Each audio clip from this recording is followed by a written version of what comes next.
to make parking downtown simple and stress-free.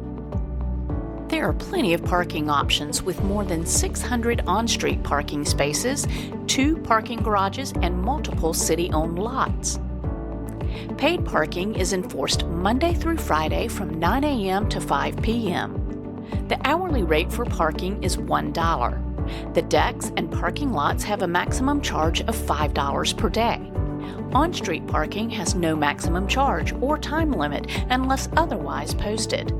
Some parking areas have a 2 to 3 hour limit for parking, so be sure to follow the marked sign protocol.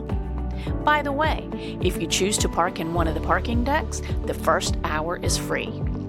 On Saturday and Sunday, parking is free for on-street, garage, and city-owned lots. There are several private lots across the downtown area that will charge their own rates. All city-owned lots will be marked with signage. You can access an interactive downtown parking map by visiting fayetteville.nc.gov/parking. During large downtown events, such as a baseball game or festivals, a $5 special event parking fee will apply if you park in one of the city-owned lots or garages. These lots will be clearly marked with signage. On-street parking is free, even on special event days, as long as it is after 5 p.m. Monday through Friday or on Saturday or Sunday. There are 2 simple ways to pay for parking. Multiple pay stations are located throughout the downtown area where you can pay with 4 easy steps. Press the kiosk keypad, follow the prompts, make your cash or credit payment, and take your receipt. You can also provide your phone number at the pay station to receive a text message reminder when your parking is about to expire. You can even add time to your parking by replying with the additional time you need. Another convenient way to pay is by downloading the Park Mobile app. You can pay for parking, get notifications when your parking is about to expire, and extend your parking time. It's that easy. Parking tickets can be paid online, by mail, or in person. Information for paying by mail or online is located on the parking citation. If paying in person, payments can be made at the Park Fayetteville office located at 327 Person Street, Monday through Friday, 9 a.m. to 5 p.m. Any parking citation that has not been paid within 30 days will incur a $25 late fee. If you have additional questions, you can call the Park Fayetteville office at 910-222-0302.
evening, everyone. We'd like to call our February 9th, 2026 Fayetteville City Council meeting to order. Thank you for your patience. The council had a closed session discussion upstairs, and it caused us to be delayed, but we appreciate your patience. We have a full house tonight. Glad to see you in the midst with us. Glad those who are joining us remotely. I see the little baby wants to come up and run the meeting, so glad to hear that. Lets you know we're still alive in here when you hear baby voices. So with that, we'll ask Reverend Gail Tabor from Crossroads Church if Reverend Tabor will come. If we could all please stand for the invocation. Immediately following the invocation, we ask that we repeat the Pledge of Allegiance. Good evening, Reverend Taylor. Good evening. Tabor. Pray with me, y'all. Holy One, as we gather to do the work of governance, we pause in gratitude for the gift of living in this community that we call home, for all of its people, its neighborhoods, and its rivers and green spaces, and for the responsibility we share to care for one another. Grant this body wisdom as they steward the resources of this city. Guide in moments of challenge and uncertainty that decisions may be made with integrity, courage, and compassion. May vision always be shaped by the common good, with particular care to those who are most vulnerable among us. When opinions differ, grant a spirit of unity. Help us to listen deeply, to speak respectfully, and to work together not as competing interests, but as partners committed to the well-being of Fayetteville and the surrounding community. May a spirit of cooperation and mutual respect fill this room and ripple outward into our city and into our country and around the world. In a changing world, we pray for these council members, for all those who serve our community at every level. Grant them wisdom and leadership, steadfastness in commitment to justice, fairness, and joy for their work, along with personal peace. Bless the conversations and decisions before us today, that they may serve all who live, work, and serve in greater Fayetteville area. In all the names of the one we call holy. Amen. Amen. Pledge allegiance to the flag of the United States of America and to the republic for which it stands, one nation, under God, indivisible, with liberty and justice for all. Reverend Tabor, you want to tell us a little bit about yourself and your ministry at Crossroads? Absolutely. So I'm Gail Tabor. I am the pastor of Crossroads. We are right off of Ramsey Street on MacArthur, and we worship at 10 a.m. each Sunday morning. We are a church dedicated to justice, dedicated to serving God and serving our community. We have a food pantry that we run a couple of times a month to serve those who are in need of food. We believe in grace. We believe that we're a United Methodist Church, which is generally rooted in grace. Well, we thank you for that. We all can stand a little bit of that. Let's give Reverend Tabor a round of applause, please. Thank you. Thank you for joining us. Council, with that, we have some special recognitions. So I'll go over to Councilmember Jones. Could I have the E.E. Smith swim team come up, please? All right.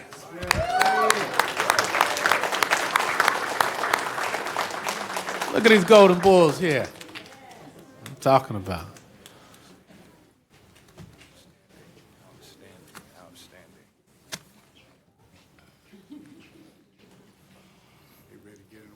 Oh, yeah.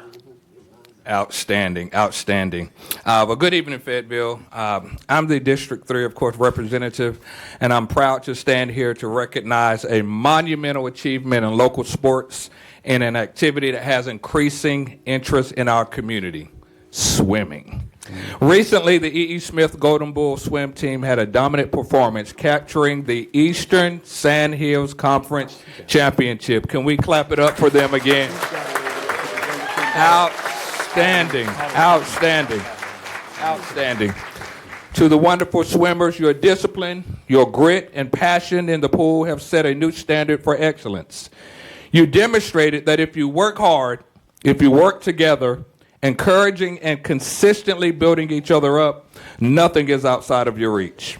Again, congratulations on your success, and may you continue your championship momentum throughout your swimming careers and, of course, inside the classrooms. Now to the wonderful coach. Very humble man. I want to also acknowledge you on tonight for being the mastermind behind this success. Your dedication to developing both teams to championship levels is not only inspiring, but it's reflective of your dedication and your skill in elevating these student athletes. As such, Coach Thomas, you were rightfully named, listen to this, you all, both the Conference Women's Team Coach of the Year and the Men's Swim Team Coach of the Year. That is outstanding. And if I could repeat the words of the infamous Stephen A. Smith, you're a bad man.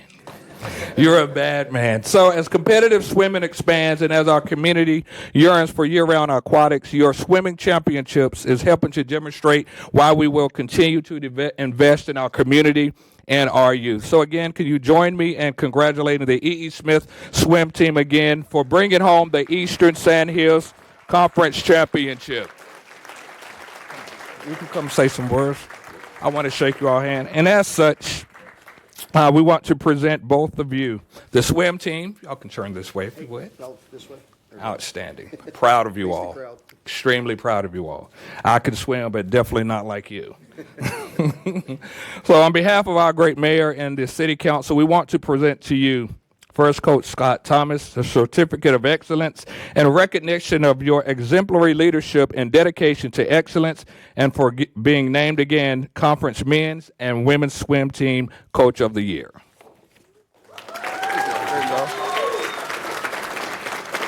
And to you great young ladies and young men, thank you so much for being examples for our youth. And as such, on behalf of our mayor and the City Council, we want to also present to you a Certificate of Excellence in recognition of your hard work, dedication, and outstanding performance as the Eastern Sandhills Conference Champions.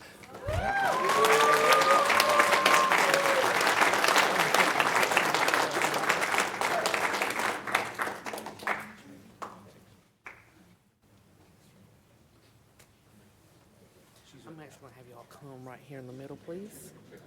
There we go, right there in the middle.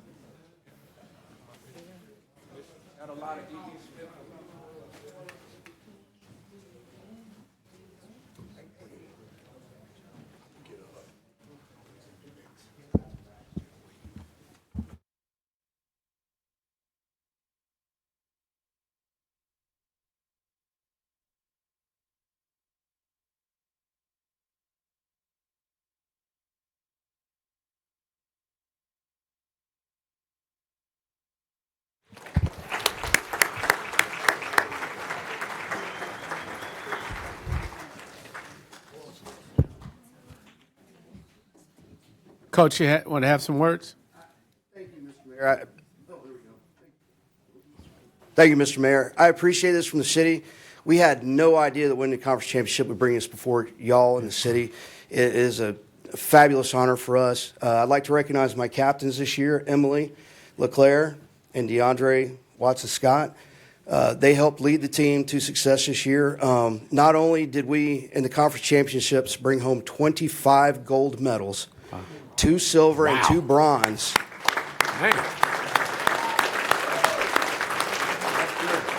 We also had 4 swimmers. We had 1 relay team and 3 individuals qualify for regional championships. That's awesome. And we had the boys relay team. Jack Belmore and Emily qualified for the regionals, but because of snow, we weren't quite able to make it. But it's an awesome thing to see this team grow. I've been coaching it for the last 4 years, and it's a miracle just watching these kids take to the water. Well, thank you for the good work that you're doing. Let's give them another round of applause.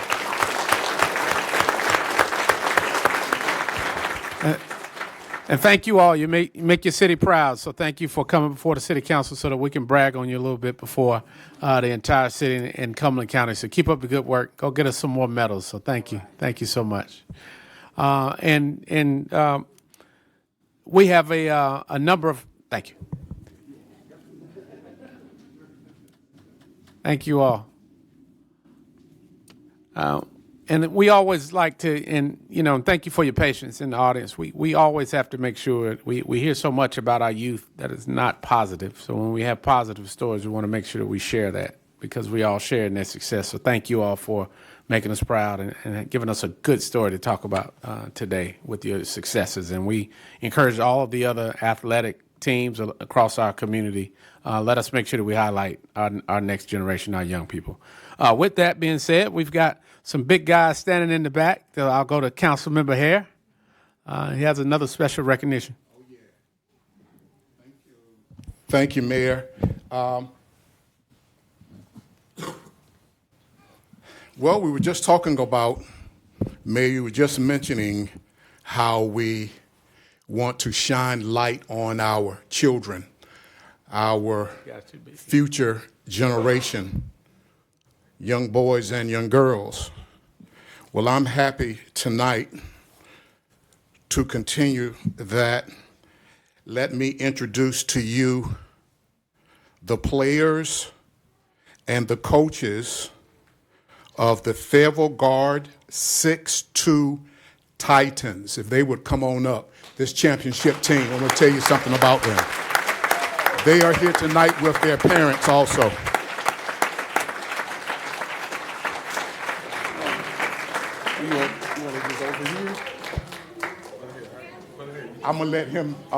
We're going to do the presentation first and then we'll take the photos. So however you all want to do it. All right.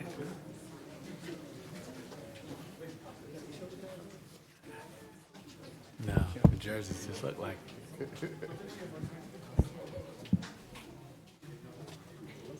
See, they was hitting somebody. Yeah, they was hitting somebody. Oh, man, they deep. Yeah, it's deep. Look here.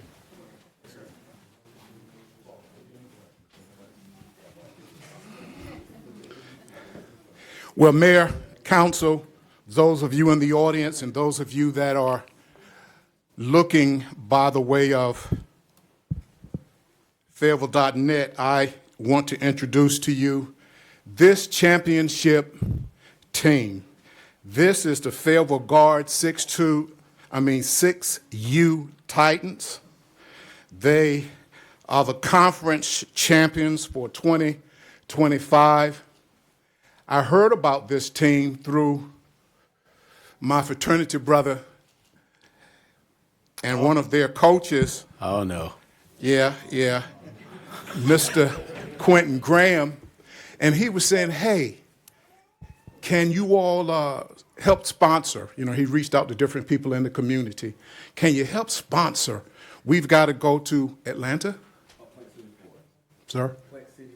Plant City, Florida. And I was just honored to be one of those of many that supported these young men. And they went away, played the game. I'm going to let you come up, sir, and kind of explain it, or whoever you want.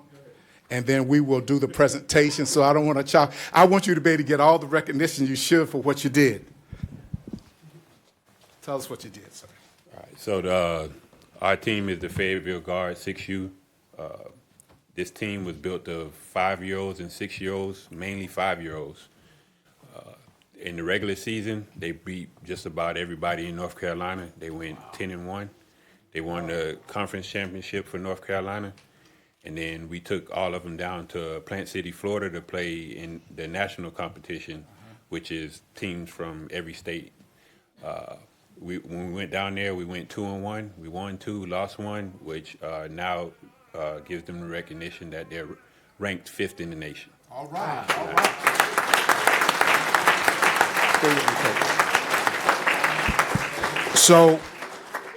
So on behalf of our mayor and all of these, my colleagues that surround the diocese here, we want to present to you for the entire team.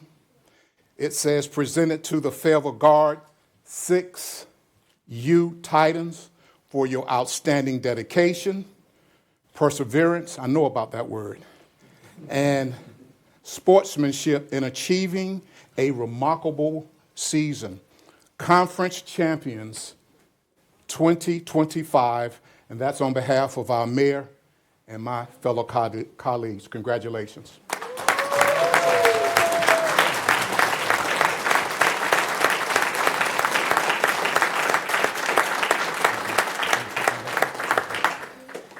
We're going to step in the well, Mayor. Mm-hmm.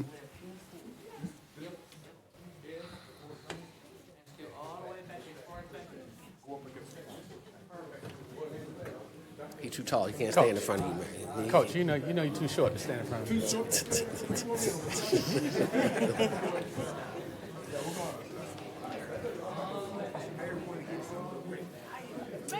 Oh, man. Go ahead on. Hold it up when you take the photos. Oh, yeah.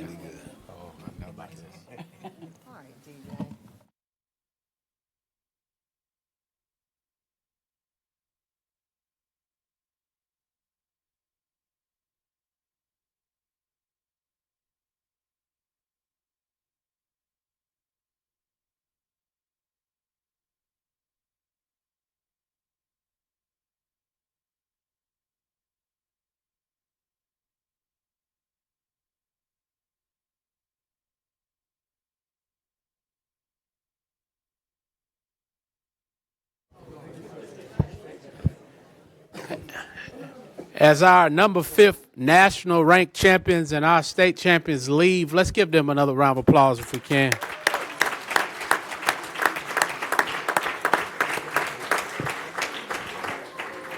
And the coach said, just like a good coach says, for these athletes to be good, productive athletes, they have to go and get ready for school and get into bed. So we want to give them a few minutes to get dismissed.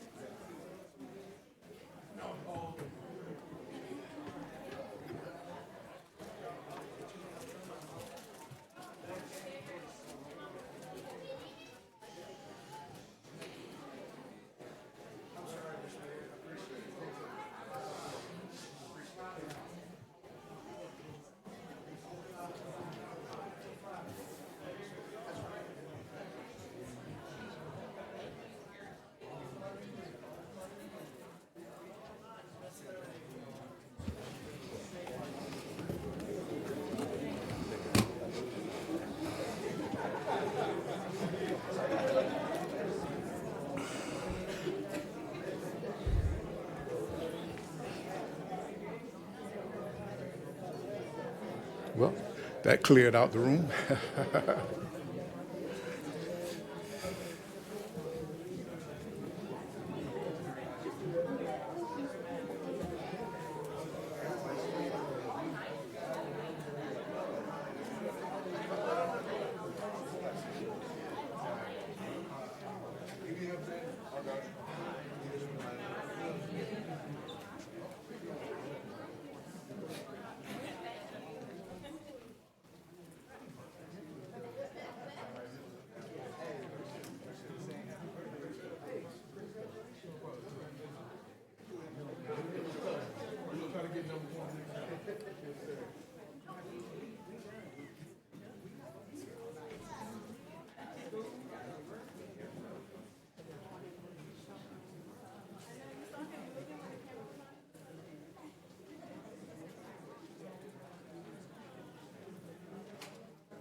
All right, we'll call our meeting back to order. Thank you to all the family and parents and grandparents who came out to support tonight, and to the coaches for their tireless efforts. We know that your work is not in vain. We see the fruits of your labor, so thank you for that.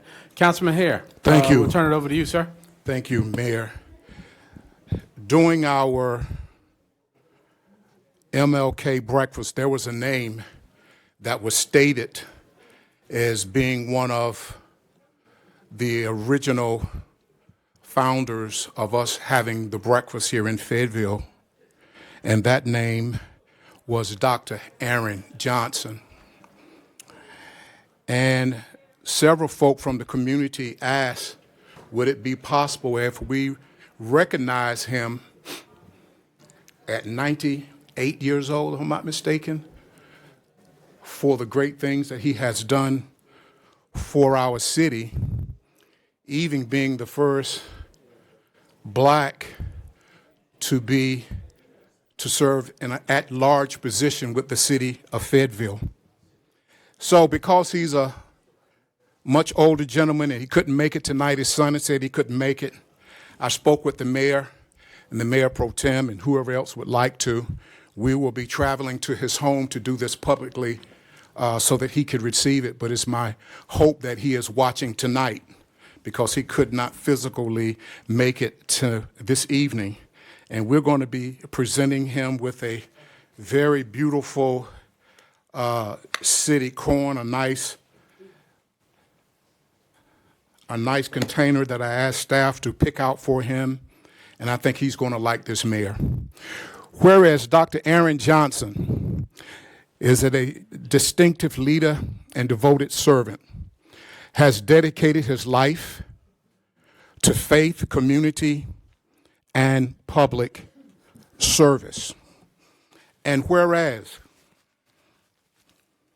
Dr. Johnson was recently recognized as the founder of the Fayetteville Cumberland County Ministerial Council, that's what it was, which he organized in 1957, fostering unity and collaboration among faith leaders. And whereas he faithfully served as the pastor of Mount Sinai Missionary Baptist Church for 45 years, guiding their generations with wisdom and compassion and unwaveringly commitment. And whereas during the 1960s and 1970s, Dr. Johnson stood as a champion for civil rights, advocating for equality and justice during this pivotal era in our nation's history. And whereas Dr. Johnson further demonstrated his dedication to civic engagement by serving 4 terms on the Fayetteville City Council as Mayor Pro Tem, shaping politics that strengthen our community.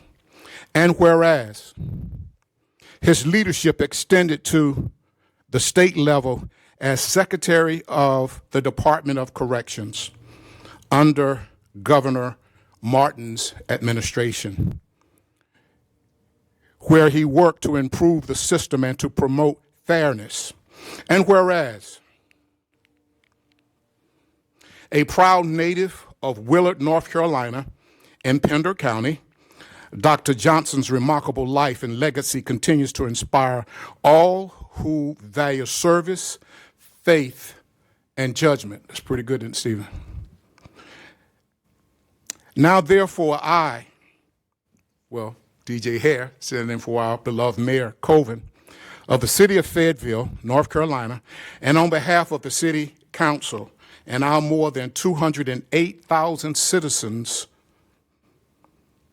do by honor Dr. Aaron Johnson, in whereas I unto set my hand and cause this great seal of the city of Fayetteville to affix this 23rd day of February 2026. And if you all don't mind, even if you don't know him, if you just pacify me, would everyone in this room just stand up? Let's just give a round of applause for Dr.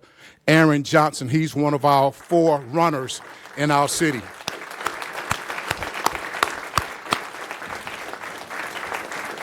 Dr. Johnson, I hope you're watching. Hopefully we'll be able to see you this week. Thank you, Mayor. Thank you, Council. Thank you, Councilmember Hare, and certainly many of us benefit and stand on the shoulders of those who came before us, and certainly Dr. Aaron Johnson is a trailblazer in this community, and we're glad to be able to recognize him. So thank you for bringing that to us, Councilman Hare. Council, with that looks like it concludes our announcements and recognition. With that, we'll move to 5.0, the City Manager's Report. Dr. Hewitt. Thank you, Mayor, and good evening, members of Council and public. I'd like to take a moment to invite our residents and community partners to an upcoming public meeting focused on Murchison Choice Neighborhood Initiative. The city is pleased to share that we have partnered with the Fayetteville Metropolitan Housing Authority to reapply for the U.S. Department of Housing and Urban Development's Choice Neighborhood Implementation Grant. And Council, there's actually action on your agenda tonight to further that as well.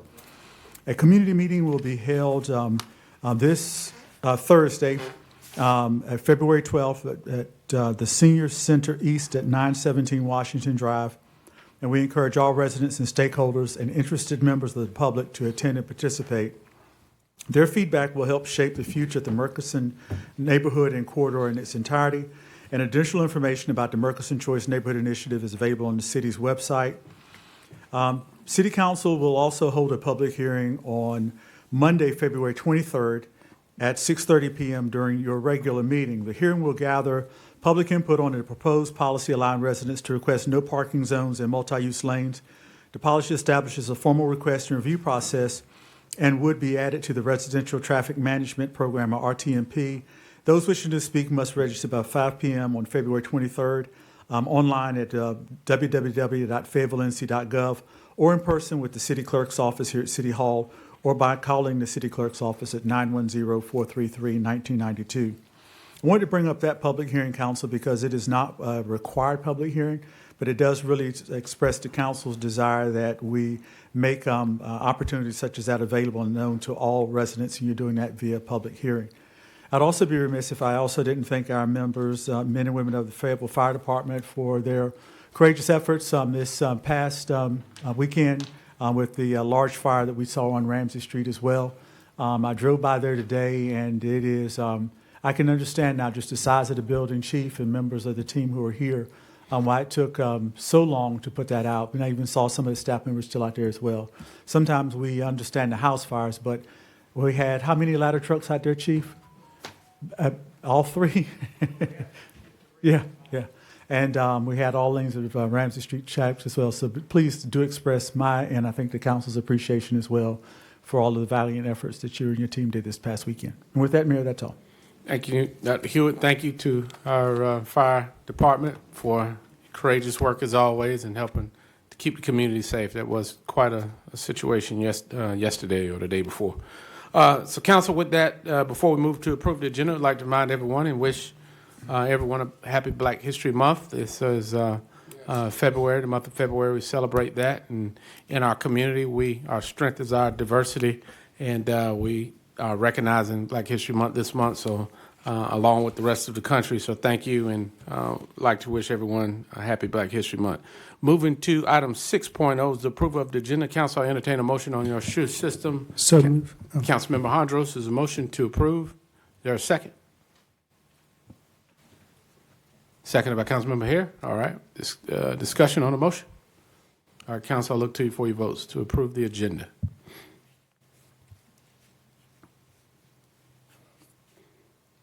All right, Madam Clerk, that is unanimous. Motion carries.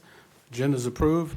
7.0 is the public forum. Per the City Council Policy 120.9, this is the time that residents may have input and a voice in what goes on in their city.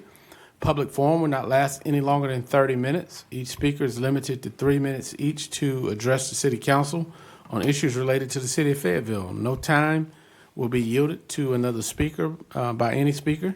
Individuals desiring to speak at tonight's public forum should have signed up with the City Clerk's office no later than 5 p.m. the day of the meeting. When the City Clerk calls your name, please approach the podium. Please clearly state your name and address for the record. When the light on the podium changes from green to yellow, that means you have 30 seconds remaining. And when the light changes to red, that means your time has expired. Any remaining speakers on the public forum list that did not have an opportunity to address the City Council will have the option to have their name placed on the beginning of the next scheduled public forum list of speakers. So with that, we will begin the public forum. Madam Clerk. Mayor, we have 16 speakers this evening. Our first speaker is Mr. Jake Providence. Mr. Jake Providence. There you go. Thank you. Good evening, sir. Mr. Mayor, City Council members, thank you so much for taking the time to see me. One of the things I would say, I don't know if I can hand you documents. To the clerk. Yep. Thank you. So one of the things that is coming around is it's a series of photos of my house.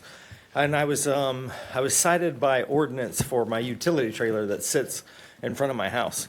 One of the things that was a blessing for me tonight is I was able to see Scott Thomas, who was Coach Thomas. Him and I served together for a long, long time. And it's cool to see that he's here getting, his team awards. And for me, when I retired, I kind of failed the launch. And I struggled in retirement. I left my community in the Army, and I had a hard time with that.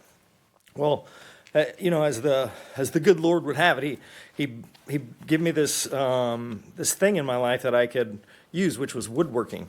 So one of the things that I do, I can't serve in the Army anymore, but one of the things that I can do is I can serve my community. I use this utility trailer to serve my community, and it's for my church. I'm a deacon in my church, and I help the elderly people with things, and then also I use it to woodwork. So really, what I'm asking for quickly is I'm asking for grace in terms of allowing me to keep the utility trailer. There's two things that when I talked to the ordinance guy here, he told me, he said, I highly encourage you to talk to the city council members because they may consider it. It doesn't block any of the traffic, so it's not an observation. It doesn't, impede observation in the neighborhood. And the reason that I was cited for it is because the person, went around and, it's basically a code violation, essentially. So it wasn't any of my neighbors. I've had the trailer for 3 years. It's sitting in the same place for 3 years. All my neighbors are, we all know each other. We're really close in our neighborhood. So that's really what I came here for today is to ask for that grace, to ask to be able to keep that utility trailer so that I can use it for the second, phase of my life. Mr. Jake, what is the exact violation that was mentioned? So basically, sir, it's a 2-axle trailer, and so the ordinance is very unique. So if it was a single axle trailer, it would be able to sit in my driveway all day long. If it was a 34-foot camper with 6 axles underneath it, it'd be able to sit in my driveway all day long. But the fact that it's a 2-axle trailer means that it violates city ordinance in terms of being forward of the property line, like the house line. And I can't get the trailer to the backyard, sir. The yards are too small for me to be able to get it back there. And, I was hoping by the pictures I would be able to communicate to you that it doesn't present an eyesore and we care about the property values in our neighborhood. So, all right. Make sure you leave. Well, the clerk has your information, so I don't want to use too much of this. But thank you for that information and make sure she has it. So we'll contact you maybe with some more questions. Yes, sir. Thank you for the time again. I appreciate it. Thank you, sir. Madam Clerk. Mayor, our next speaker is Mr. Bradley Williams. Mr. Bradley Williams. Not present. Our next speaker is Mr. Rashad Rahman. Rashad Rahman. Not present. Our next speaker is Miss Melissa Williams.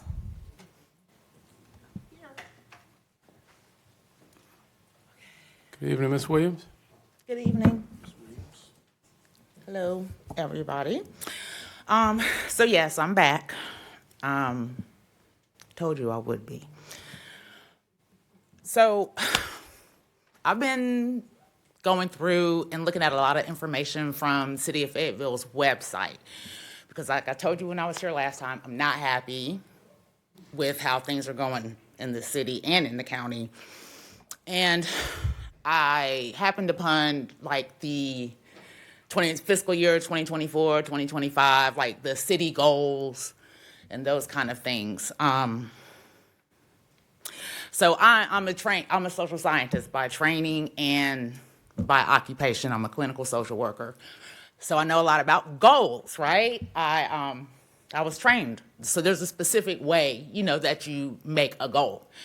So with that in my mind, I'm on this website, I'm looking through all this documentation, I don't see a goal in there. Not one. What I saw were categories, ideas, vibes, but I didn't see a goal. So I'm gonna let you know that a goal has to have certain things, right? It has to be specific, it has to be time measured, it has to be relevant, all of those things. None of that was in there.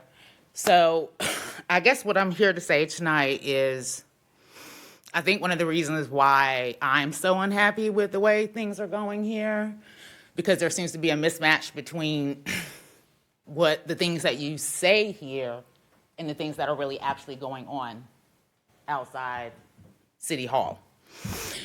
Because the math isn't right. You don't have goals. When I was here last month and this city planner people, were presented all of that data, there's no through line from fiscal year to fiscal year. It's like everything stands alone as a silo. If I'm looking at your documentation from fiscal year 2020 to fiscal year 2025, that I should see a picture, right?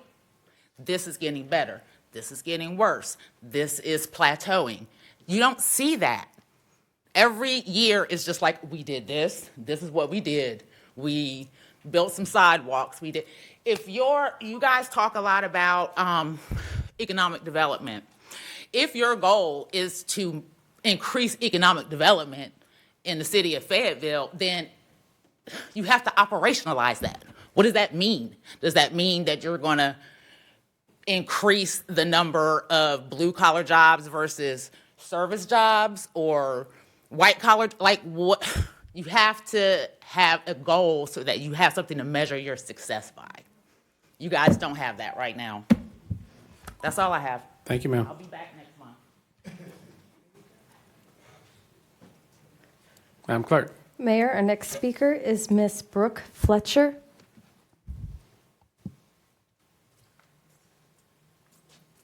Did we miss Rakeem Jackson? I was informed that he has removed himself for this evening. All right. Hello. Hi. In a military town, child care isn't optional. It's operational readiness. When licensed care disappears, parents miss shifts, lose jobs, housing becomes unstable, and children face greater risk. Good evening, Mayor, members of the council. I am Dr. Brooke Fletcher, co-founder of Inspired Horizons, an early childhood initiative operating in Cumberland County. In Cumberland County, we have about 70 family child care homes. These homes provide flexible, neighborhood-based care, and they are also the fastest disappearing part of our child care system. Statewide, licensed family child care homes have declined by more than 20%, while licensed and infant toddler care meets only a quarter of the working family's demand. When licensed care options disappear, the need doesn't. Last year in Fayetteville, a child died in an unlicensed setting. When licensed care is out of reach, families turn to unregulated options and the risk increases. This issue is especially urgent here in Fayetteville because it's home to Fort Bragg. Military families work non-traditional hours and rely heavily on family child care homes. Traditional centers can't meet the need. Inspired Horizons addresses this gap by creating licensed early childhood micro-enterprises, small home-based programs operating within the North Carolina regulations. We stabilize providers by securing safe, compliant housing. Ms. Tyson's, our first operator participant, has lived and worked in her licensed family child care home for nearly 3 years. Her program is 4 stars and is successfully operating today. This is not theoretical. Our current home is licensed for up to 10 children, ages 2 and up, and operates across daytime, overnight, and weekend shifts without exceeding capacity. We also have a second site currently in preparation for licensing, proceeding in accordance with established DCD regulations, and through our partnership with Teaching Strategies, every one of our homes will have high-quality curriculum as part of their basis. The city doesn't need to operate childcare, but the city can partner with someone and a company that has already put it together, stabilized providers, and created a difference. Thank you. Thank you. Thank you.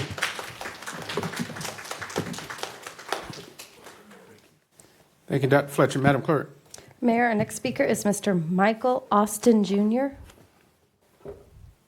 Mr. Michael Austin Jr. Not present. Our next speaker is Miss Jessica Gore Pike. Miss Jessica Gore Pike. Not present. Our next speaker is Mr. Benjamin Holtquist. Good evening, sir. Oh, good evening. My name is Ben Holtquist from Strong Towns, Fayetteville, and I live in District 8. The proposed changes to the public forum would limit the ability for residents to participate in their city government. While there are some positives to the proposed changes, the time change would restrict participation for many working people, and the day change would also limit the audience for speakers to create buy-in. I appreciate the idea of expanding the forum time limit to accommodate more speakers and no longer requiring addresses to be stated publicly. Several forums last year had more speakers signed up than the current rules allotted time for. While in each instance a motion was passed to allow the remaining speakers to address the council, making the formal change will ensure residents have the opportunity to communicate their issues. However, the separate meetings seem contrary to the state law requiring public forum to be at a regular meeting. Having the forum at a regular meeting will ensure the speaker is able to address the entire council and senior staff, as well as many more residents that show up in person or tune in through the Fayetteville TV. The earlier time would also limit participation for working residents like myself. Some of you know that I am a soldier that works on Fort Bragg, and I ride a bike as my primary mode of transportation. While I have the means to drive, I choose to ride for a number of reasons, from climate change to staying in shape and solidarity with those who don't have any better options. Although my top reason has been, and always will be, that it makes me look cool. It is about an hour ride from where I work near Pope Airfield to downtown, so getting here by 6:30 is already a stretch. Arriving by 5:15 would be impossible, even if I drove. While not having to hear my monotone voice bore you with parking minimums might be a plus, many others might lose the opportunity as well. I understand wanting to expand the time allotted without making the council meeting run late. So I like to come with solutions, so let me offer a potential alternative. Instead of a separate meeting, split the public forum between the two city council meetings. Anyone not able to speak at the first meeting can be rolled over into the second meeting, but no one person should be allowed to speak at both meetings. This would allow more residents to have the opportunity to bring their issues to the wider audience. Thank you. Thank you, sir. Madam Clerk. Mayor, our next speaker is Miss Lorena Murray.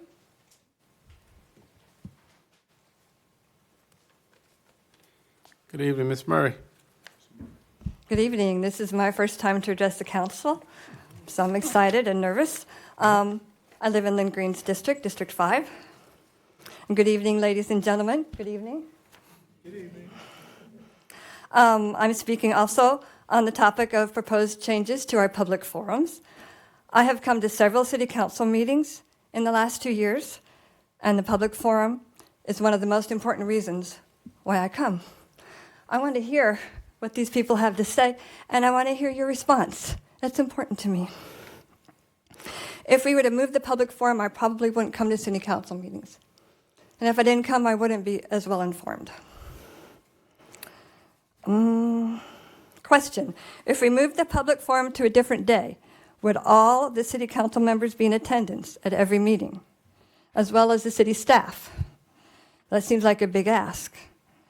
And if they would not all be in attendance, then what would be the purpose? We want to be heard by the decision makers in our community. I do recognize that longer public forums held on a different day than city council meetings can be very effective when focused on individual challenging issues. For example, the Office of Community Safety has been having feedback sessions. I went to one and it was wonderful. It was great, focused on their organizational pillars. Also, I recently went to the data centers meeting and recommended or asked if we could hold a public forum on the issue of data centers. I hope that that will occur. Last, And this does not have to do with the day, but with who can make corrections to us. Those of us who are speaking, I feel that corrections should be made by city staff members who are neutral and not elected, and I think that will just make everybody feel more comfortable. And thank you for this public forum today, held at this city council meeting. It means a lot to me. Thank you. Madam Clerk. Mayor, our next speaker is Ms. Kristen Starks.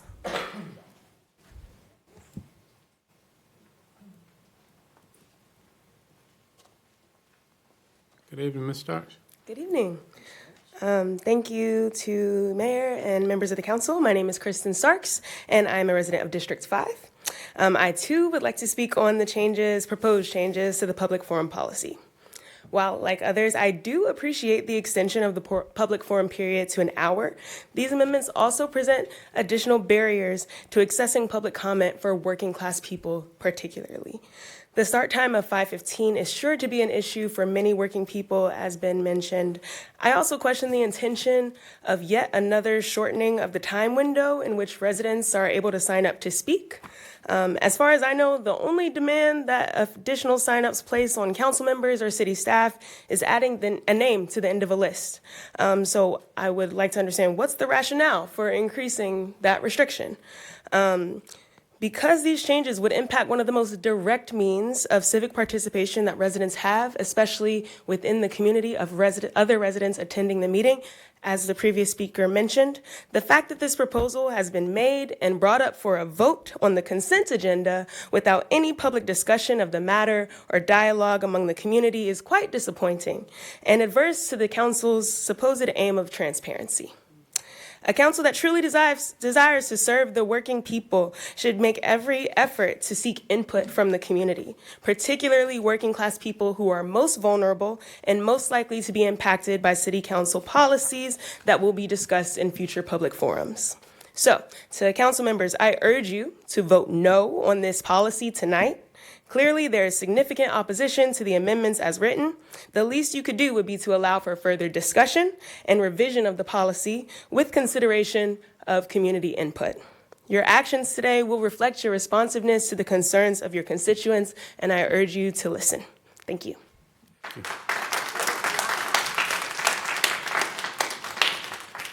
Madam Clerk.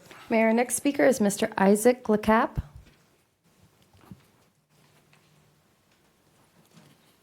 Good evening, sir. Good evening. My name is Isaac. I will be also speaking on the public forum changes.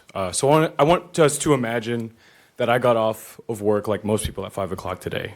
I went home, I changed out of my work clothes, and I grabbed myself some food before leaving since I hadn't eaten in several hours. I was grateful for this time, even if I didn't need it. I don't have children or pets that I'm responsible for taking care of. This time is a luxury for me, but for most working people, it is a necessity. The time people have outside of unforgiving working environments, in places where they're used, ignored, demeaned, and alienated, could be spent with family and loved ones. This time should not come at the expense of people's political participation. Our society and our city rely on working class people, and our politics should too. Instead, the proposed changes to the public forum make political participation more difficult for the very people who make things run. And although there has been no public discussion of these changes before bringing them to a vote, we know the reason why.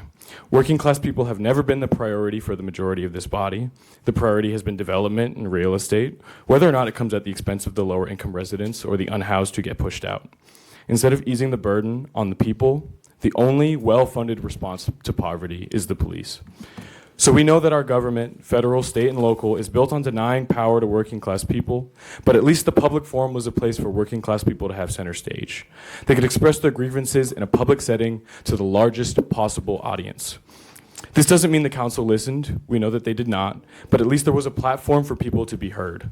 This new proposed public forum does away with that pretext. The new public forum will take place earlier, with a smaller audience, away from regular meetings, and on a separate day people must find room in their schedules for.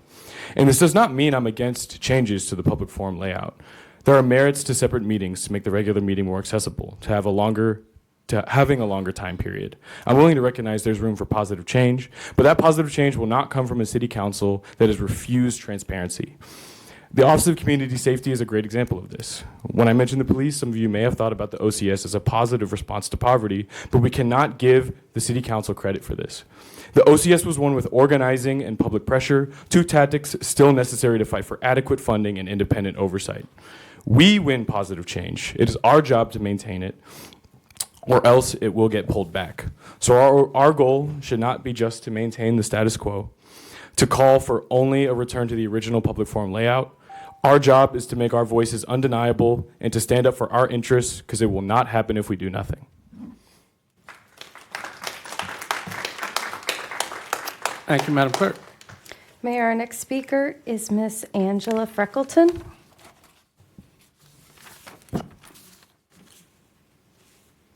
Good evening, Ms. Freckleton. Good evening, Angela Freckleton, 5300 Broward Trail. I will also be speaking on the public comment in relation to forums. Really, I want to start by saying that the inhabitants of the city should be your priority. You already know that, of course.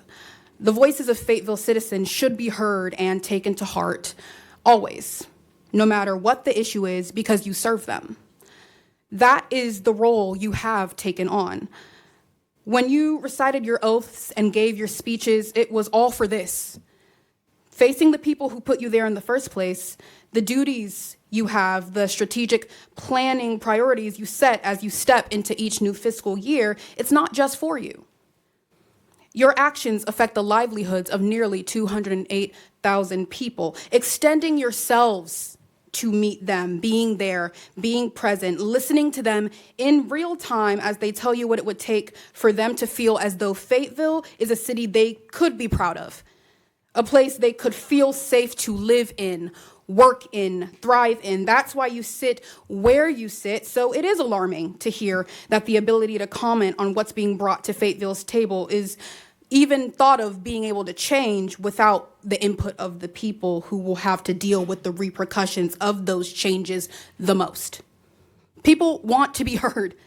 The citizens of Fayetteville want to be heard. Going out and talking to them, doing the outreach, really talking to them, they already feel as though the council doesn't listen. They already feel like the council doesn't care about them. They already feel like they can't speak. So the changes proposed, adding a new meeting date, modifying the beginning of the session from 6:30 to 5:15, snipping the time a citizen has to request to speak by nearly a whole day.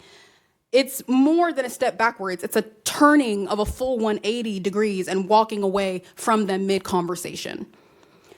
I cannot stress enough how badly the changes proposed in relation to public comment need to be rejected. Vote no. Allow for accessibility, transparency, show that you are willing to listen here and now. Don't divorce the grievances from the regular meetings. Let them come as they need to come in the moment at a time that people will actually be able to show up. Thank you.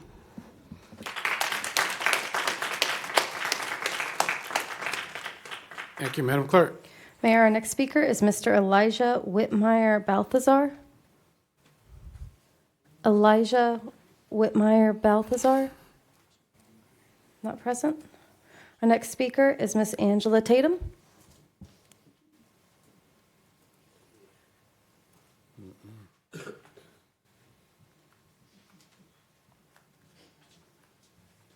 Good evening, Council. I didn't think I was going to have time to speak because I was told I was number 18. So now y'all just get to hear my thoughts as they come out of my head. I do agree with everyone that came before us about the public forum. I'm not going to speak on that. Many of you that know me personally know that, I hibernate over the winter and I stay away for 6 weeks. My first introduction back was to the data center meeting that was held. And I was sitting there and I honestly felt like I was at a timeshare. Where you go and you think that you're going to get this one thing, but they say you have to kind of listen through. And then before you know it, the very people that are talking to you are the ones that are trying to sell you something and convince you of things and then tell you, what you're seeing is not what you're seeing.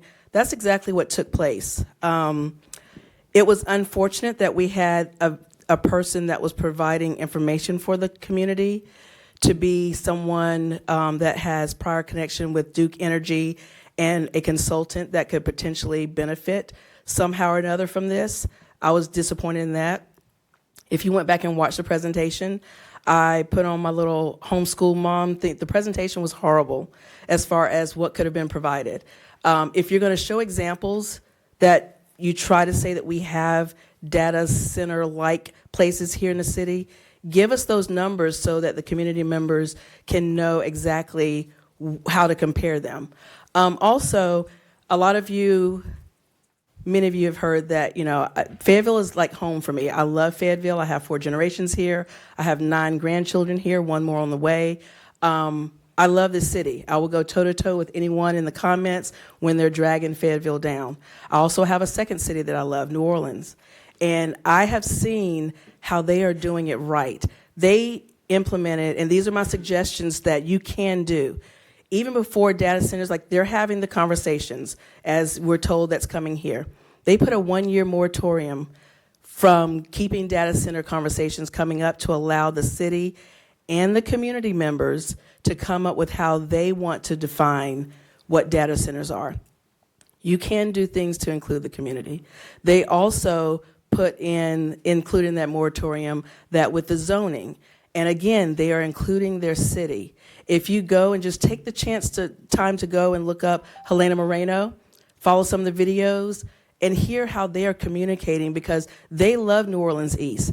I gave birth to the first 3 of my children in New Orleans East. They are protecting it because they love the city. If you love Fayetteville, let the community have a say-so in what is affected, and don't try to have these data center conversations without them. Thank you.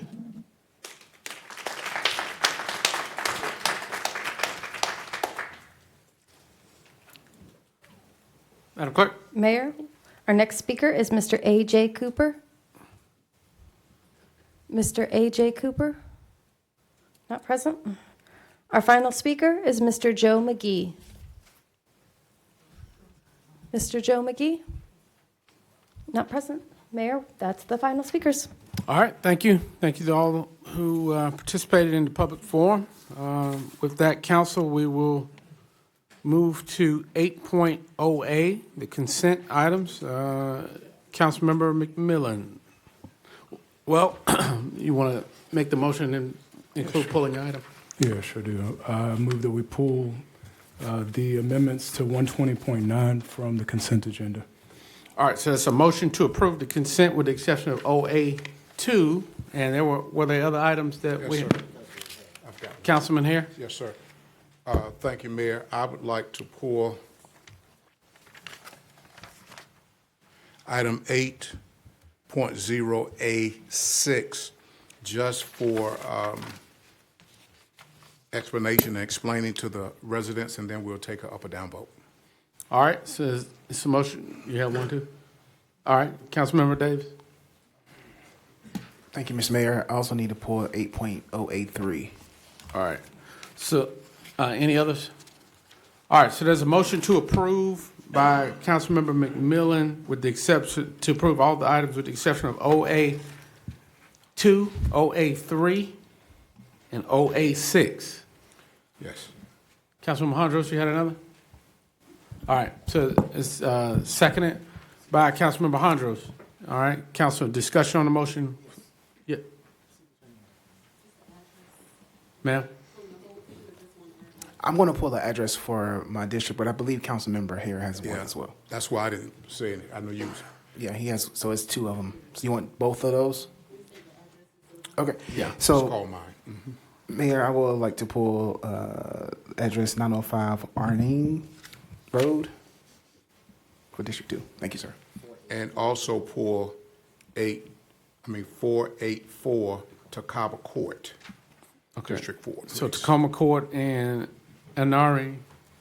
All right, so the makers of the motion, are you amenable to the change? So basically, the motion will read is approve.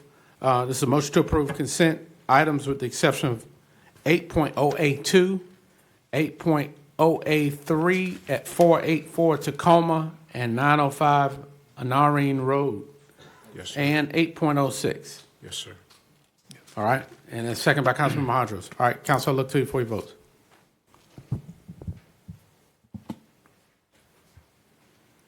All right, Madam Clerk, it's unanimous, motion carries. Go to Councilmember McMillan for up or down vote on 8.082. Yes, I want to start off with a motion, if I may, Mr. Mayor. Yes, sir. Yeah, I move to table the proposed public forum amendments to policy 120.09 and schedule them for a discussion at an upcoming work session to allow for comprehensive public input and legal review. All right, this is a motion by Councilmember McMillan. Is there a second? Second by Ferguson. All right, discussion. And this Yes, motion. Sir? I would like to be recognized for discussion. Okay. Councilmember McMillan. Yeah, so. And y'all use your sure system, just so I'm not looking for fingers if you can. All right, thank you. Right on. What our residents tonight have expressed very brilliantly, and I appreciate you all, cuts to the heart of what it means to be public servant leaders and humble servant leaders in a democratic society. As elected officials, we do not govern by our own authority. We serve at the pleasure of the people. And our legitimacy comes from their consent. When we restrict their access to us, when we narrow the pathways through which they can hold us accountable, we are not managing our time more efficiently. We are betraying the trust they placed in us. Let me remind the public and this council that the public comment is not a courtesy that we're extending to you. It is mandated by North Carolina General Statute 143-318.11A1, which requires that we permit persons in attendance to present petitions to address the public body and to inquire into the affairs of the public body. This is not optional. This is the law. And the law exists because our democracy depends on citizens having meaningful access to their government.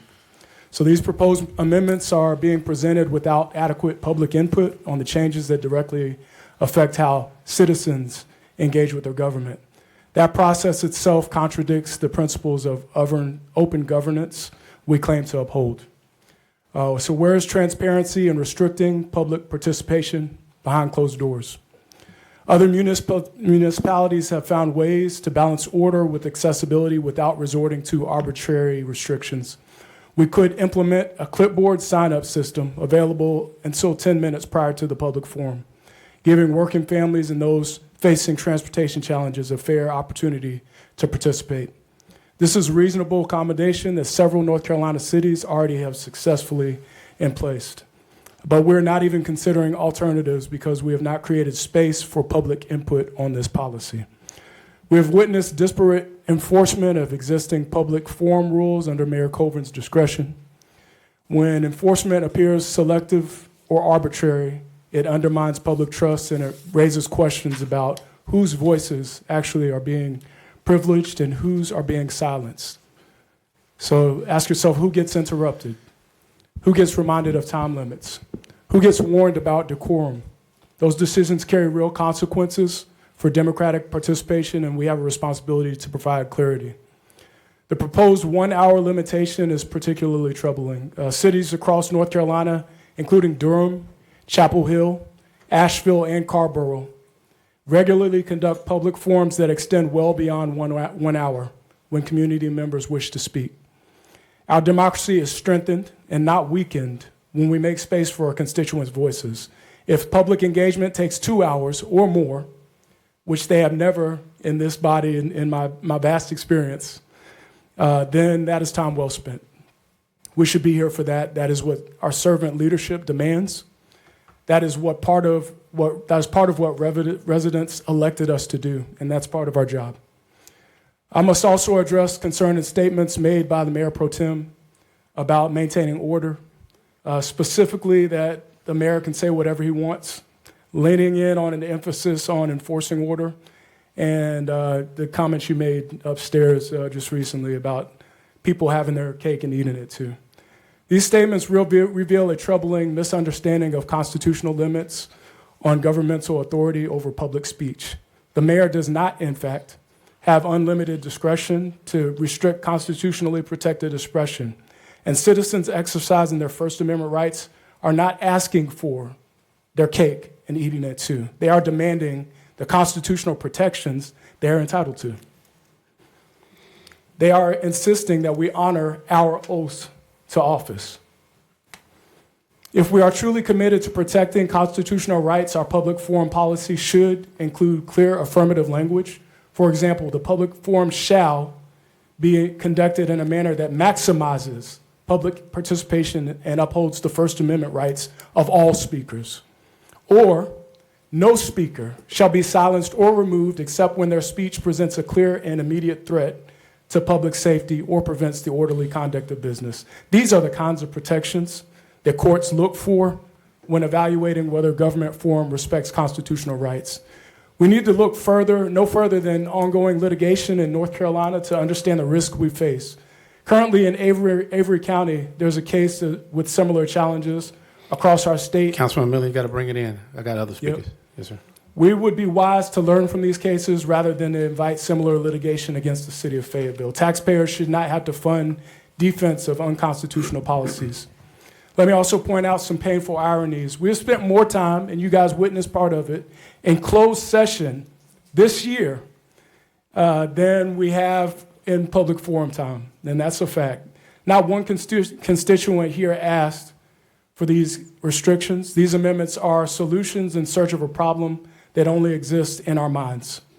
In closing, for all these reasons, I move that we table these amendments and schedule them for a work session where we can review relevant case law and constitutional standards, hear from community members about how these changes would affect their ability to participate, examine best practices from other North Carolina municipalities, consider alternative approaches that protect both order and access, Councilman and Miller. ensure any final proposal can withstand legal scrutiny. Last statement, Mr. Mayor. Yes, sir. Our constituents deserve better than amendments rushed through without meaningful dialogue, and we know that.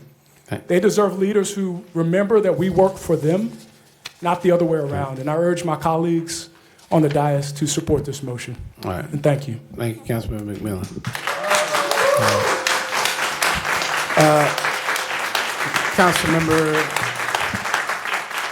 Councilmember Davis is recognized.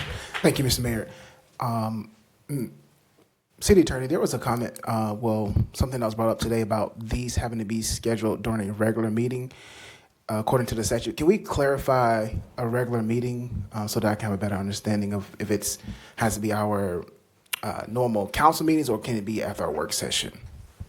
Yes, sir. Councilman Davis, a regular meeting of the council is a meeting that is regularly occurring, including a work session. Our calendar lists the work session as meetings. We just call ours a work session versus a regular meeting. You'll also find other municipalities in the city that have their public comment during the work sessions because it's a regular meeting of their council. All right. Councilmember Green. Those of you who come to meetings on a regular basis know that when the public forum's going on, I'm taking notes. I've said it before and I'll keep saying it. I may not always agree with everything everybody says, but the point is I listen because it's important. So I want to kind of recap, if I can, real quickly, what I heard from the audience, not necessarily Councilmember McMillan, but what I heard from the audience for those of you who spoke. I heard positives on the extended time from 30 minutes to an hour. I heard that you were appreciative of not having to state your address, and I certainly understand that. I heard concerns for staff and council that may or may not be present. My understanding is we are here, we are expected to be here, and that is the expectation. And I heard negatives that the cutoff time to sign up was too narrowed in this new approach. And a positive that I did not hear, that I believe is a positive, and I wish somebody had said it out loud, whether they approved or didn't approve, that at the conclusion of each forum, that the city manager, the mayor, and the city attorney would be available to provide feedback for anything that had a question. Because in the past, we have not been able to do that in a manner that we'd like to do it. So that's my takeaway for what I heard. So I may not have captured every single thing, but I got most of what you said. So I have a few concerns with the motion that Councilmember McMillan presented as he presented it. because it kind of felt like an all or nothing. I would really like to find something that was a compromise, that we all felt like we could try it and see if it worked. And I know that that's not always the way we want it. Sometimes we just get focused on something and we want it to happen the way we want it to happen. And there's one thing I've learned in the last 2.5 years is that I can't move things any faster than the way this governing body is to move. And it's unfortunate in some things, and sometimes things play out in the right manner because we've taken the time to let them take the natural course. So my proposal would be somewhere in the middle of what Councilmember McMillan has on the table. And unfortunately, he's got a motion on the table. But I would hope that we could find some middle ground as opposed to the kind of what you proposed. I don't remember exactly what your motion was because you stated it very quickly and I couldn't get it down that fast and I was trying to think about what I wanted to say. All right, thank you. His motion was to table, and then there was dialogue in support of that. All right, Mayor Pro Tem. Thank you, Mr. Mayor. Let me clarify a few things first. And I'm going to repeat what I said upstairs. I don't think anybody on this diocese is looking to stamp on anybody's rights as far as when it comes to speaking at public hearings, public forums. We don't take this and pull it out of a hat. We've been talking about this for more than a year, I believe, when Mayor Pro Tem Jensen was on council. We have thought about it. It is not that it's something that we want to do. It is something that we are trying to improve. We've had a work session on this item. We're trying to bring it to fruition because we have been working on policy for over 3 years, trying to update policies that was outdated since 1999. Of all the things that were said, it's troublesome to think that we would try to hinder someone from getting here to speak. It is our job to listen. And someone such as myself, who is out in the community, listens to his constituents. Not only do we not do it at community watch meetings, but I have a monthly forum with all of my constituents. So to say that we don't want to hear from somebody is not always true. Of all the things that were said tonight, I think that we should, if anything, the one thing that I would probably change is the time frame. Mr. Hillquist, I believe, with his bike scenario, was probably truthful on getting here because he here and speaks often. If we get out of a work session at 5:30, and if we have announcements and recognitions, that's 6 o'clock. The first person to probably speak at 6 o'clock. If you have 30 people that's going to speak, that's an hour and a half. If you have 20 people that's going to speak, that's an hour. We're here till 7 o'clock. So whether this motion passes or not, I'll propose another motion to move the time frame back to give more people accommodated time to get here so we can hear what they want to say. Thank you, Mr. Mayor. Thank you. All right, Councilman Hare. Thank you, Mayor. And thank you to all of the residents that came forward tonight and gave their thoughts on this proposal as far as changing. I have conversations with residents all week, and some of those conversations have been about, over the last few days, about this particular proposal for tonight. So those conversations do happen. I have them at community watch meetings. I go to people's houses and speak with them. So subject matters of different subjects, I have those conversations with.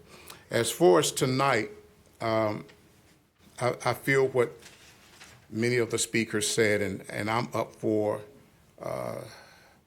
some tweaking to what we have put in, and we'll see how that turns out as we move through discussions tonight. For one thing, I don't have an issue with extending the time frame to 6 p.m. That's something we can continue to talk a little bit more about. It was stated that after a public forum is done, from one of the residents, that they would appreciate, I think they say the mayor and the city manager, whomever. I thought the person called out particular department names. But I would like for it to be staff to at least touch bases with each person and maybe set up a time and have a little bit more discussion and seeing how we can come about solving whatever that concern is. And I would like for them, and I'll leave that to staff how that happens. Either they can speak with them the night of, or we get the list with all the names and numbers on them, and then they can reach out to that particular resident and move forward. One thing that I also do like that I was a strong proposal of is whenever the residents do come, so this is something I think that everyone probably likes, that you do not have to give your address or your phone number up front, but you do have to give it to staff just so staff knows how to make contact with you. That's where I stand tonight, Mayor. All right, thank you, Councilman Hare. Councilman Hondros. Thank you, Mr. Mayor. I'm not part of the policy committee, but they did a yeoman's work. I was able to sit in on several of those meetings, and sometimes the chairman would even recognize me and let me ask a question or be part of the discussion. But and I missed a couple of the meetings, but there was at least 3 or 4 meetings that I attended that this policy, the public forum, was on that agenda and it was discussed. So I know some of the discussions were just as tonight. You know, we're upstairs in a closed session about attorney-client privilege. There's several items on the agenda. We have a public hearing. You know, we didn't get down here at 6:30 to start on time. It was a quarter till. Then by the time we do the recognitions and announcements, which sometimes take 30 minutes or 45 minutes, you know, we're into 7:30 before the meeting starts, and residents having interest in an agenda item or a public hearing later in the on the agenda, and some of them not realizing how long you know, the meetings take, the recognitions take. You know, sometimes bring their kids with them if they're picking them up after school or after work, and you know, having to take them home. So that, you know, that was a lot of feedback from residents on why do the meetings take so long to get started, and how, you know, why does it take so long to get to the agenda item, whichever item they're here for. So the policy committee had the unenviable position of trying to balance this, and through the conversations, what I heard was having it on the first Monday with the work session, taking a pause after the work session around 5:15, 5:30, whatever time that is, taking a break, and then starting another, essentially a third meeting. That would essentially be the first meeting of the month, which would also have not only the public forum, but announcements and recognitions as well. So then we would still have the second and third meeting, or the first and second meeting on the second and fourth Monday. So I think this was done in the spirit of allowing more access. So after a year plus, I mean, this was kind of the compromise. Is the existing policy perfect? It's not. Is this one perfect? Probably not, but I think the consensus was that this was an improvement to what we have. So I just wanted to share that. Thanks. All right, thank you, sir. Before I go to Councilman who? Yeah, he said he was good. All right, before I go to Councilman McMillan for round 2, Madam Attorney, you're the only one on this dais that I know of with a legal degree, a law license to practice. So is this a legal action? We've had things read to us that tell us what's constitutional or not. In your opinion, as the body's attorney, do you think this is a legal act that's constitutional? Yes. Okay.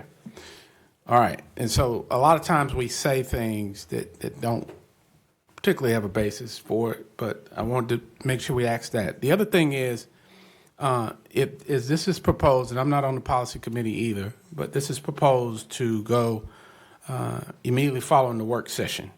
Is that correct? And our council work sessions are highly attended by council members. So if not, it's just like a council meeting. It very rarely, unless there are some extreme circumstances that we miss one or two, but we can check the attendance records of our work session to show it's not like an optional meeting on agenda briefing. The councils in the past have done pretty good with that, and I've served with several of them. So I wanted to make sure that we touched that. Now, there was an area of concern that I think was brought up tonight during the public comments, just to make sure that we're allotting people who work an opportunity to get here to sign up. I mean, that's reasonable to me. But at the end of it, we've got to understand that it's a tough job to make decisions about policy for 200,000 people. And because we hear from some here, those who come out and are more vocal than others, it doesn't mean that the decisions we make or that we don't in our own circles hear from that. And so let's be understanding to that, because this council was elected by the people. So obviously the people trust our judgment to make decisions, and they'll hold us accountable as well. And so I want to make sure that council, as we debate this, it's okay to debate policy, but let's not point fingers at who's listening to the constituents and who's not, who's violating people's constitutional rights, who's not, because we only have one lawyer that advises this body. And so we need to make sure there's basis with this as we go through that. But the other part that I have is we do have a motion to dispose of, and so our comments are supposed to be germane to that. I do support and think we gained some valuable information from the perspective of what we heard tonight, that people need to have time to get off work and to reasonably be able to sign up to speak. So if this motion does not pass, as is the table, and because a lot of work has gone into this, and so some of the newer members may or may not know the history of it. This was not just something that was thought of and done without any thought or background. It's been going on for multiple years, from my understanding.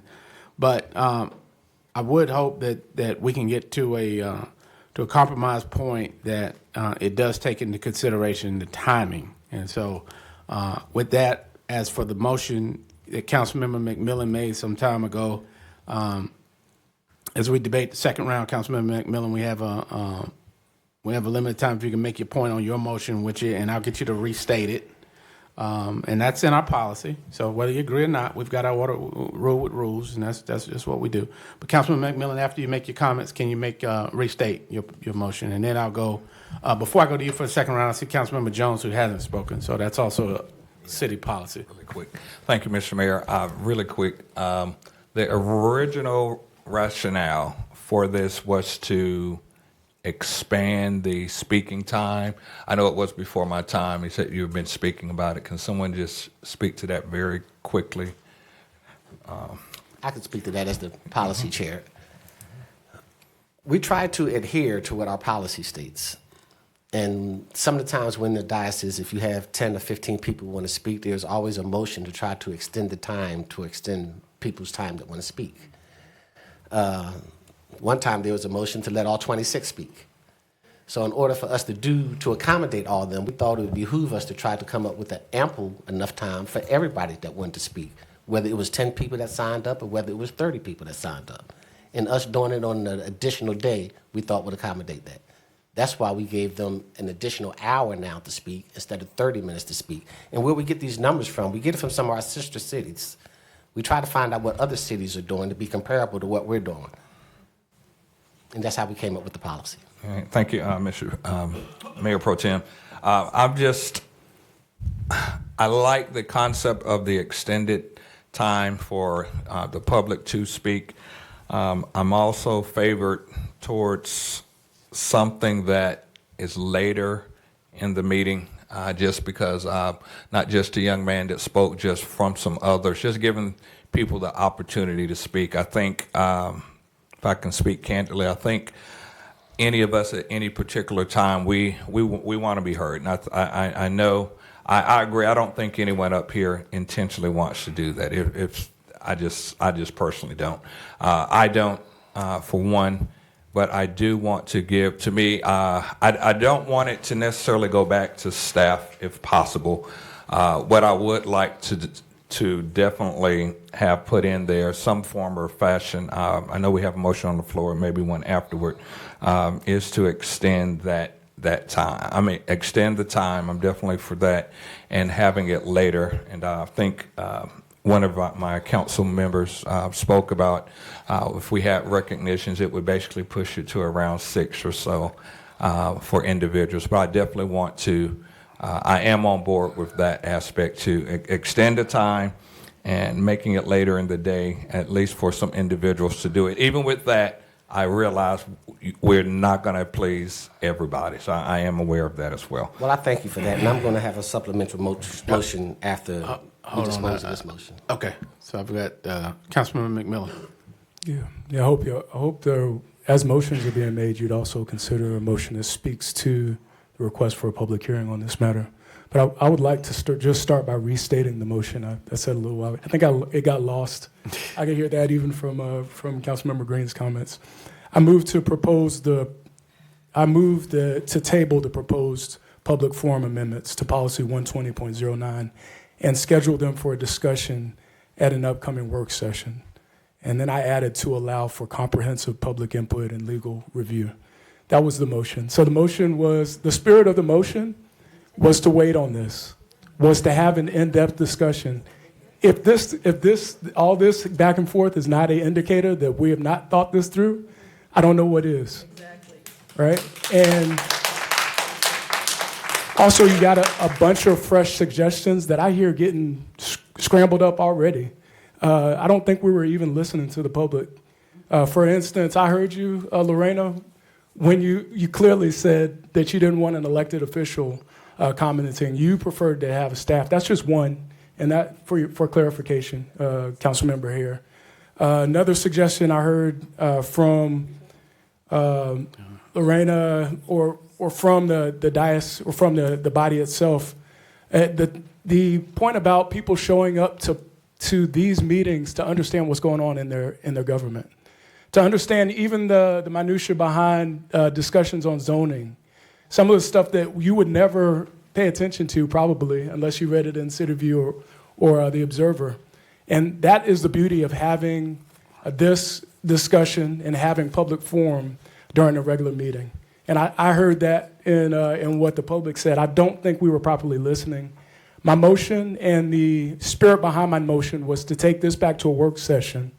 Another thing I wanted to direct to the city attorney, if I may, Madam Attorney. I mentioned some cases that have either recently been decided or are currently going on in North Carolina. I sent an email to everybody on this dais that hasn't been mentioned at all that specifically cited State versus Barthel, and y'all can look that up as well.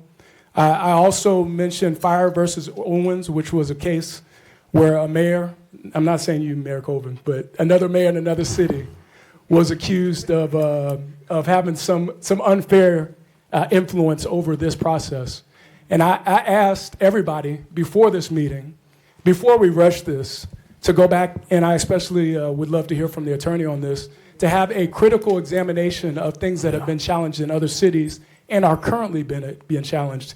And it's weird to hear that disappear from this conversation. I felt like if I didn't bring that up, it wasn't going to come up. Second round is usually a minute. Gave you a little grace. Okay. Right on. All right. The other thing I wanted to point out, this is to Councilmember Hondros, and I see you, sir. I see you. This is a matter of prioritization, sir. So I understand that there are a ton of other things that are going on, a ton of other issues. What I'm asking, sir, is for us to prioritize what's coming from the public, and I want everybody on the dais to think about the things that this council failed to prioritize that had to come from the public. There would not be, thank you, Isaac, for saying, there wouldn't be an OCS if the public didn't utilize this very public forum to ensure that was prioritized. And now look at us look at us 3 years McMillan, later we got- prioritizing that as a city priority. That didn't come from this dais. That didn't come from this body. It came from the public. Thank you, Councilman McMillan. All Jada right. Johnson is another person that y'all never Councilman McMillan. prioritized, that the public had to prioritize Thank you. for you. Thank you for your comments, sir. All right, council, we have had discussion. We're calling for the question. The motion has been restated to table. It was motion by Councilmember McMillan and seconded by Ferguson. All right, we've had discussion. Council, I look to you for your votes, and this is to table.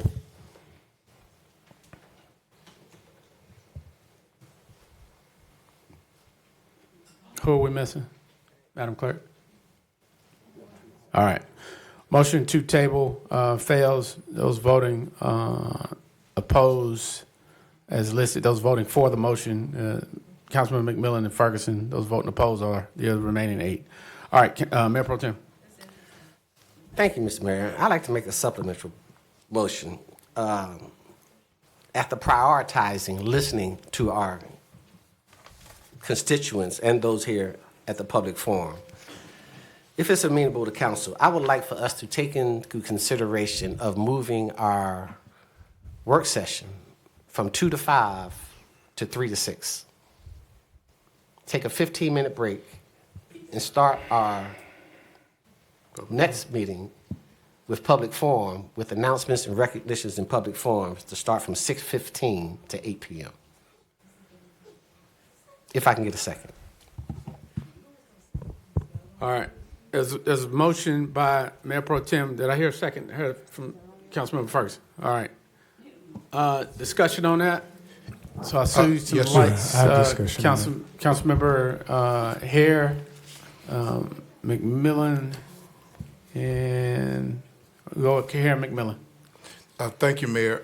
Also, because we do not have this as an ordinance or policy, I would also ask the maker of the motion to consider that staff speak with each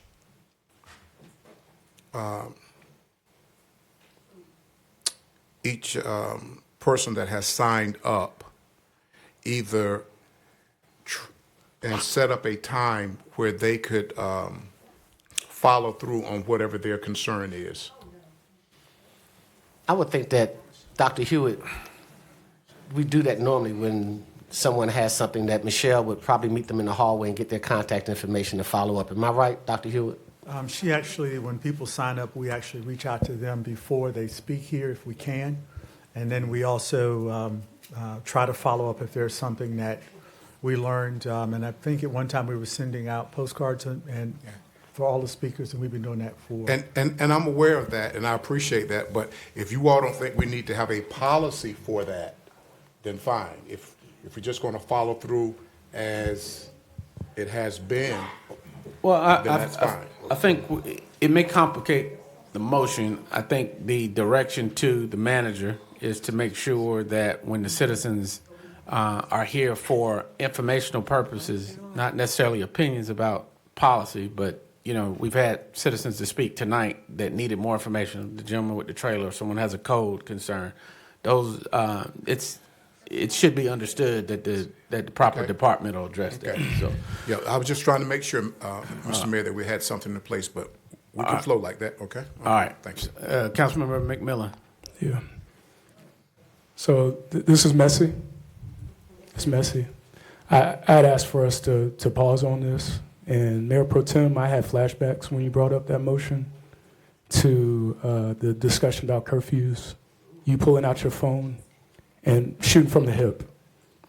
When the public asked you to slow down, to come up with policy that was data informed, you pulled out a policy on your phone on that moment and proposed something different. Just disappointed that we are at this point already. We're just starting a year and we're already this messy. It's really disappointing. Thank you, Councilman McMillan. And because we don't agree, doesn't mean it's messy or somebody's right or wrong. So that's the good of the body is to have different You're policing perspectives. speech right now, Mr. Mayor. Right. All right. Right on. Let's not do that. But yeah, let's keep things clean if we can. All right, Councilmember Green. Can we clarify, did Councilmember Hare's request get added to your motion?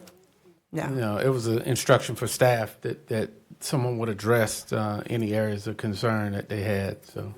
Okay, but I do have one that kind of falls in line, so if you would consider, Councilmember Thompson, Mayor Pro Tem Thompson, to extend the sign-up period to 1:30 PM on the Monday of the meeting date, to fall more in line with what we're doing now.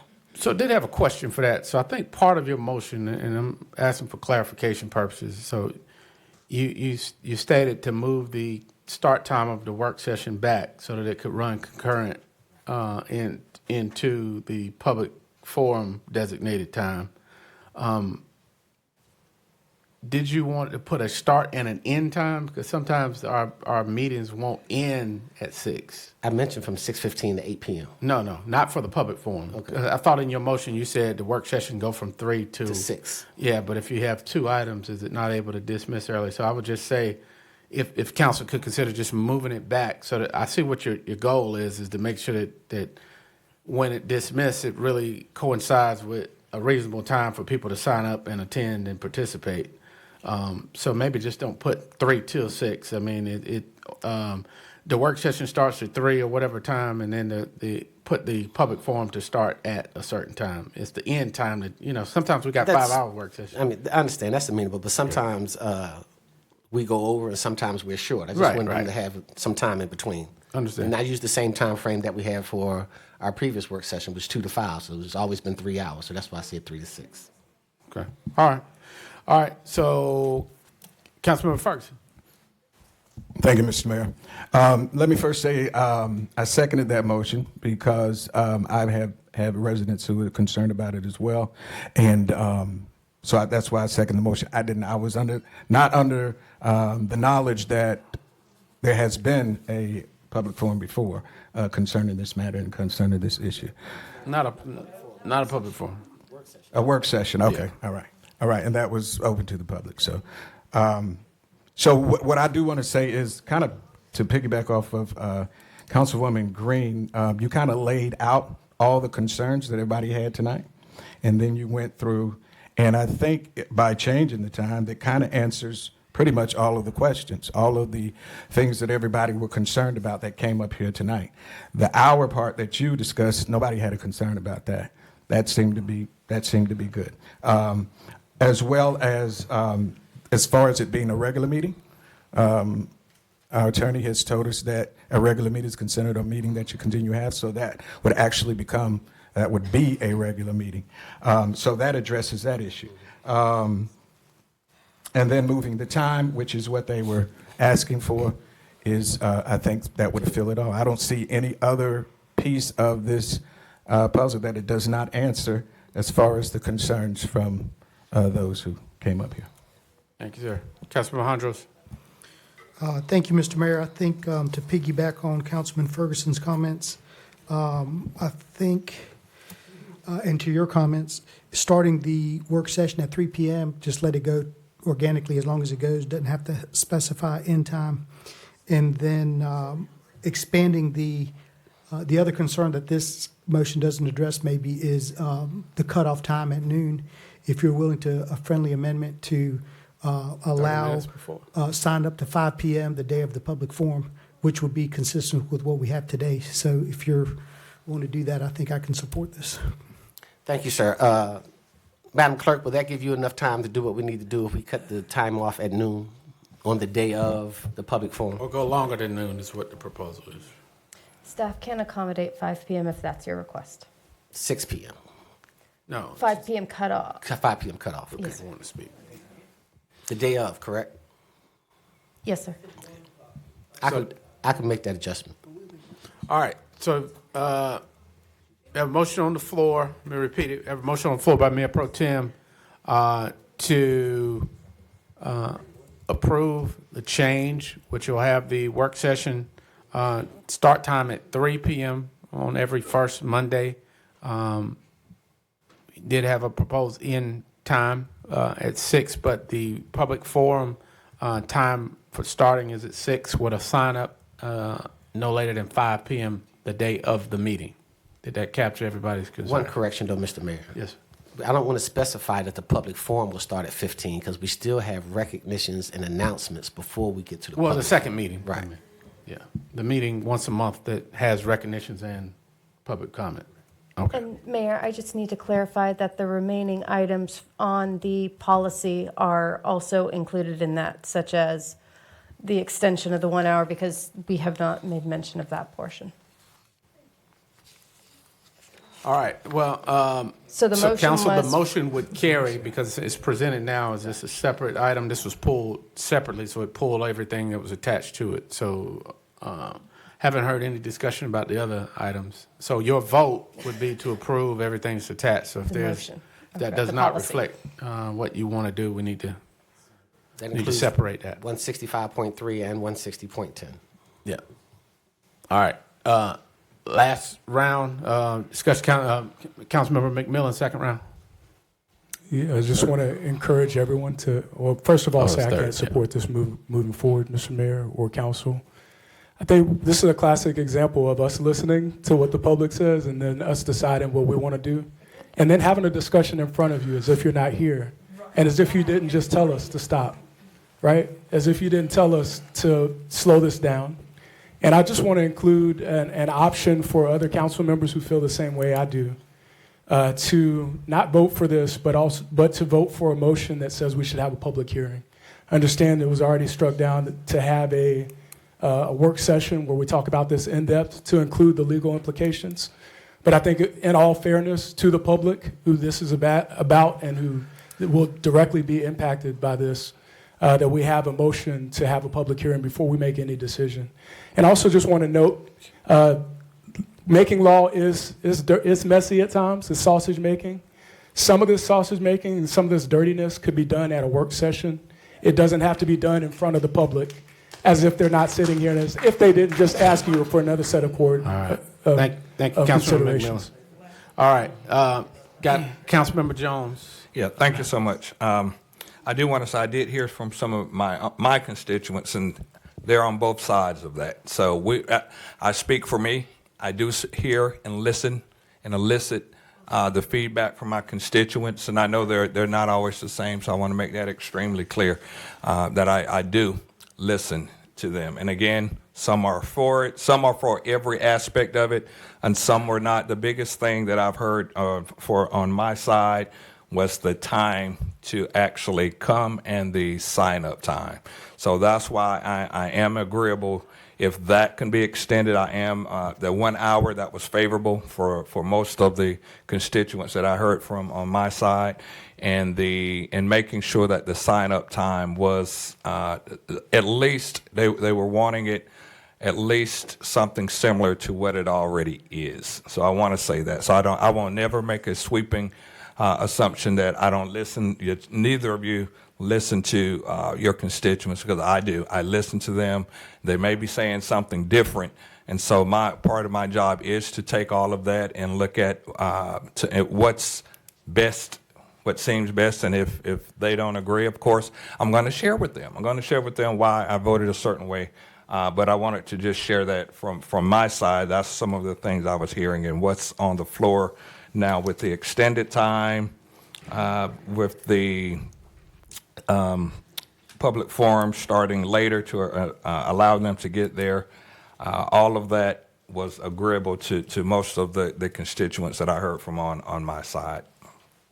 All right, and we called for the vote, and let me just say it's short-sighted to think that we haven't heard from anyone except this finite moment and the people who signed up, which we appreciate. But that should not be an assumption that that we're not hearing from our constituents because we didn't publicly hear that this evening. But all right, council, votes in. We've repeated the motion. Look for your vote.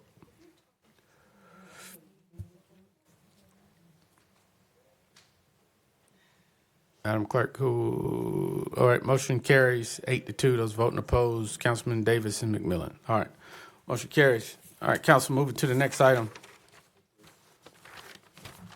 8.03.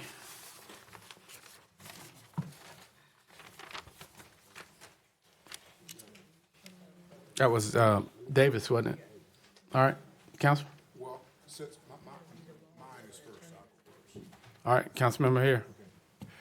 Thank you, Mayor. Thank you, Council. As we were speaking upstairs, this is the demolition, demolition of structures recommendation. What I would like to do is to give an additional 60 days to 484 Takaba Court, to give a little bit more opportunity for the residents to speak to our inspections department to see if anything can be done as far as bringing the property up to code or whatever the case may be, since the resident does live in Hawaii. But at the same time, I would like to keep it on the demo list so it will stay on the list. And if things are not worked out, it is still on the demo list for staff to go forward, and it doesn't have to return to council. Are you asking for a 30-day stay? I was asking, well, I asked for 60 since she's so far away. Okay. All right. So we'll do yours separate. So we'll do it separate since we've separated. All right. So Councilman Davis, you want to? Yes, sir. Just would also add that we move to stay the demolition for 905 Arnane Road for 60 days as well. Thank you, Mr. Mayor. All right. There's a motion to approve with the following conditions: a 60-day stay for 484 Tacoma Court and 905 Anarine Road. And there's a motion by Councilmember Harris, seconded by Davis. Discussion. All right, Council, look to you before you vote.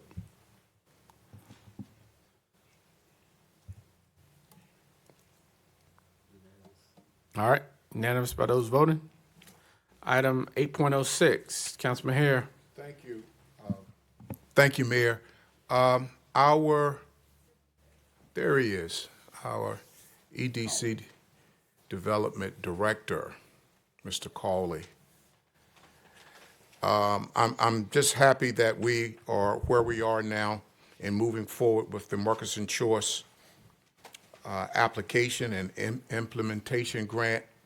I would like to also let the residents know, and even some of council that may be hearing this for the first time, that I was honored with all the discussions we've been having and inspections we've been having, that we're also able to add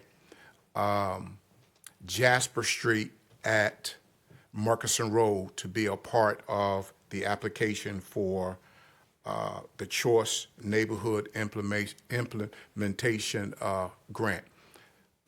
Please, Mr. Cawley, kind of explain where we are so the citizens can hear. Thank you, sir. Thank you, Mayor.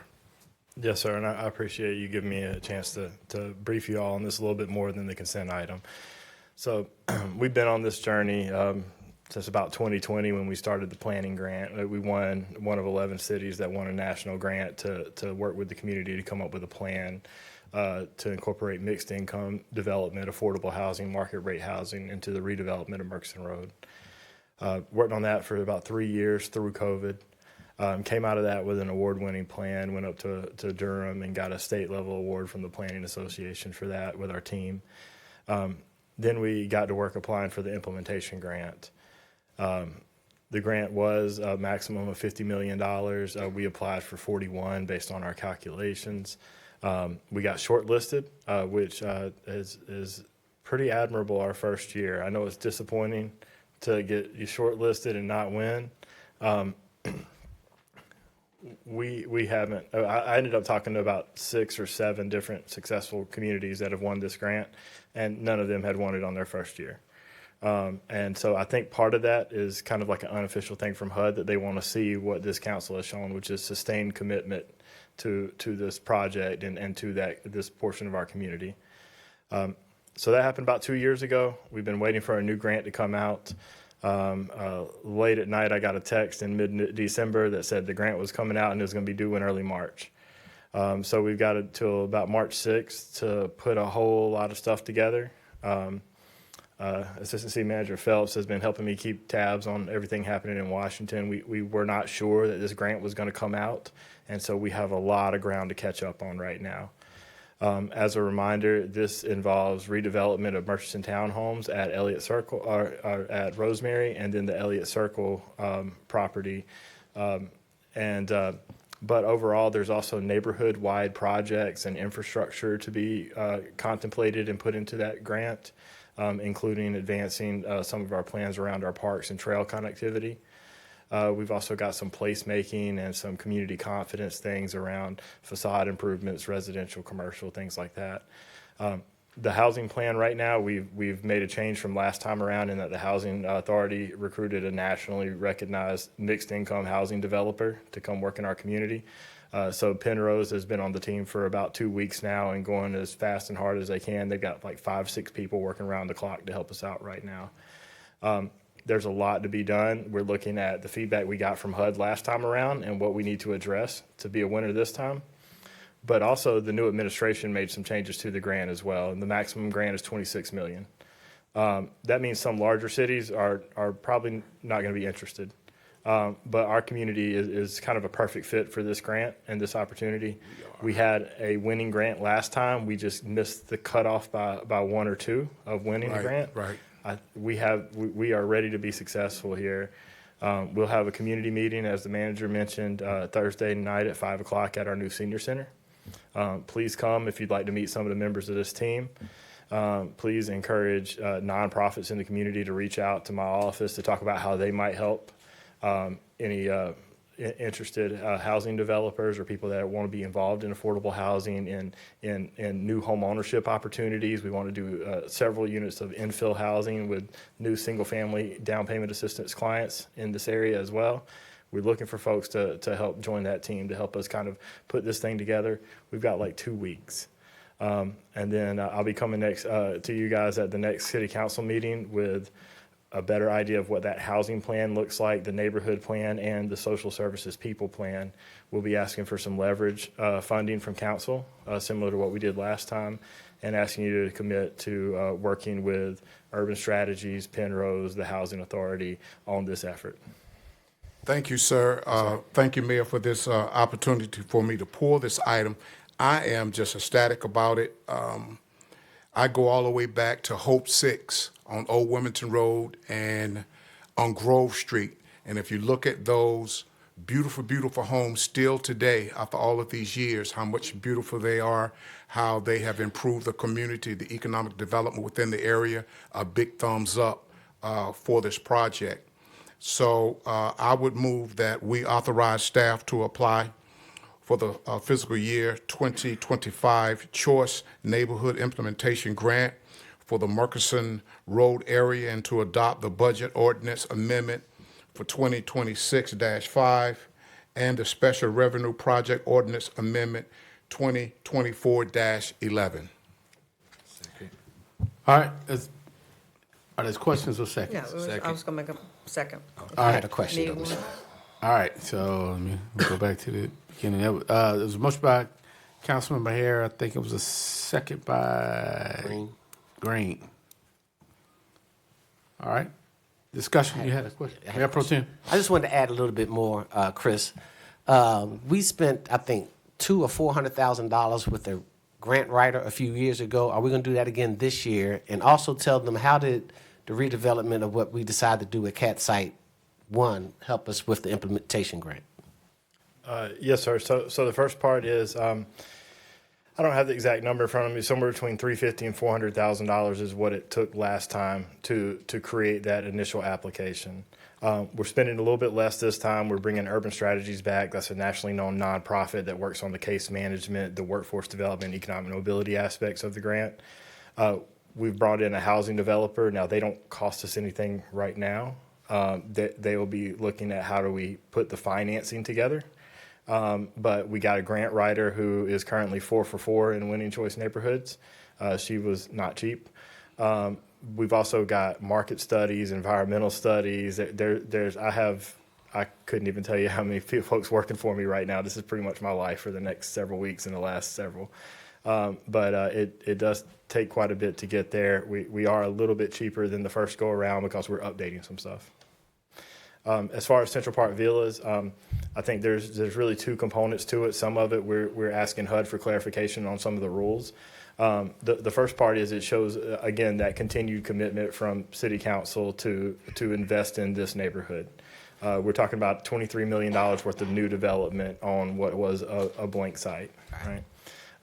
There's an opportunity from Penrose to potentially make that into a mixed income site. We've got a little bit more work to do on that and to look at and discuss that piece some more.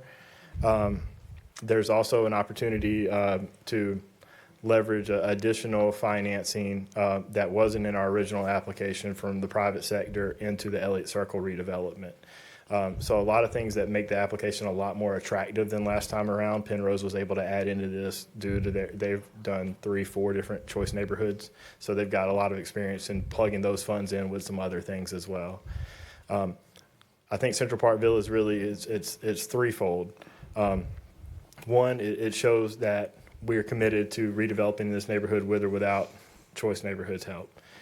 It shows that we're committed to addressing housing insecurity in our community and building more housing and investing. And three, we're hoping that through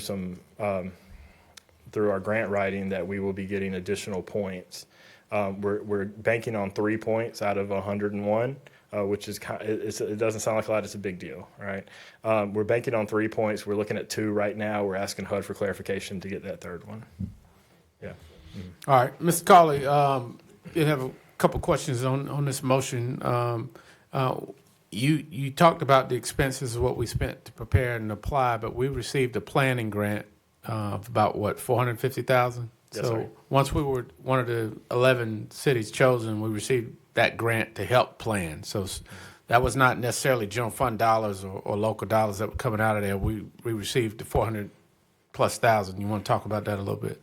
So it's both and, right? So the planning grant was a 3+ year process. We had lots of folks on our team. That full 400 didn't go towards planning. We used about 150 of it for early action activities. We did some little free libraries. We did low barrier, no cost internet service at public housing. We helped the local community garden in the community stand up and start operations. But about 300 of it was to the urban planner who met with our community over a 3-year period, talked with us, helped guide us through the choice process to get to there. Then another local fund, general fund investment to put that application together. So that's why we're not coming back tonight asking for another 400+. We're asking for 100. We had a little bit of money left over. This will get us over the hump.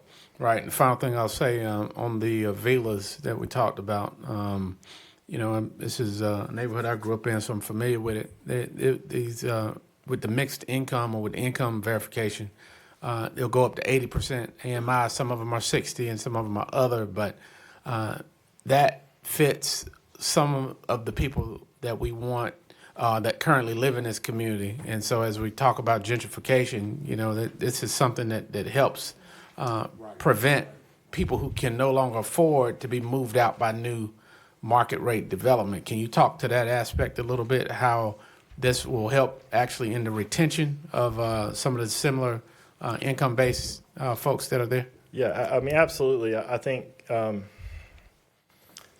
unless you're living in it, it's kind of hard to visualize. And I know y'all talk to people all the time, right? 80% of area median income, that's a brand new teacher with a child at home, right? So we're talking about working class folks. 60% of area median income, that's somebody working full time at Target. I know because I did that, right? So you're talking about working folks that are in there. There are some lower income units in there for folks that are on fixed income, disability, Social Security, things like that as well. So forth. But it's mixed up to all of that. Now, when I say mixed income, as far as what we have maybe the potential to possibly consider, that would be having some unrestricted units that are market rate as well, so that you have the complete gamut of folks making 30% of area median income all the way up to 100, 150. All right. Yes, sir. All right, thank you. Councilman McMillan. No, thank you, Mr. Mayor. Chris, just want to say thank you to you, Alex, and your entire team. I had a question very similar to the mayor's, just about the possibility of displacement of the folks that are already in that area and what we can do. Things like mixed use, mixed income housing. But thank you for your commitment to this, fully in support of this endeavor. If the mayor will allow me, I'd like to speak just a little bit more on that displacement piece, because I think that's something we hear a lot about, and it's worth pointing out. We are guided by federal regulations called the Uniform Relocation Act. We cannot displace people using federal money like this. Every person who, if we are targeting where they live to be redeveloped, they have first right to return. we also have to come up with a plan for them. We got to go sit on their couch in their living room and talk to them about where do they work, where do they go to church, where do they shop at a grocery store. And so to help them find the place that they're going to land while we tear down and rebuild. Right on. Yes, sir. Thank you. All right. All right. Council, I look to you for your votes.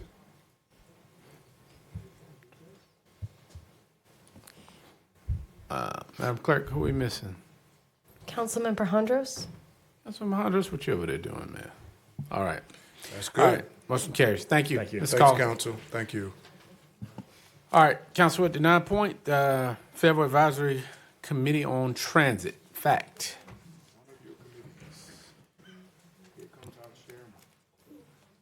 Austin presenting tonight. All right. All right, Mr. Chairman, how are you? Good to wake up from my nap. Thank you.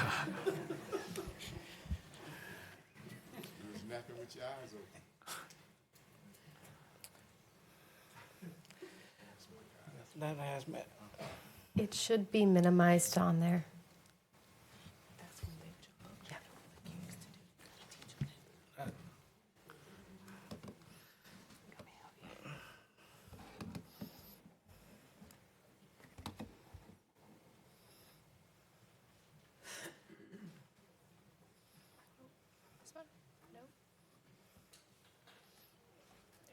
That.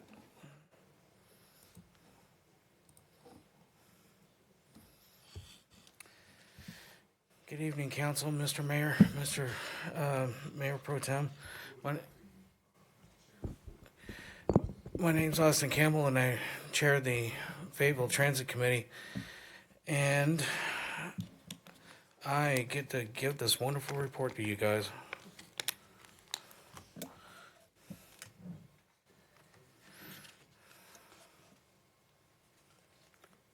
What have I done?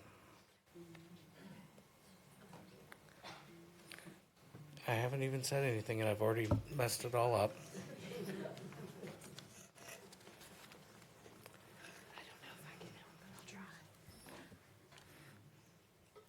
I just want to make sure everybody earns their money tonight. And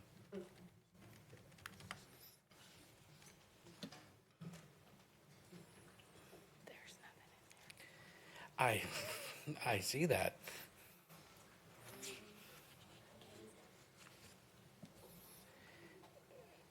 I swear to God, there's a PowerPoint to this, and I would love to present it to you guys.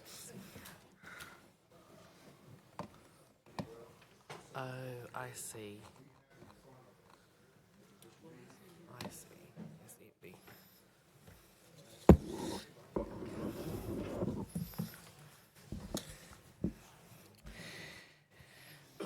Thank you.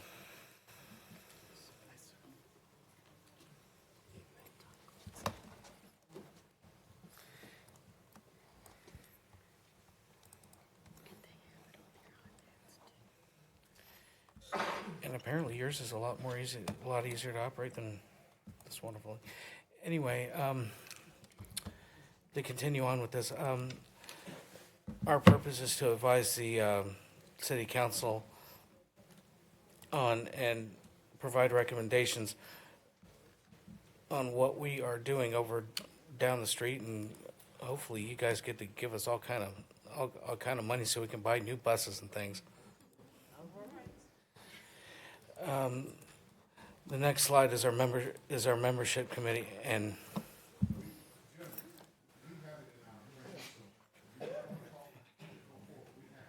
okay. Ms. Strickland left me her ACM Strickland left me her computer, so I've got it here as well. Next slide is our membership list, and I'm not going to read everything to you. Thank you. I won't read it all, but I will say the two names at the bottom of the list. Takara Emanuel is our FAMPO rep. Councilman McMillan is our liaison, and this wonderful young lady who lent me her iPad is our ACM. The next slide is our current metrics. As you can see, our ridership on our fixed route. Thank you. Our ridership is up 2%. Our collisions are up 14%. And our road calls are down 14%, and our valid complaints are down by 31%. Our paratransit is down by 15%. Our collisions are down by 22%. And again, our road calls are down by 25%, and our complaints are down by 27. This will be from FY 25, July through December, and compared to FY 26. Our next slide is goes into our accomplishments over the last year. We took delivery of electric buses and new charging stations at our Grove Street facility.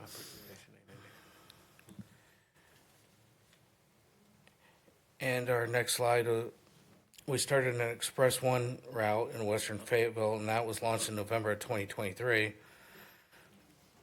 And we can say that at this point, the ridership is up 3%. Our Title VI survey, which you guys approved in April of last year, we've implemented two buses to 4 routes. We're awaiting a contract award on our cashless fares, and our feasibility study is underway, which should be completed by the end of the month, and we're looking to present to council at your work session next month. Our revenue vehicle replacements,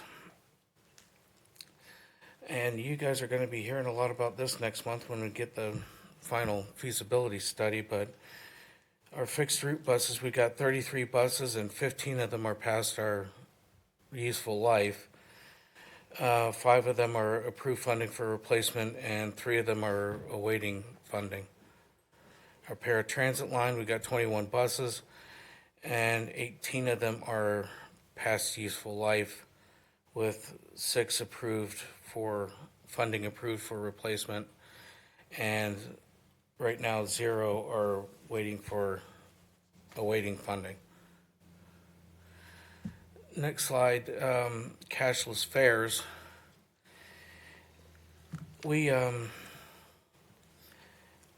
I think we can increase our revenues by decreasing our cash handling costs if we go to cashless fares, and we might be one of the last transit systems, probably in the United States, but definitely in the state that are still cash only, and so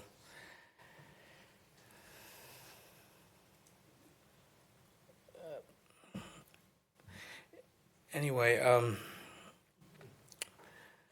this will, if we could go cashless, this will speed up this will speed us up in our convenience quite a bit. I brought this up a few minutes ago, our feasibility study. Our consultant has this at the moment. Like I said, that they are finishing up the report. It should be done in a couple of weeks. So then that way staff will get it by the end of the month. Transit staff will have it by the end of the month, so we can turn around and present it to council here in a couple of weeks. And this study will support a potential expansion. We studied traffic and commuting patterns, the regionalization of the transit system itself, and perhaps adding a second transit facility in western Fayetteville, which we will all find out here in a couple of weeks how badly we need that. Some of our ongoing challenges, and one of them that is always going on is that we are always recruiting for transit drivers, transit operators, and diesel mechanics. And we're always battling our aging fleet, which, again, once our study gets here, we are putting a lot of miles on these buses, driving them all the way back and forth from western Fayetteville back over to Grove Street. And Next to last slide. Our wonderful director, this is her saying and her slogan, and we need to start putting this on T-shirts. If anybody in marketing communications is listening, we need to start putting this on T-shirts, mugs, or anything else that we can hand out at job fairs or anything else. And with that, I will take any questions, and hopefully I can answer them. Thank you, sir. Councilman Hare. Thank you. Well, Mr. Chairman, Ms. Tiffany, thank you all for this report. For a little history, I remember when our buses were going down the road like a butterfly like this right here, smoking, and it was terrible. It was terrible. And we made up our mind, at least back at that day of the council, that we were going to come together and support our transit department and help them as much as possible. During our retreat, Miss Tiffany, she was so busy trying to get votes, at least talking to me, she said, now you know how many buses I need? I don't know, she said, I need 20 buses. Doc, have you vote? And Miss Tiffany, we're gonna do our best to help. I know it's a collaborative thing between us and the government's assistance. Now, we have 21 buses and 18, you said, we're at their useful life period, correct? Yes, sir. So we are kind of in a hurry, okay? I understand that. I was trying to understand where the increase was because you gave two different increase percentages. You gave, you said the ridership was at 2%, and then you went to another slide, and I did not note that slide, but then you said that that new service was 3%. So help me understand which one, what's the difference in those percentages and where they are, please? So on the slide with the current metrics that has all the arrows, on fixed route is our larger buses. And so the ridership overall on fixed route, on the total ridership of our big buses is up 2%. Overall buses? Yes, sir. Okay, when we're looking at just X1, and that's our express service from in West Fayetteville, and that's Hoke Loop Road to the mall and back, weekday, that service in itself is up 3%. Okay. And it's been up 3% year over year, and we're now into our third year. So the ridership is steadily increasing for that service. Okay. Now, I got two more questions Yes, for sir. you. I think, I don't know, this may be one of those where I have more than one round there. There are two things. You say we are way, way behind in our state as far as we're still taking money, cash currency. Yes, sir. We spoke about this, or you all spoke about this, I think, once before, about having the cashless device. Yes, sir. So we haven't moved any since we've been having that discussion? Yes, sir. We are currently in the final stages of awarding a contract for that. We had 4 proposed vendors that provided their bids on it. So we're just in the final stages of that. We've made our selection and sent it back. So it should be routed through the city within the next few weeks, and we can get that rocking and rolling. But yes, we are one of the very few transit systems still left in the United States that has an only cash system. How is that going to be a major retrofit for our older buses? I mean, I see the devices that we have. Mm-hmm. I mean, I see the slide here. Is that going to be major and easy acceptable with our older buses? Yes, sir. We will integrate it with cash, so we will not just remove cash immediately. Mm-hmm. We will have transponders. You'll be able to use our app. You'll be able to use your credit card on the buses. We'll be able to have smart cards where there'll be reloadable cards. You'll be able to buy a pass online, still have tickets, and still pay cash. We're just trying to infuse other ways for customers to be able to have access to be able to utilize our service. Okay. My last question. This is my number one of my number one things until every stop has a bench and a shelter. I'm not going to ever be happy until every stop has a bench and a shelter. You told me that you had some shelters, Yes, sir. and I don't know what you're having them for because they should be up and out. Well, we got to wait for them to come off the truck first, sir. Okay, well, that's- Yes, tell that sir. truck As to soon give as they you- come, yes, sir. Yeah. They were scheduled to come in this month. We got an email last week saying they were delayed. They'll be in March. The funding only goes so far. We've talked about it Yes, before. ma'am. Shelter packages more than $20,000 Yes, ma'am. just for one bus stop with full amenities. Mm-hmm. Also, one of the barriers that we have with bus stops is whether we own the street. So if it's a DOT road, we have to get permission from Correct. DOT Correct. to do those things. So it's a lot that's involved in the stop, as well as our service standards. So we currently have council-approved service standards that include, in order for there to be a bench and a trash can, there has to be at least 6 boardings a day. In order for there to be a full shelter package, it has to be at least 15. I would love to make sure that every stop had exactly what you wanted at every stop, but there are some environmental barriers, obviously some financial barriers, and then some permissions that we would need. Well, even with our older buses, I'm glad to see that we have some areas of percentages that are up and that we're moving forward. So I applaud you, but we still got a long ways to go. Yes, but sir. thank you, guys. Yes, sir. And thank you, Mr. Chair. Thank you, Mayor. Thank you. All right, Mayor Pro Tem. Thank you, Mr. Mayor. 2 questions. Don't go nowhere, Ms. Tiffany. They're probably going to be for you. We talk about regional transportation. Yes, sir. We're talking about expanding our transportation, whether it's to the airport, whether it's to Hope Mills, or whether it's to Spring Lake. And then you talk about the maintenance and the wear and tear from the west side. That's going to put more strain on our buses if we do collaborate and do those types of transportation needs that the region is asking for. How do you foresee them trying to apply for grants to help us with our outdated buses? And secondly, speak on the $500,000 apparatus we just purchased to do the maintenance on the electric buses. I think that's the bus lift. So, to answer your question, we are still the transit system. So even if we regionalize, we would still be the one to receive the federal, state, and local funding. So if in fact, and next month when we come before you with the results of our feasibility study, we're going to get down and dirty about regionalization. But I will say that if in fact the council does approve us to start really exploring those options, Spring Lake and Hope Mills have already indicated that they have a vested interest, not just from a conversational piece, but from a financial stake as well. Good. We haven't worked through any specific details on that, but there would need to be some level of contribution from all parties, because you're right, for us to expand, it will require a lot more of us.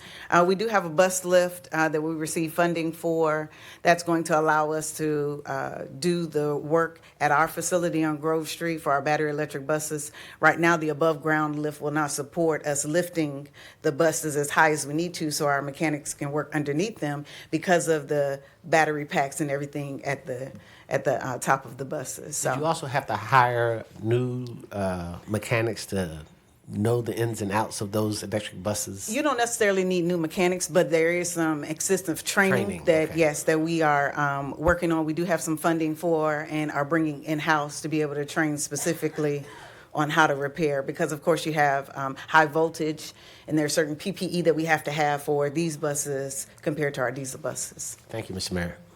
Thank you. Councilmember McMillan. Yes, thank you, Mr. Mayor. I'm prepared to make a motion. Also have some comments. All right. I have a couple other council members. Councilmember McNair. Hi. Oh, thank you, Mr. Mayor. I just wanted to say to Tiffany, I love your energy. Thank you. You have the energy that I will get the job done. Mhm. And also, Mr. Hare already spoke on my passion stops. about the shelter. I always see myself standing out there alone in the rain. If it's just me, I still want a shelter there. So I want to thank you for the hard work, you and your team, and your liaison, newly appointed, Sean. Thank you for your work. you. Thank you. Thank you. Keep up the good work. Thank you. All right.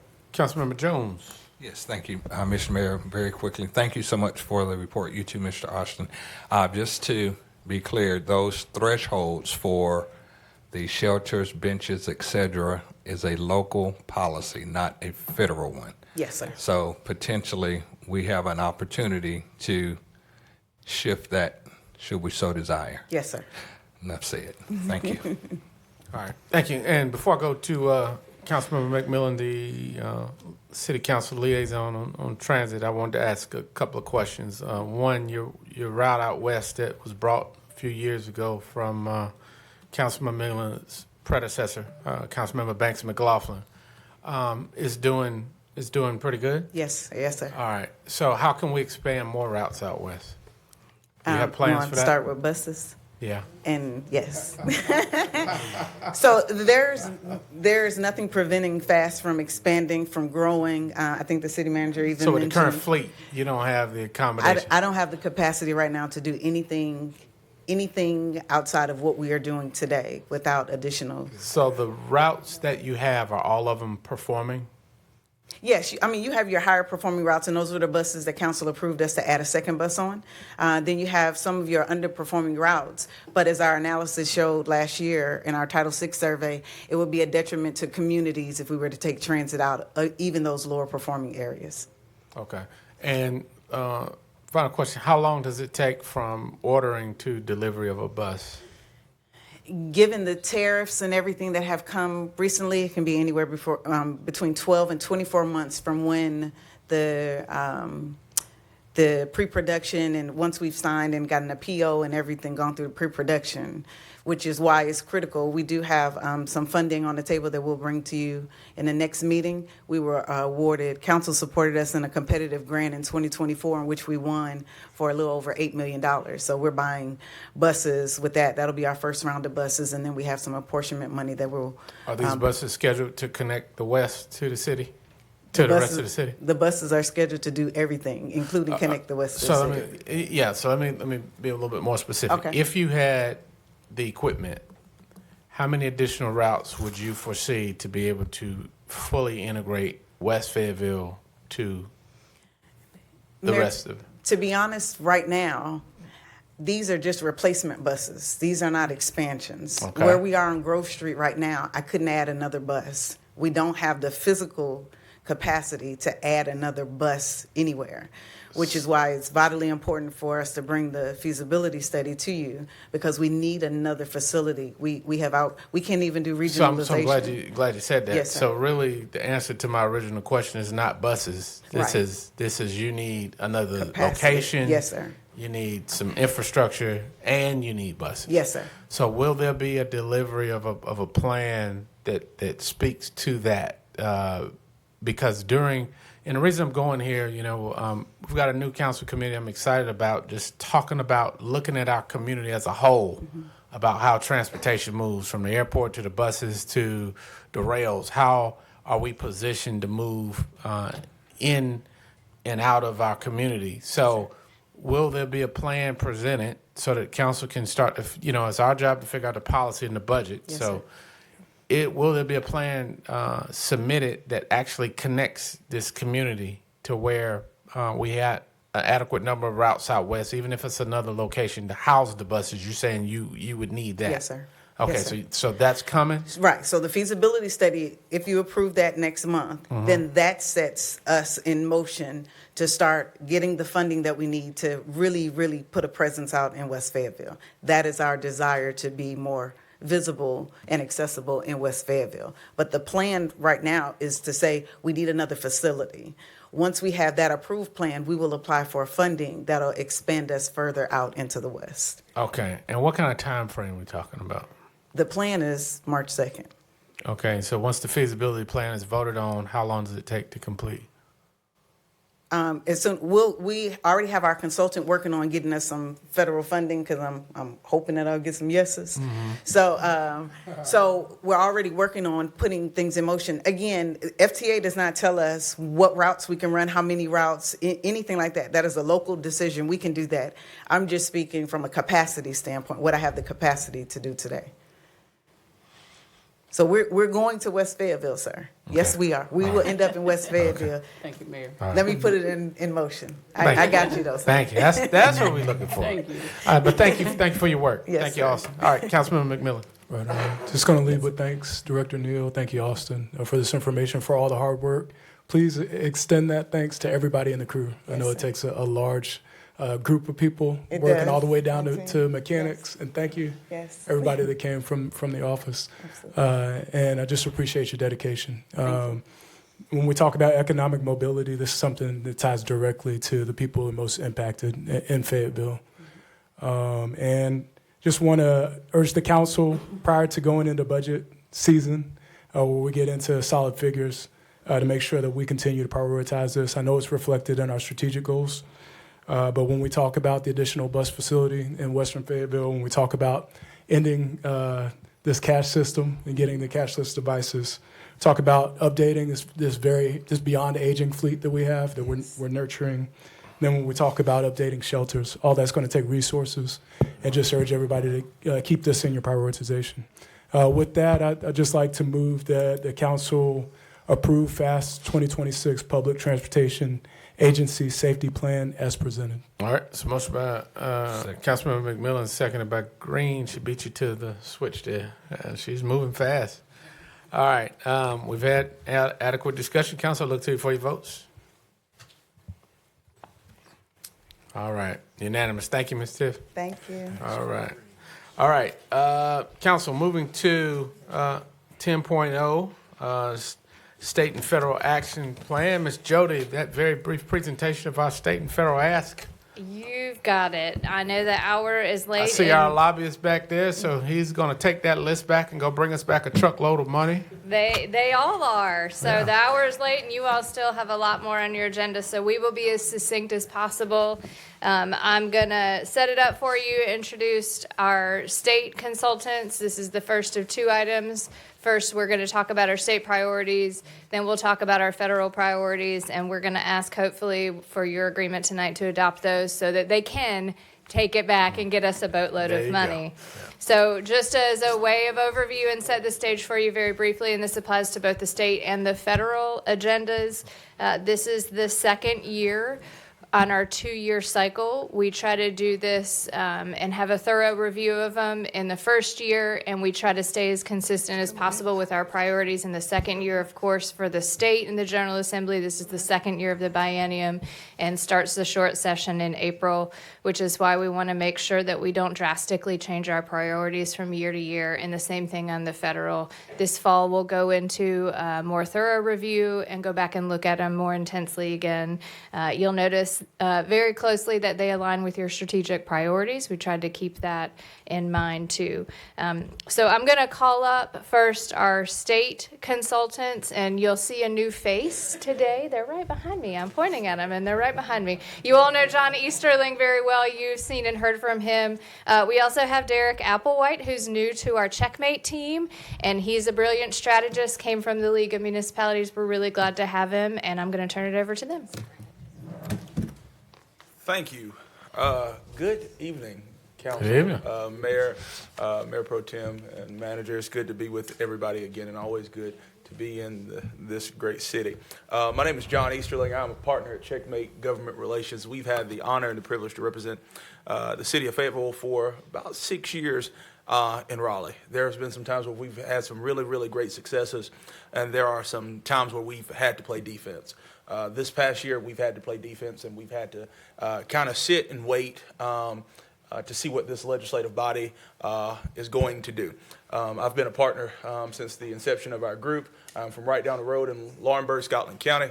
I manage our relationships on the Democratic side of the aisle and those with the governor's office and members of the executive branch.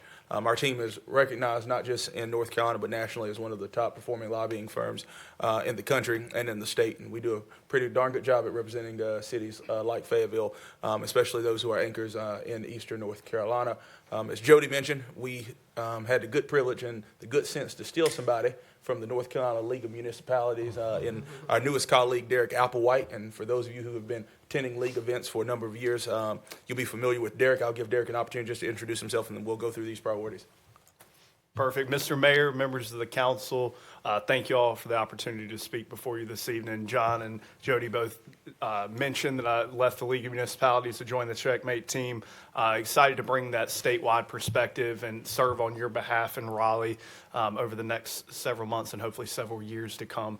As John mentioned, things have moved slowly over the past several months at the General Assembly, but we'll provide some updates, and we're happy to answer questions for you, and know that John, myself, and our team is at your disposal.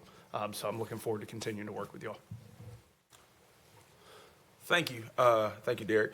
As we move through this, we've taken a very deliberate and intentional approach putting together this agenda as it aligns with your strategic priorities as council. It's been a pleasure working with Jody. The team has changed a lot. We had Brooke, and so we'll miss some of those faces, but working with Jody is always a pleasure and an honor.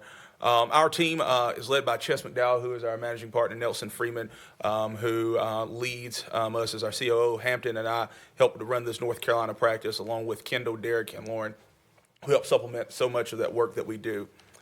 On the horizon, right now we're in a primary. The primary has impacted our state budget, and the reason why we don't have a state budget. Our North Carolina Senate president is in a really tough and competitive primary. I think for most folks will tell you that it probably has delayed a number of things, and the budget is being one of them. North Carolina decided to do, in collaboration with UNC and Duke, a children's hospital, state children's hospital anchored in the Triangle. That was an area of contention with the state budget. Some of that has now been worked out, and a solution has come. Housing and zoning, as it relates to down zoning, was a big issue and concern for municipalities. Derek, during his time with the league, had the opportunity to work on that. Helene, we have not gotten the funding from the feds that we were supposed to. There have been literally documents waiting on the secretary's desk at DHS for her signature. The Medicaid funding, you all know that the cuts to Medicaid that have happened, the feds have decided to extend to the states what they call the Rural Health Transformation Project. And those are dollars that are going to communities across North Carolina. And as the agency, DHHS, our state health agency, creates this hub model, our hospital systems like Cape Fear Valley will benefit from that as well. Our funding needs. This is one of the most important things that we do as your lobbyists. We make your request known. That's in the text. $4 million for mental health co-response, homeless support, and community-based violence interruption programs within the Office of Community Safety. I know this was a priority for council. $2 million for affordable and workforce housing initiatives. $500,000 for transportation connectivity study for I-685 rail and surface transportation. I know Councilman Hondros has brought that up as well. And $5 million to support sewer and water extension. And so supporting sewer and water infrastructure expansion that encourages increased economic development activity. Water will be the picture that paints economic development in this state and especially in this region. I cannot tell you how many times I've been in Senator McKenna's office, who has now transitioned from senior chair of transportation approach and policy to now being senior chair of finance.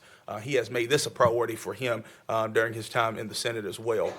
$10 million for pedestrian safety projects that leverage state funding to expedite pedestrian safety studies and efforts. $1 million for workforce development initiatives.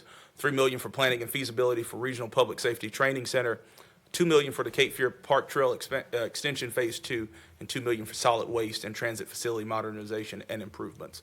I think for the most part, we have a pretty comprehensive legislative agenda, one that tackles the needs and priorities of this council that you've laid out during our time working together, but also addresses the needs and the desires of this community. And it's pretty expensive, from everything from workforce development to public safety and to regionalization. As I told you, as Fayetteville anchors as a hub in this community, certainly in this part of North Carolina, regionalization is what we're talking about when we're talking to appropriators and to the corner offices in Raleigh.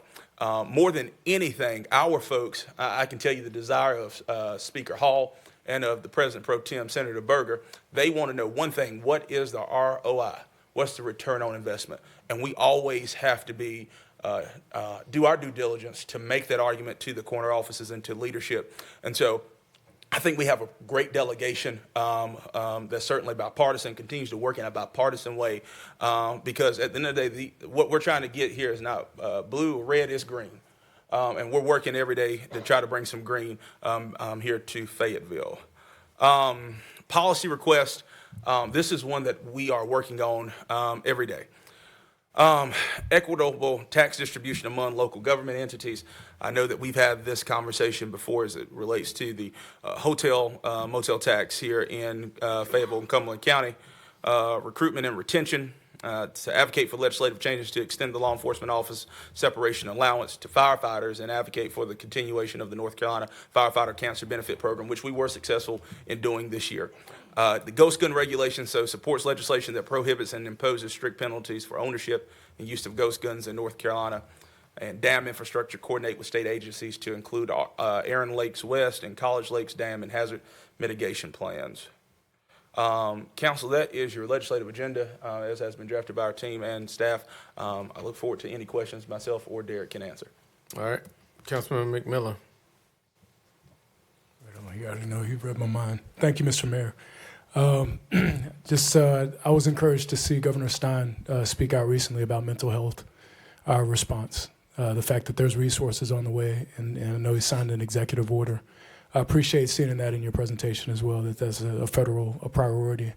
Are there opportunities for us, even in the coming weeks and months, to emphasize our growing and our budding attempts at mental health response through our OCS, and to pull in both state and federal resources to support our plans?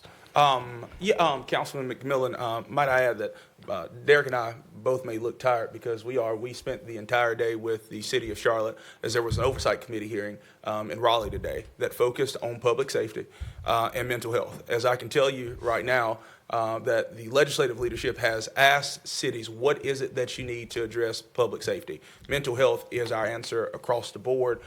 Derek can kind of speak to more of what that looks like and maybe the approaches that other cities have taken as well that we'll take in our approach. I appreciate that.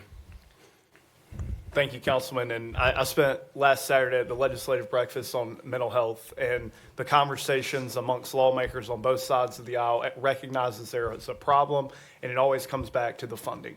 And what opportunities are there to fund organizations and communities at the local level to address the need? And I think the opportunities that are going to come forward in the next couple of months as they create a state budget are going to be great. And I think it's continuing to be important for you all in your positions to have conversations with your delegation to emphasize what could be beneficial in your community, because it looks different in every community, whether it's through community organizations, through the work that the city is doing yourself, or through partnerships and regionalization efforts to work beyond the municipal boundaries here to see what can be done. But legislative leadership, as John acknowledged, and what we saw on Saturday, is bought into the idea, but now they just need a couple of ideas of what can be done specifically at the local level. Right on. And I look forward to working with all y'all to figure out what that might look like for Fayetteville. Thank you. The community kind of led us towards something that looks like the Hearts model in Durham, which takes resources, but if done right, is the gold standard. And I hope that with the resources that are available, we can move closer to that and phase the implementation of a plan that gets us there. All right, thank you. Mayor Pro Tem. Thank you, Mr. Mayor. Mr. Mayor, I move that we accept the state priorities for the city of Fayetteville, All right, presented by John and Derek. Great job, fellas. Yeah, motion by Mayor Pro Tem. I see a second by Councilmember Jones. Discussion. All right, Council, I'll look to you for your votes to receive this. All right, motion carries. Mr. Eastland, Mr. Applewhite, go get them. Thank you, Council. Yes, sir, we need. Get our money. Yes, sir. Thank you, guys. Thank you, Ms. Jody. I'm back again. I have one more. So we've just heard about our state priorities. The other part of this is your federal priorities. As with our state program, we do the same 2-year cycle. There obviously isn't a short session, but as we all know, things change and are flexible and ever evolving in DC. And I know my colleagues from Strategics behind me are going to talk a little bit about that.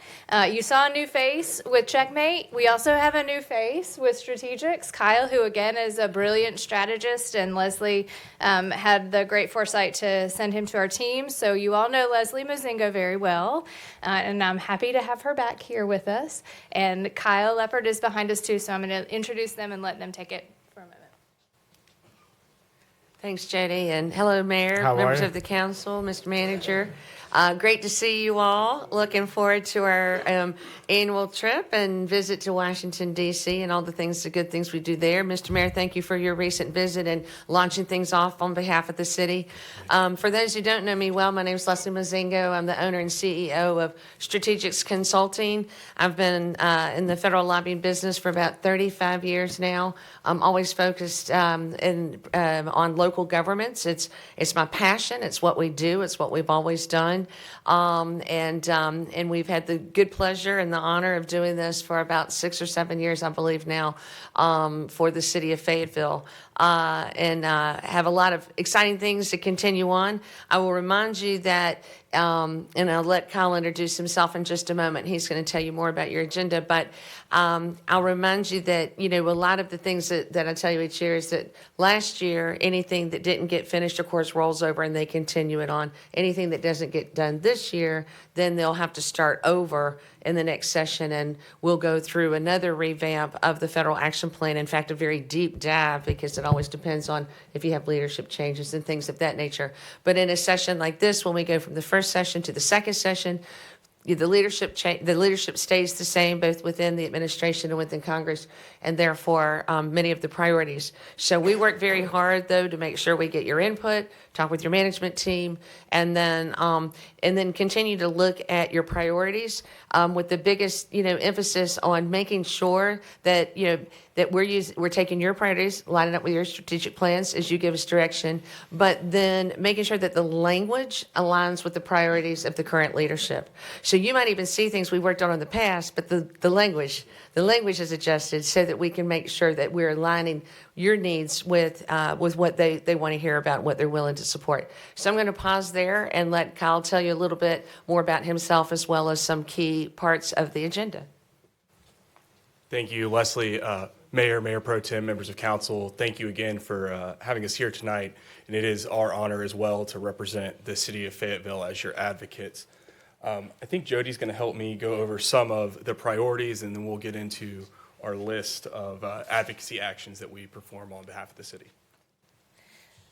So much like the state, these didn't change a whole lot, but what you'll notice and what I've shared with you the last time this was in front of you is this follows very closely with your strategic plan priorities. We sort of group things together. So in transportation and infrastructure, of course, the airport, which has been long on our list, international terminal, which we've worked towards, increasing direct flights, that flight to DC and any other market.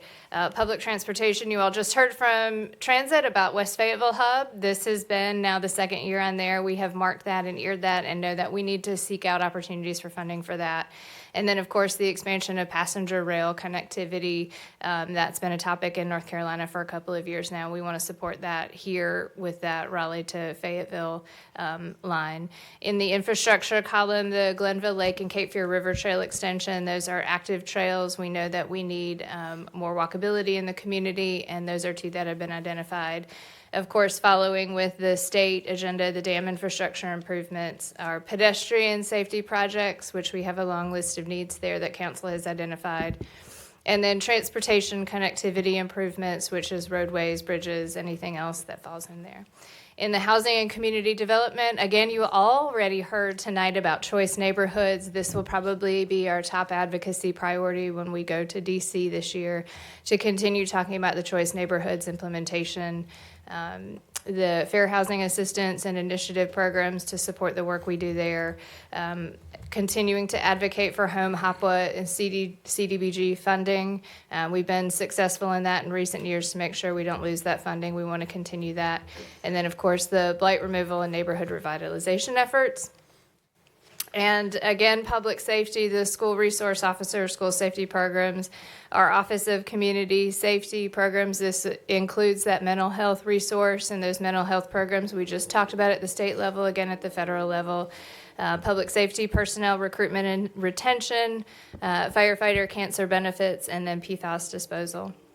And in the economic and development and quality of life area, the defense-related initiatives is the home to Fort Bragg. This is a critical one for us and one that we always lead the conversation with. How do we support our active duty military and veteran and veterans that live in the community, are supporting our next generation workforce initiatives, continuing that airport conversation with the corridor improvement and economic development, and then the I-685 connectivity.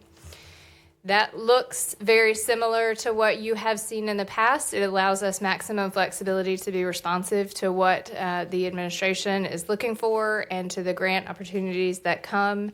As you heard Chris Colley say earlier, sometimes we know they're coming, sometimes we don't know they're coming. Sometimes Leslie calls me or Kyle calls me and is like, this is coming right now, so we need to be prepared for it. So we try to be as responsive as we possibly can. So I'm going to turn it back over to Kyle. Thank you, Jody, and appreciate you running through those important priorities for the city of Fayetteville. Across all of those opportunities, projects, and programs, we're continually trying to assess your goals and align potential opportunities to move those projects forward. We do that in a number of ways, but most importantly, identifying and pursuing federal grants and other federal funding opportunities to support your projects. Having projects that align with federal priorities or federal programs is not enough. You also have to move beyond that and have strong relationships with the members of your congressional delegation and federal agencies. They understand the true nature of the projects happening here in the local community. We also facilitate congressional and agency visits. I know Leslie mentioned earlier we're looking forward to being with Council in Washington, D.C. for the National League of Cities next month. It's an important opportunity not only to elevate your issues, but issues facing cities like you across the country. As you all know, there's been a lot going on in the federal space since January of last year. One of the most important things that we do as consultants for the city is to monitor on legislative and regulatory issues and provide regular reporting to your staff about those issues. So Jody gets emails at all hours and all days of the week because the work does not stop. Developments happen all the time. And so happy to answer questions. And Leslie, if you have anything else to add before we move on, happy to entertain that.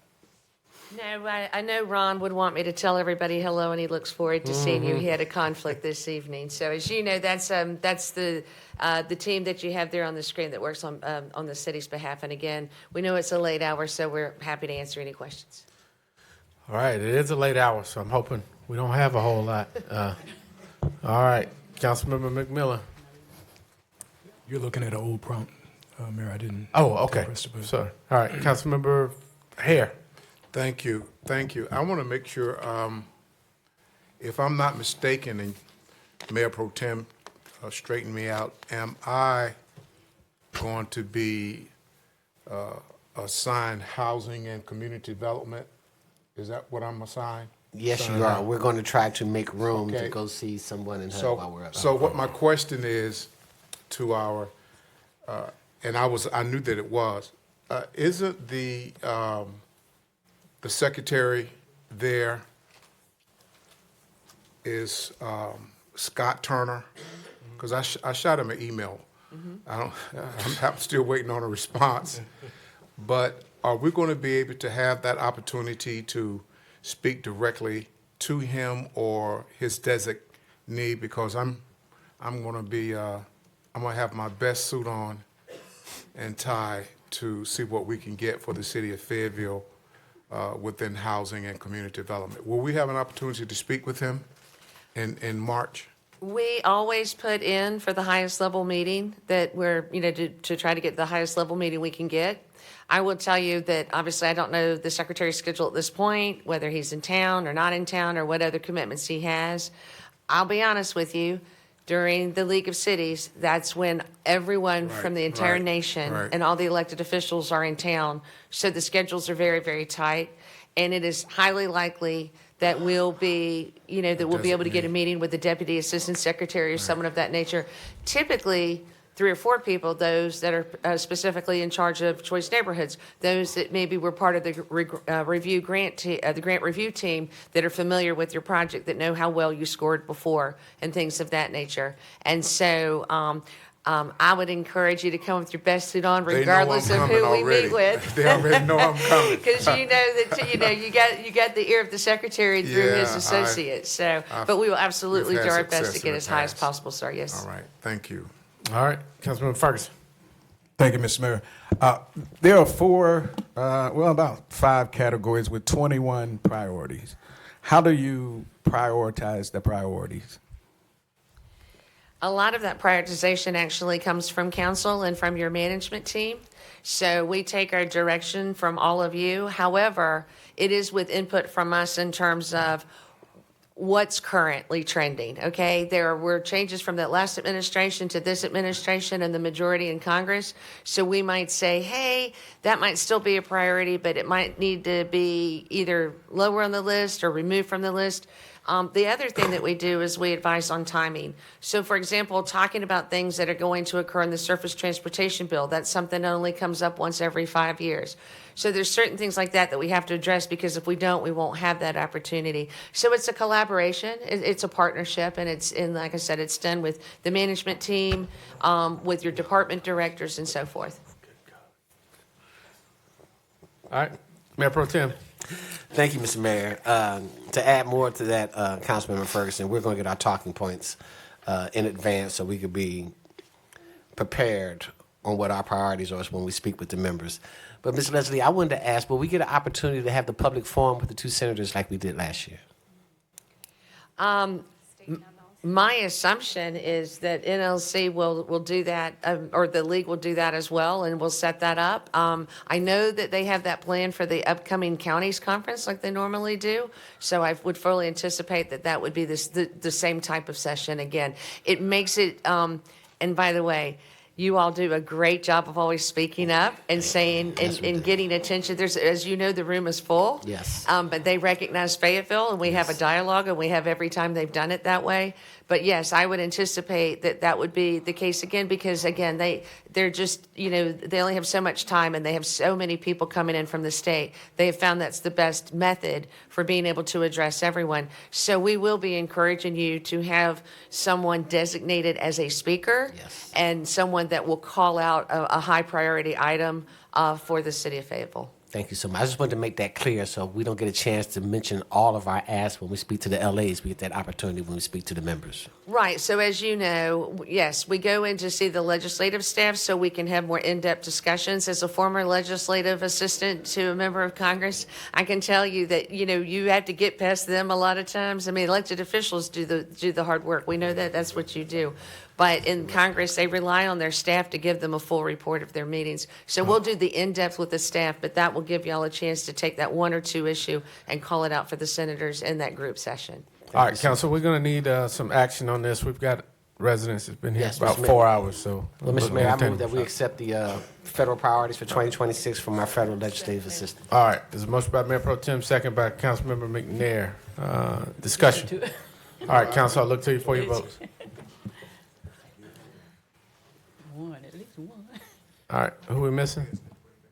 Councilmember McNair. Councilmember McNair. Your motion.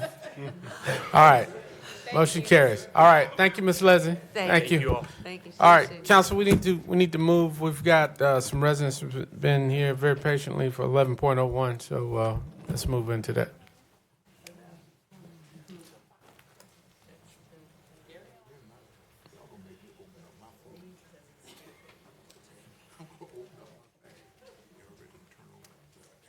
I believe I'm first. Is that right? There was one name before me? No?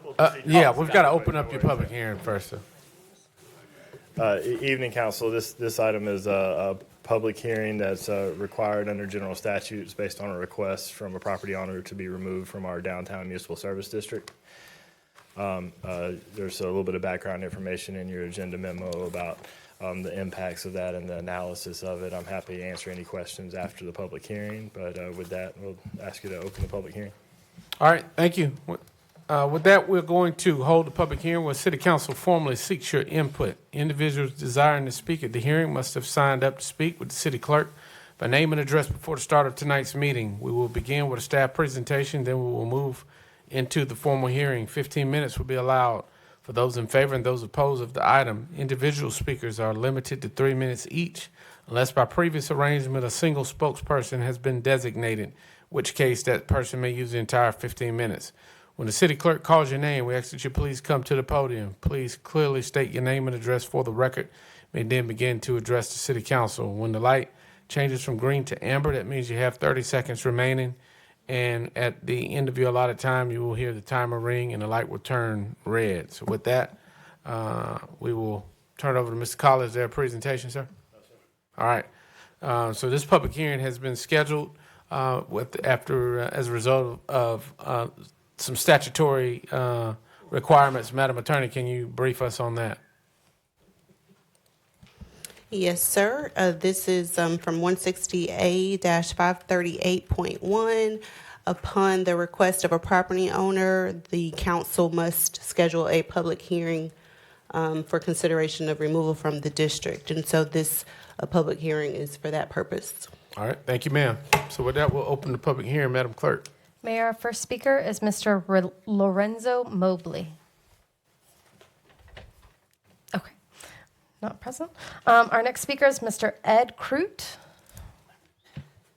All right, sir. Good evening. Yeah, good evening. And Mr. Mayor and City Council members, Manager, thanks for your time tonight. My name is Ed Crute. I live at 403-220 Hugh Shelton Loop, and I'm the HOA president for 49 families that live there. Now, this is the Parkview condos and townhomes.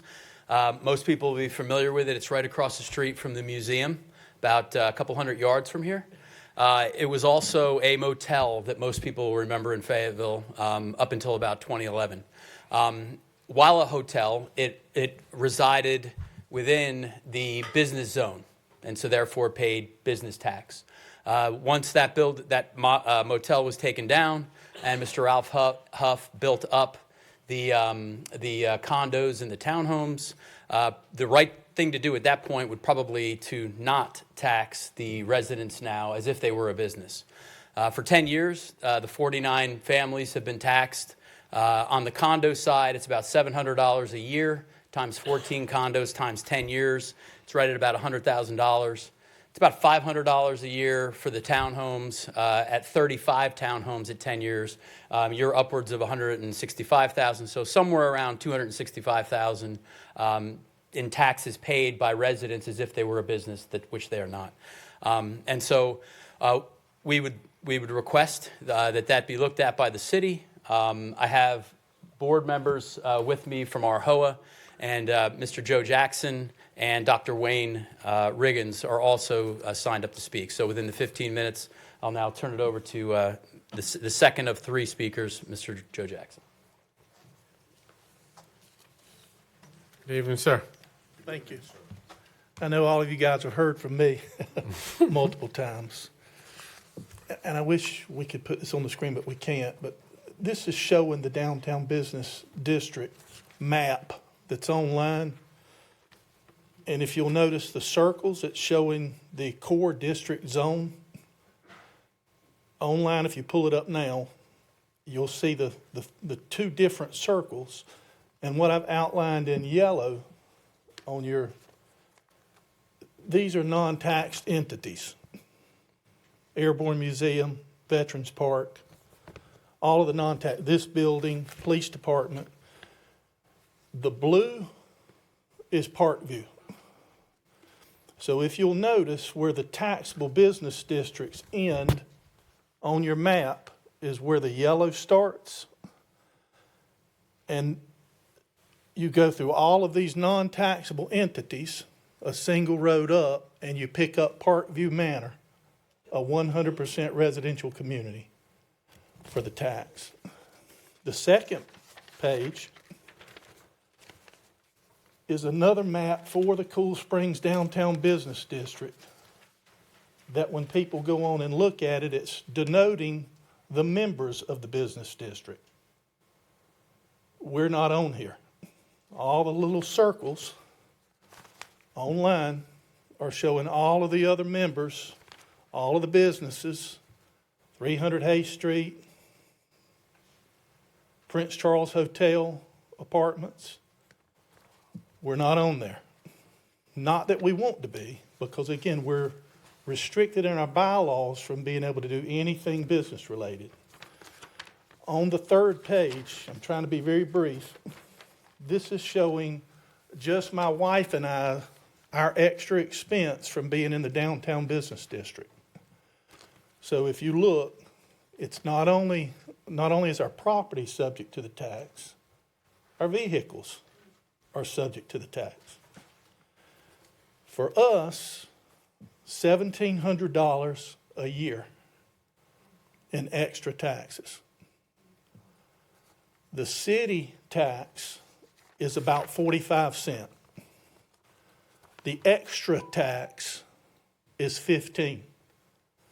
So we're paying 33% more to the city of Fayetteville than any other residents for this downtown business development tax.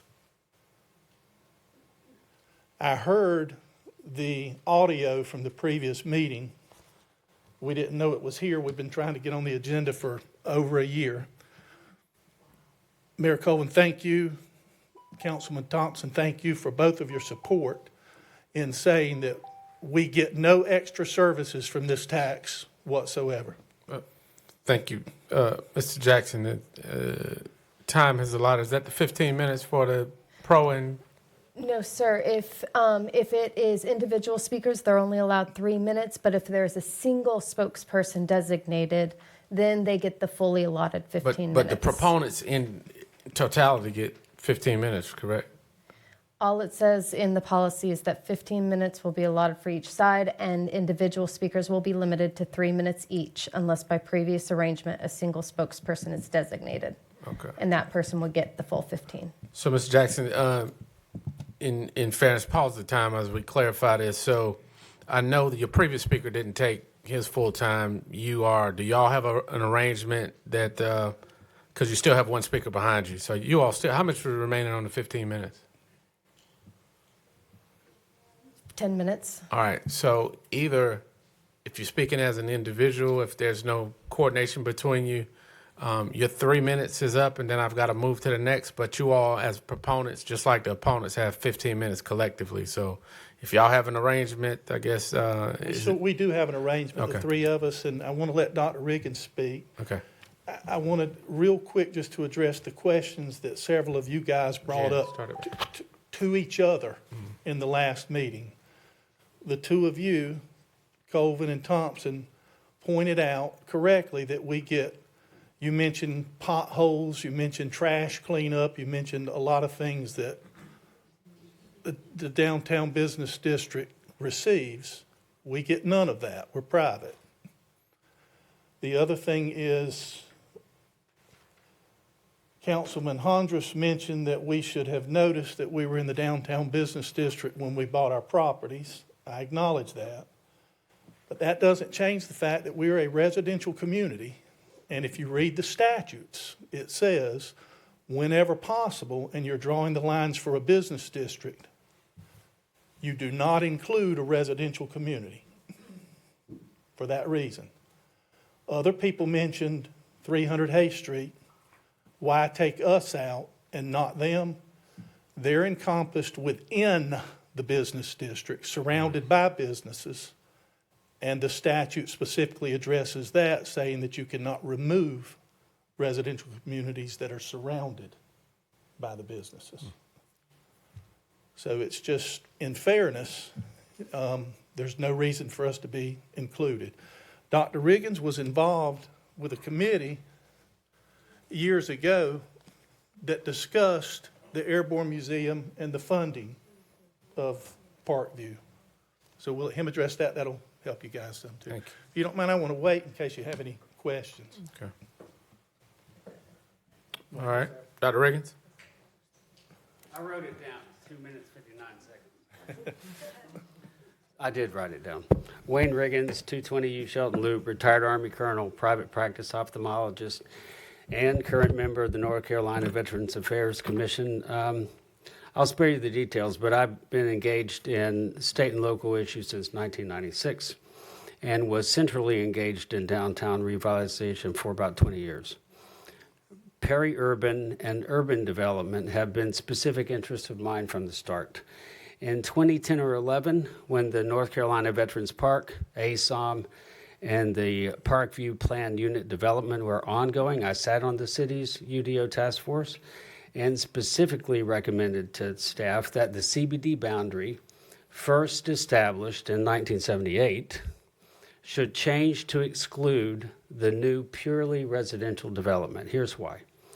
The old CBD boundary had been drawn around a long-standing hotel and therefore was appropriate, but the new purely residential property would be contiguous with the adjacent Haymount Historic District neighborhood, which was not taxed. Plus, the new planned unit development would, by definition, manage its own internal street repair, trash collection, parking garages, etc. Therefore, it would not benefit from the core city business district services and should be excluded. Also, I reminded staff that peri-urban residential development organically encourages public safety, enhances the downtown image, and supports downtown businesses. Therefore, taxes that disincentivize residential development should be avoided. Karen Hilton and other staff members who worked closely with the UDO at the time expressed broad agreement, but rightly reminded me that CBD boundary changes need City Council approval. After that, I lost visibility of the issue because the UDO was ratified and I moved on. So years later, when I purchased it, never occurred to me to ask if it was subject to the business tax because its exclusion had seemed so imminent. In fact, I was dumbfounded, as you might imagine, when one of my neighbors told me that we were being taxed as a business because it violates, as Joe said, the very spirit of the central business tax concept. Therefore, I'm requesting that you exclude this residential partial from the municipal tax district and, for the reasons enumerated, exclude additional future purely residential plan unit developments from the central business district. Thank you. All right. Thank you. Thank you, sir. Madam Clerk. Mayor, those are all the speakers. All right. So, Council, with that, we will close the public hearing. Entertain motion or action. Councilman Davis. Thank you, Mr. Mayor. If there's no questions from my colleagues, I will move that we send this to the policy committee to formulate a policy for the removal from the MSD district. Councilman Hare. I'm second it, sir, for it to come to us. All right, discussion phase. So, you know, this has been a long conversation with them. Probably started out maybe a year and a half ago, I guess. But looking at this, and I do think, as you all referenced our meeting, some of the questions and the context around that was, what do we do for everything else? And so tonight, there was specific requests made by individuals, and we had to, as the attorney alluded to, have a public hearing as the statute requires. I think there's some uniqueness presented tonight that, in all fairness, if you look at what was presented to us, council, I mean, paying extra on vehicles, paying solid waste fees, where clearly we haven't collected solid waste for these units. I guess the question that I have, how many residents is it total? Do you all represent the entirety of the complex? So is everybody on the same accord about this? Yes. So it's completely unanimous by all residents there that this is a. No, I can't, but I gotta ask. But yes, Yeah. we represent all 14 owners in the condo. I represent the 35 for the townhomes. That's what I wanted to hear. Okay. So council, as we do this, I think the uniqueness of this, as is pointed out, you know, as it shows the boundaries, then it goes to non-businesses, which are like the museums, and then it goes to the one square. Makes this a little different. I would like to see if you could consider some immediate relief while the policy committee is examining the remaining policies for it. And the reason I say that is, too, you can't charge for solid waste fees if you're not picking the trash up. And so nevertheless, if that has happened, if this tax has been if these residents have paid taxes on a service they didn't receive, need to hear about the immediate relief for that. Now, that did happen to me personally down at my business where I was charged a solid waste fee or stormwater fee, and there's no impervious surface. So it does happen. How can we ensure, as we're looking for a broader policy, how can we ensure that this is addressed, Mr. Manager? So in the event that it was discovered the fees were charged, what's the immediate remedy for that while council is looking for a broader policy? Mr. Mayor, I'm not sure when the fees were stopped. We rely on the database from the county of folks who have to pay into the landfill. Right. It's been years and years ago that we identified that there were a number of people who provide their own trash service, and therefore our fee needed to be removed, and we've done that. That was something that was particular to the complex, but I would go back and to go any which way council wishes to go, but as outlined in the CAM in front of you, the state statutes speak to how you enter and how you come out. And if this is going to the policy committee, we can definitely come up with a remediation plan. But they have paid their taxes, and this is what this is a tax. And the real finding that the council has to make is that they don't benefit to the extent of anyone else.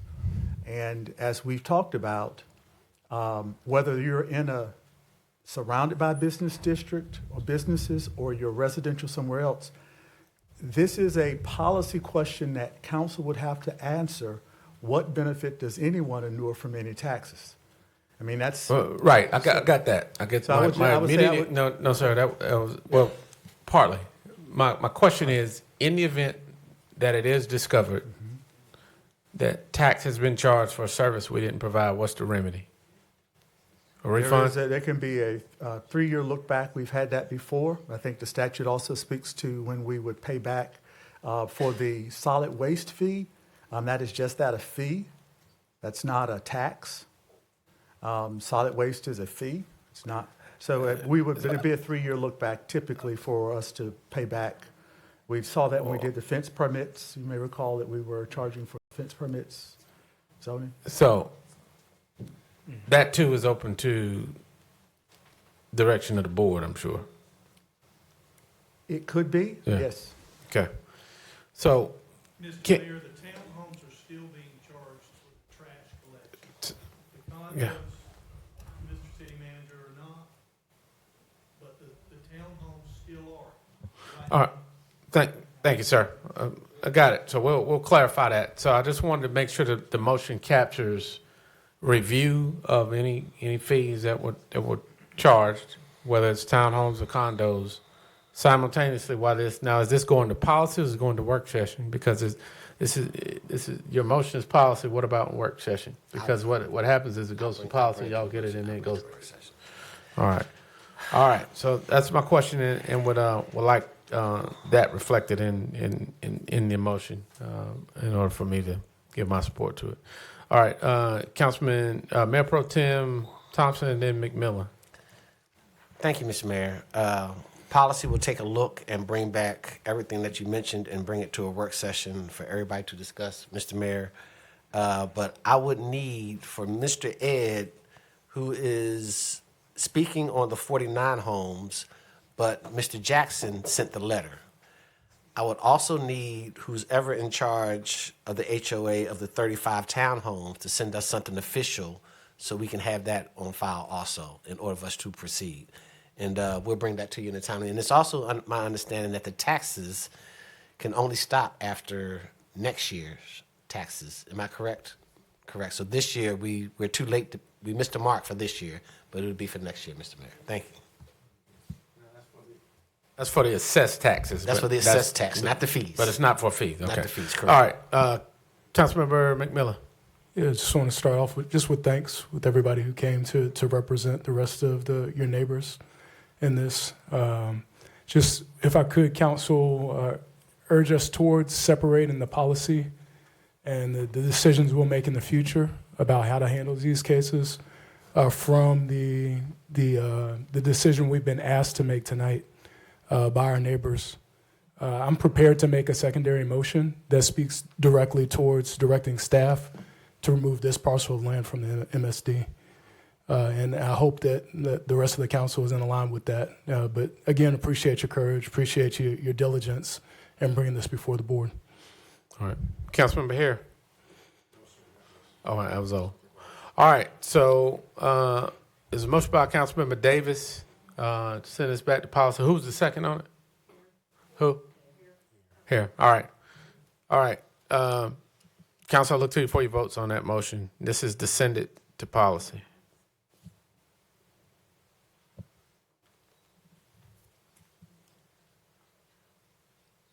All right. Motion carries. So it's going to policy. Vote. Yeah, I voted against sending it there because I wanted it to incorporate the language that we talked about. All right. So motion carries. So it goes to policy, but then it will come back. And Mr. Hewitt, in the minutes and in the public record, you're going to check to see whether they're still assessed of solid waste fees that we're not providing, and of course, give us a remedy for that. Okay. All right. All right. Motion carries. So I look forward to getting that back so that we can make a decision on it. All right. Item. Request to be recognized, Mr. Mayor. Yes, sir. Yes, sir.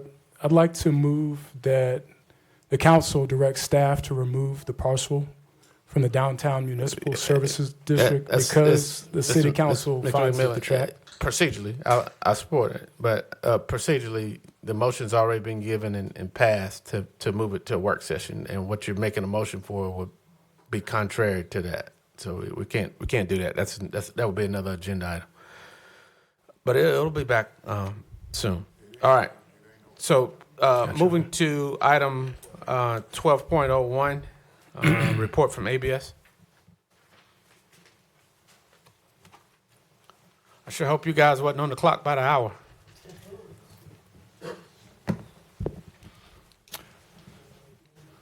All right. Good Ready? evening. Mayor, City Council, Dr. Hewitt, Ms. Pullum, citizens of Fayetteville, and guests. I am Steve Moore with Applied Building Sciences, often referred to as ABS. In August of 2025, ABS was asked if we would be willing to assist the City of Fayetteville in an evaluation of a partially constructed new fire substation with alleged construction defects and make a recommendation for future utilization of the building. So who is Applied Building Sciences? ABS offers forensic architectural and engineering service. Our professionals are experienced in architectural, structural, civil, and roofing disciplines, in addition to building envelope analysis and building commission. Most of our work involves providing evaluations and recommendations for buildings and associated work for attorneys, insurance companies, insurance carriers, business owners, and private owners. ABS is an employee-owned company, having been in business for over 22 years. What is forensic engineering and architectural? The practice of applying fundamental engineering and architectural principles, analytical skills, common sense, and real-world experience to solve real or perceived problems related to the design, fabrication, construction, and service use of products, components, assemblies, systems, buildings, or structures. ABS has evaluated thousands of structures for fire, hurricane, tornado, earthquake damages, as well as construction defects. Who am I? I'm a 1976 graduate of North Carolina State University with a Bachelor of Science in Civil Engineering. I was first registered as a professional engineer in North Carolina in 1980 and currently hold engineering license in multiple states. In addition, I'm a registered roof consultant and a registered exterior wall consultant, both nationally recognized certifications. I'm a construction neutral for the American Arbitration Association, and finally, I hold a North Carolina General Contractor's license with a limited unclassified certification.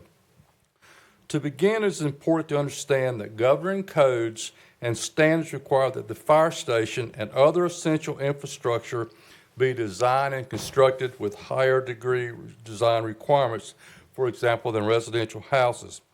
In the event of a natural disaster event, the fire station needs to remain in place against the weather conditions or weather events. Therefore, it's imperative that the building be constructed in strict accordance with the plans, specifications, North Carolina Building Code, or other contract documents. If questions develop during construction, then there is a process for the contractor to follow.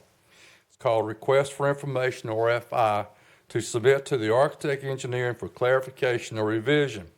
A general contractor is not allowed to simply ignore the plans, specifications, and building codes and build what he wants. Before we get into the details of the investigation and finding, let's spend a few minutes on responsibility and accountability. Your city manager was not responsible for the day-to-day operations of the project or the issues that developed. Neither was the city attorney, fire chief, or other city of Fayetteville executives. City council. They were council. They were certainly involved and monitored the process and taking actions as needed and warranted. But aside from hiring the work to be completed, they had no involvement on the management of the construction project. Stewart Cooper Newell Architects, or as I refer to them as SCANA, was hired by the city for design and limited construction administration. In addition to the production of the design plans and specifications, their role during construction was to visit the site 1 or 2 times a month to evaluate the ongoing issues to ensure compliance, and address questions or issues that arose. Frawley and Roberts, often referred to as F&R, was hired to provide special inspections required by the North Carolina Building Codes. Not one of these 3 organizations or entities had the right to direct, provide means or methods, or manage the day-to-day operations. In fact, had they tried to do so, they would have caused significant contractual issues. The one entity that is responsible for the issues that have been identified is Brawley Construction Company. They are a North Carolina licensed general contractor who bid on and was ultimately awarded the project and had full responsibilities providing the means, methods, schedule, manpower, subcontractor, and suppliers necessary to successfully complete this project in accordance with the contract documents. They knew what was required by the plans and specifications as well as the North Carolina Building Code. Special inspections. ABS reviewed available construction documents and correspondence with F&R to identify possible building components which were not specially incorporated in accordance with the North Carolina Building Code requirements. A list of components which did not receive the required special inspections and or have been identified by F&R as possible construction deficiencies include construction of masonry pours, construction of tie beam reinforcement, installation of diamond dowels, field welded beam splices, welder certifications and qualifications, structural steel connections, construction of the apparatus bay training columns, construction of the light gauge metal framing. During ABS's investigation, we evaluated the following main items: roof assembly and roof structure, interior and exterior concrete masonry walls, exterior cast stone, interior concrete slabs, pre-engineered metal building, often referred to as a PEMB, light gauge metal framing, domestic drainage pipe systems, MEP systems, and industrial hygiene. I want to concentrate on those items that we examined. The roof assembly and roof structure. It is ABS's opinion that the standing seam metal roof panel seams were not installed in accordance with the documents. Is it possible that we can show the pictures from our display? Because I know we're trying to, the general public had a lot of interest in this, and it'd be good that they could see the pictures of what you're talking about. No, sir, that is, I don't think we have a PowerPoint. All we have in the document is the full report. That is, I don't think his full report necessarily lines up with what he is talking about in sequence on here. But to the public, the full report, including the photos, are on the city's website. Yeah, we need to get some of these visuals, but I'm sorry to interrupt. That's what. Yeah, go ahead, sir. Yes, sir, thank you. The roof panels are not seamed in accordance with the contract documents and have a reduced resistance to the wind uplift as a result. It is our opinion that the edge and fill supports for the rigid insulation boards did not meet the requirements, which again would reduce resistance to wind uplift. It is ABS's opinion that some areas, the lower layer of rigid insulated boards was not installed with the course of the plans, missing fasteners and fastening taper closures. It is ABS's opinion that the fiber board, which was part of the roof assembly, was not installed. Interior and exterior concrete masonry unit walls. Based on a visual review and selective destructive testing, it is ABS's opinion that portions of the CMU walls are not constructed with the plans or other relevant documents verifying FNR's findings of improper construction. Sounding, scanning, and drilling reveal missing grout or missing reinforcement in multiple locations, including around wall openings. Improper placement or lack of grout and reinforcement is a major structural concern and could severely affect the integrity of the wall in a weather event. In addition, bond beams, which are a key structural components, were missing in some areas. Exterior cast stone medallions and access pieces. It is our opinion that the anchoring of the cast stone medallions within the brick veneer walls and access pieces around the exterior openings were not anchored in the course of the anchoring system, and that failure of the anchoring system could result in significant damage to equipment or life safety. Interior concrete slab. It is ABS's opinion that the concrete slabs were not constructed in the course of industry standards. Reinforcement lack with the installed slab on grade was placed at incorrect depth, resulting in a deviation which measured greater than the allowed tolerances from industry standards. Pre-engineered metal building.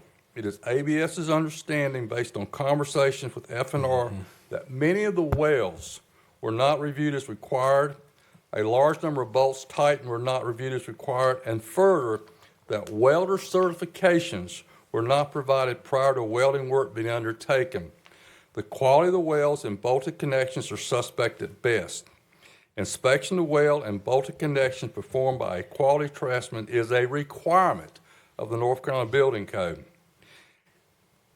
It is ABS's opinion that the adequacy of a large number of bolted connections could not be verified without confirmation and documentation of construction inspections. ABS noted the presence of surface corrosion on many bolts and bolted connections. ABS observed at least 4 beams that were cut, inserted into the building structure, and then welded together without approval of the designer or scanner. Light gauge metal framing. It is ABS's opinion that several light gauge metal components were not installed in compliance with available construction documents, construction codes, or industry standards. Installation issues with the light gauge metal framing components including slip track, wall bridging, and headers above openings. Domestic drainage pipe system.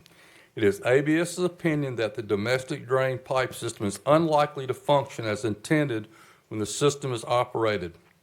ABS noted multiple issues with the pipe system, including separated joints and partially collapsed pipe. It is ABS's opinion that the domestic pipe system was not installed in the course of the plans. The plans specify that the entire domestic drainage pipe system be constructed with cast iron pipes. However, the pipes installed appear to be PVC. Multiple pipe stub locations of the plans were not observed. It is possible that the missing sections of pipe were never installed or that the concrete slab was poured over with stubs, concealing those sections of pipe. Industrial hygiene. A sub-consultant, ABS Environmental Incorporated, stated that visible evidence of fungal growth was observed on various components within the building. Laboratory results for 8 samples collected confirmed the presence of fungal growth on 6 samples.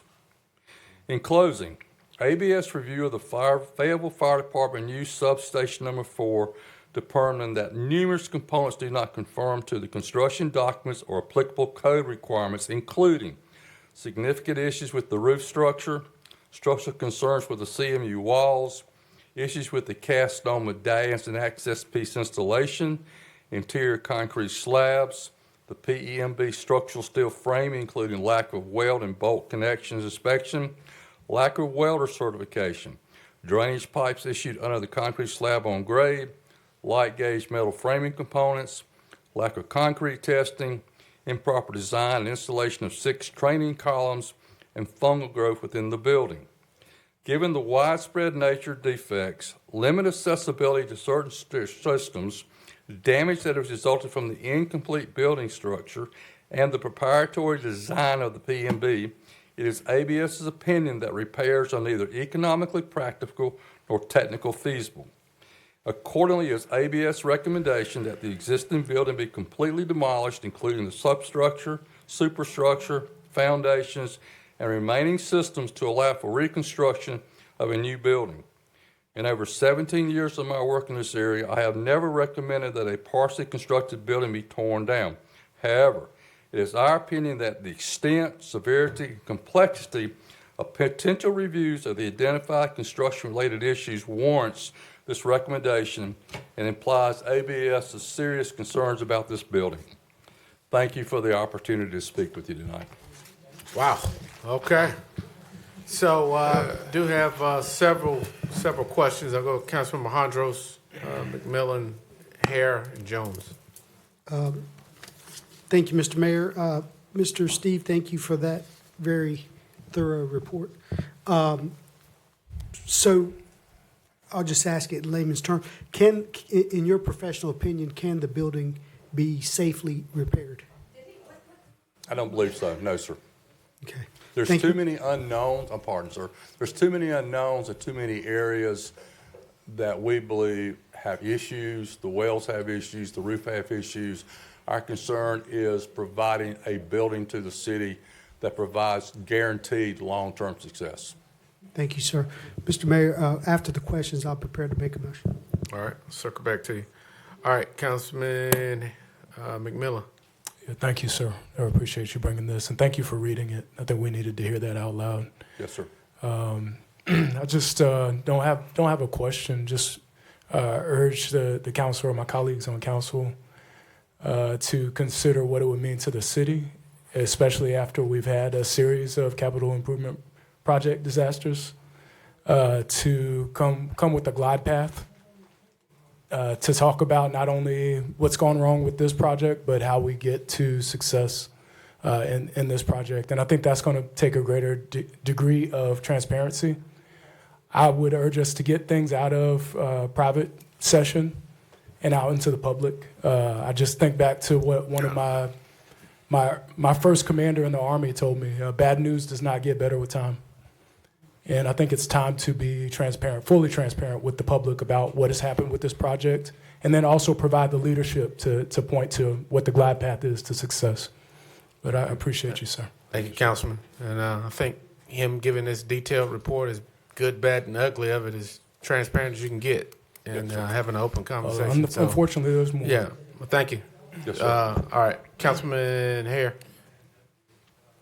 Thank you, Mayor. Mr. Moore, right? Yes, sir. Thank you for your report tonight, and man, what details. As I was looking through and all of us have it, as I was looking through my granites here, I was seeing several pictures, and I'm pretty sure you have even more in detail photos of what you have seen and wrote your report on, correct? We have hundreds and hundreds of photos, yes, sir. Is it possible, because this has been a big concern for our city and our residents, where if that's something that can be done, now if that can legally be done, match any photos with the report that's already been given, so that citizens can have a chance to see what you're saying. I mean, see what you have said to match. Quiet, please. To match your report, because I did see some in here. Something I tried. There are photos in the report. Yeah, I tried to go that along match with it. each of the discussions we have. If the council wants us to tag additional photos, we can certainly provide that to the manager and to the Madam Attorney. Thank you, sir. Thank you, Mayor. Madam Attorney, with the ongoing legal component to this, is there an issue with photos? Because there's some in the. No, sir. The photos are in the report. Okay. All right. not sure, is the intent to do that tonight? No, Right. no. Okay. I just am piggybacking off his question. Just wanted to make sure it didn't have any impact on the legal part of it. It's a public record. Gotcha. Yeah. All right. Councilmember Jones. Yes. Thank you, Mr. Mayor. Thank you for the report, and that's a lot to hear. And that's a lot to hear. I know I'm a new one. I'm not a naive one. I'm a new one. But I just want to ask 3 quick questions. May not have the answers right now, and council members, excuse me if you all already have this information. Disheartening to hear, and you made it very clear that your recommendation is for it to come down. Correct, sir. Correct. Quick question. What was the frequency of these of the reports? Of the inspections that were done? Were they like monthly, bi-weekly? What did that look like? If you have that answer. Secondhand information, I didn't do them, but SCANA, excuse me, were there generally at least once a month and more often twice or more a month. All right. Do you happen to know what occupations or what subject matter experts were there? Like, was it engineers, architects? What did that look like? I would not have an answer for that, Okay. sir. Okay, and I can get that, I guess, from staff. And I'll stop here because I can belabor this, but it's not going to change the end result. Definitely disheartening to hear, and one of the reasons I was just asking that, and again, not saying it was or was not, it is just hard to imagine getting to this level with so many inspections. So not saying that it couldn't happen. I'm just speaking candidly. It's just really this is hard. This is hard to swallow. We're gotta do what we have to do, and I understand the residents' concern, and with this new information, it just raises more questions. But thank you so much for the report. Thank you, Mr. Mayor. Thank you. All right. Mayor Pro Tem. Thank you, Mr. Mayor. I just want our audience to be clear and understand that we're here, and we're going to make sure we do everything that we keep our first responders safe.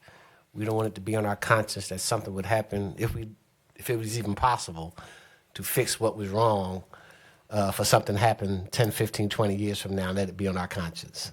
I liked what you said upstairs about how there's a higher standard for a first responders building of that magnitude, and it wasn't the design, it was just faulty work. Yes, sir. Can you expound on that? I'll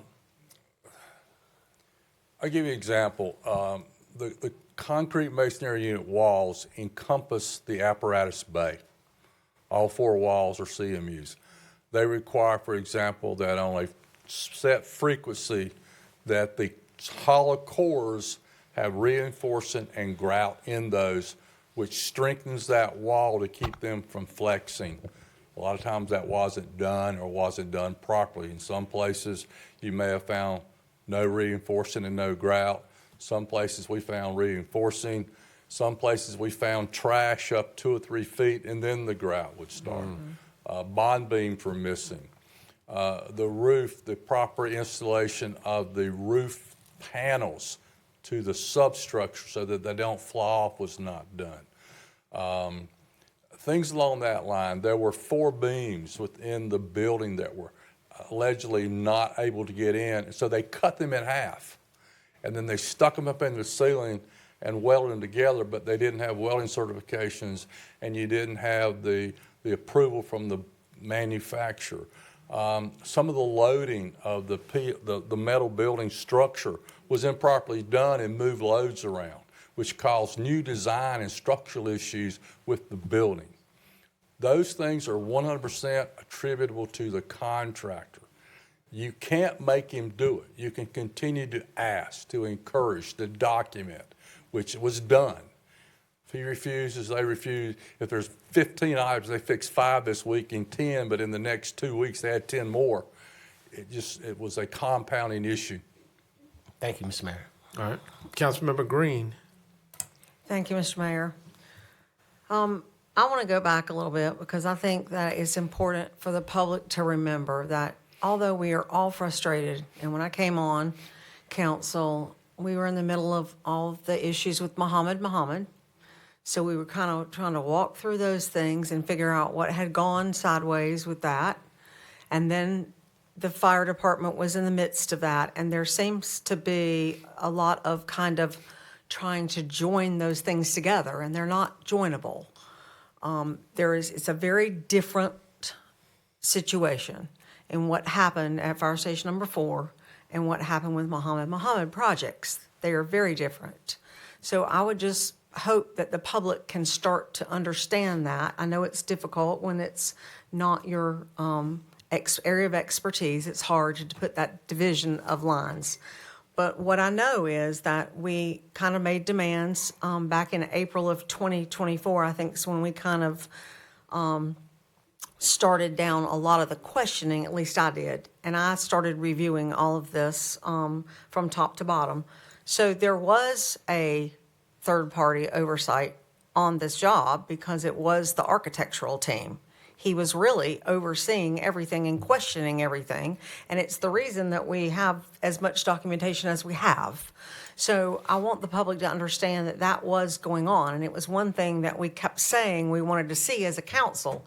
We needed a third-party oversight on every single project that we did, because we were not project managers, we were not the expertise that we needed to be in that area. So that was in place on this project because the architect was acting in that role. So he documented many times, they met many times. Brawley told them, we'll fix it, we'll handle it. Mr.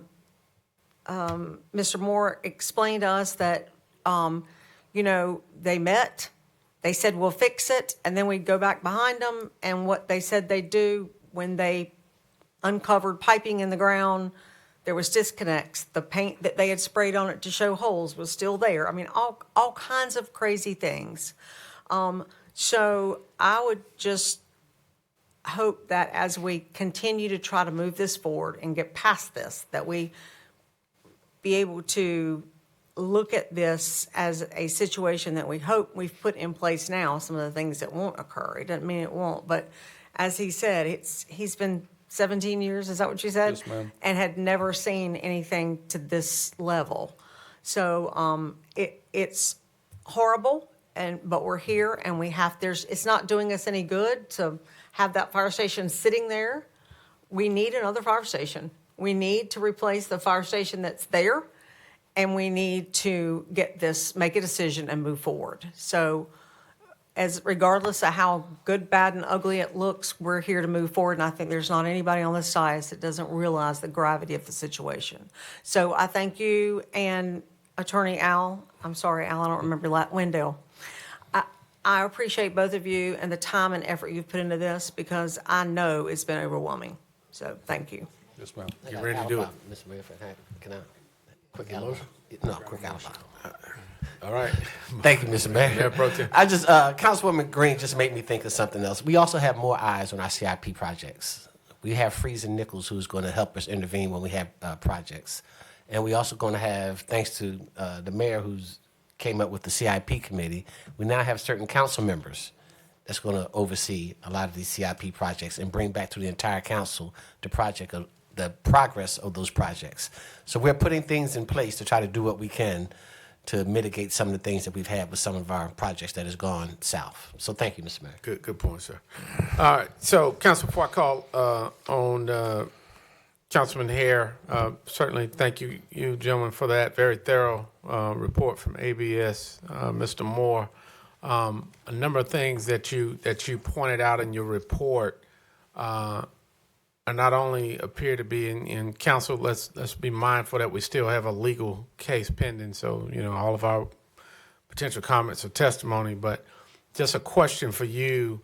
I know a lot of it was bad work, or it appeared to be shoddy construction. How about code violations? So were things used that were contrary to the North Carolina Building Code, or a lot of things that were inadequate? Can you speak to the code of the state of North Carolina as it relates to some of your findings? The special inspections that were to be performed by F&R, which included subgrade, concrete, welding, bolting, etc., are a code violation because they were not performed. If any time that you install a product not in accordance with the manufacturer specifications, is a code violation. So definitely there are some serious code violations with the special inspections, as well as some of the other items, for example, the slab. Those are code violations. Right. Okay. And then the last question I have before I go to Councilmember Hare, talk about what's next. We know he's given us the assessment of the building. What kind of direction do you need tonight? We received a report, or Mr. Manager, you're going to come back with some information for us for the next steps, or can you speak to that? You had a question? Okay. All right. Okay. All right. All right. So Councilmember Hondros, but just for the public, please. Thank you, Mr. Mayor. I move that we accept the report and the expert's recommendation and have staff come back at a future meeting to share additional details of said recommendation. Councilman Harris, the second. I saw. No, I was going to make it, sir, but yes, second. All right. Well, when he made his comment, said he wanted to come back to him at the end of the comments. Oh, okay. Okay, we're good.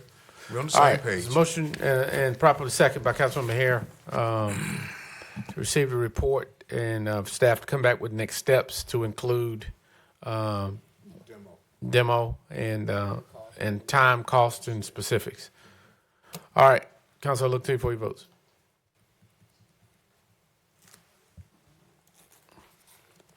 All right. Madam Clerk, it's unanimous. Thank you, sir. Thank you, Mayor, Council. Thank you. All right. Council, moving to the final item, 12.02, receive presentation of cost of gun violence study. Mr. Jones. Good evening. Good evening. Bringing up the rear. I'm sorry? Bringing up the rear in this Come late on now. hour. Good evening. Good evening. Good afternoon. It's not even afternoon no more. Where's that 20-member staff, sir? I don't see them. They sitting back there in the corner. Good evening, Mayor, Mayor Pro Tem, Council, City Manager, City Attorney, and City Clerk. Also the community behind me. My name is John Jones. I serve as the Director for the Office of Community Safety. And today, we are ending the night with fulfilling a council request to present to you all the cost of gun violence study. We have with us virtually UNC Charlotte, Dr. Eric Moore and his staff, as well as the Urban Institute, who played a significant role in this. And also want to highlight Mr. Kevin Brooks, who I believe is still in the audience, who provided, him and his group provided some qualitative information into the conversation today. So Mr. Eric, Dr. Eric, going to check in and see if you're available.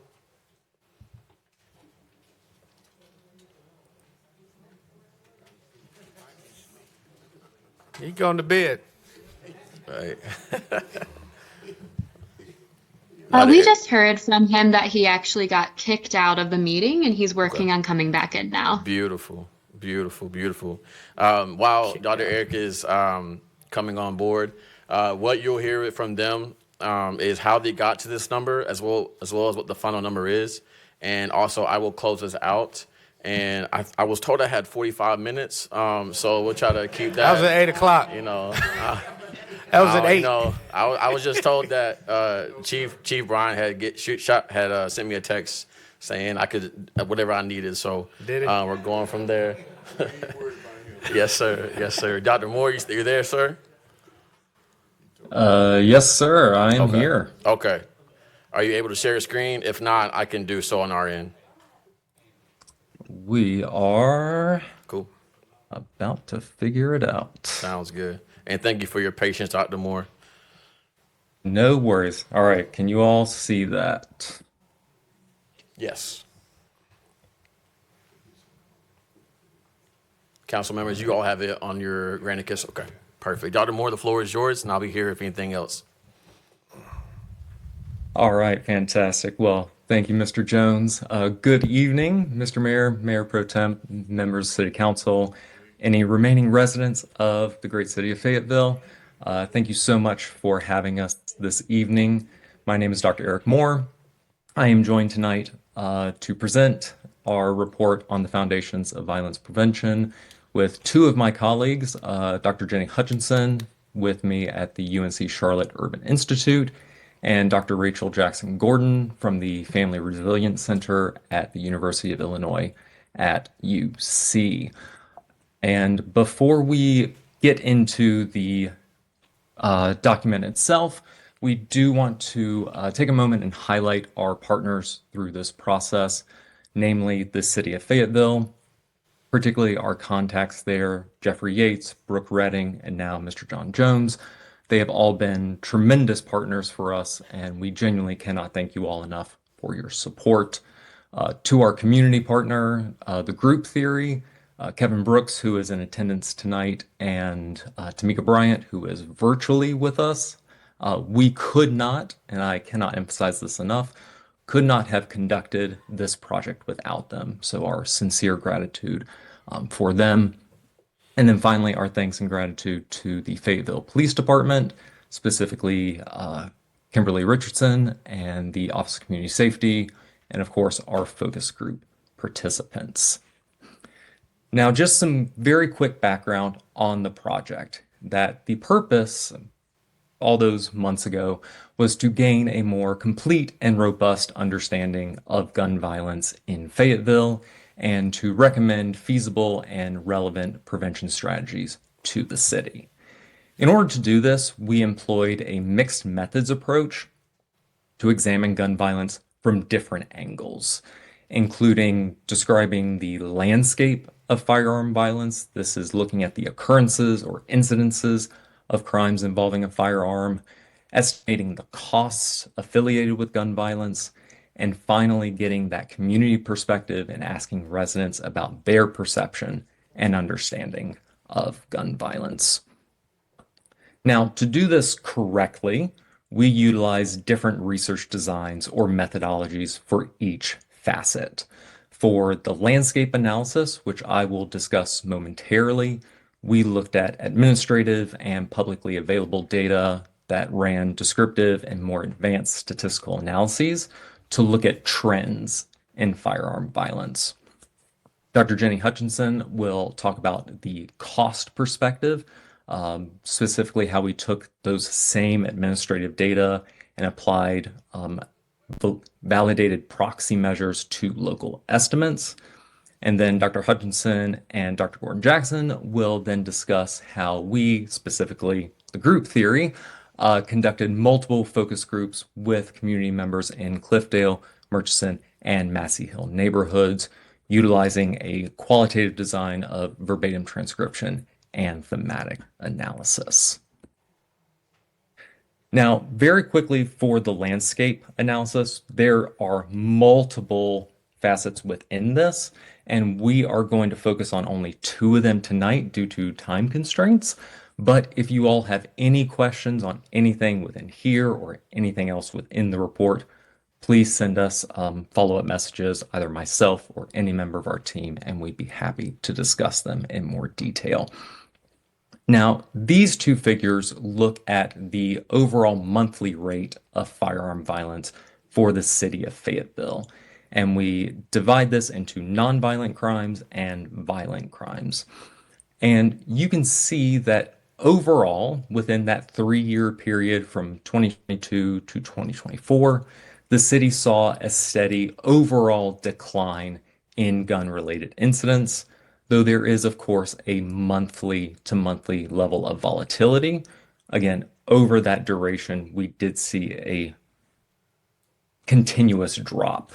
And for this, nonviolent gun crimes, we saw a drop of roughly 14%, from about 17.5 incidents per 100,000 residents to about 15 per month. And violent gun crimes actually saw a 40% decline, falling from 5 incidents per 100,000 residents down to 3. Now, we did not want to simply look at crime in the aggregate, or in that macro perspective, I should say. We wanted to look at gun violence from a more nuanced approach. And given the longstanding discussion of ShotSpotter, we wanted to actually look at gun violence within these neighborhoods. And more specifically, we wanted to compare gun violence in those areas to those that did not have the technology. And to make this a fair comparison, We used a statistical method called parametric matching to identify areas, or in this case, census tracts, that was our proxy for neighborhood, that are statistically identical on several factors, and we actually list them there on that slide. Previous crime rates, demographics, and various economic variables, essentially trying to make them as similar as possible, except for the fact that ShotSpotter was not in these treatment, quote unquote, or comparison neighborhoods, I should say, excuse me. And this additional step, I understand it gets a little technical here, but it does ensure that any pattern we see are reliable and unbiased, and that they are not skewed by potential external factors. And once we actually did this, we actually found something really interesting.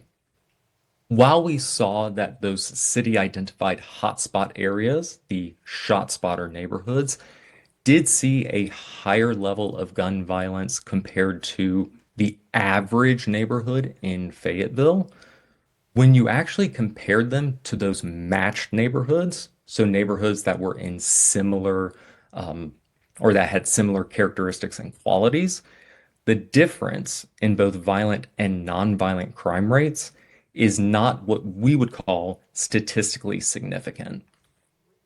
And that simply shows that those overlapping confidence intervals you see, those whiskers as we call them on the bar graphs, they suggest that there's an overlap and that these areas are not what we would call outliers in terms of their level of gun violence.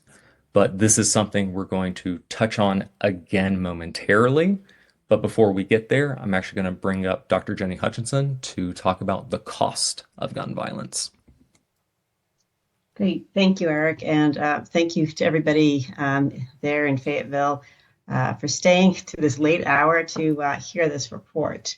So as Eric mentioned, I am going to talk about the cost analysis. But to start with, the real cost of gun violence is the loss of lives and the injuries that occur to our family and friends and community members. But looking at gun violence in terms of a cost perspective has gotten much more common in recent years. And I will say that when we can examine the economic consequences of gun violence, it allows us to look at through a wider lens to really understand just how extensive and expensive gun violence is in our communities. So what we're going to do here is we start by building the cost analysis by looking at the number of incidents that occurred. And I should say that these are incidents that occurred in Fayetteville in 2024. And we see that there's just over 1,000 gun incidents that occurred in 2024. And of those 1,000 gun incidents, 185 of them actually resulted in some form of a death or injury.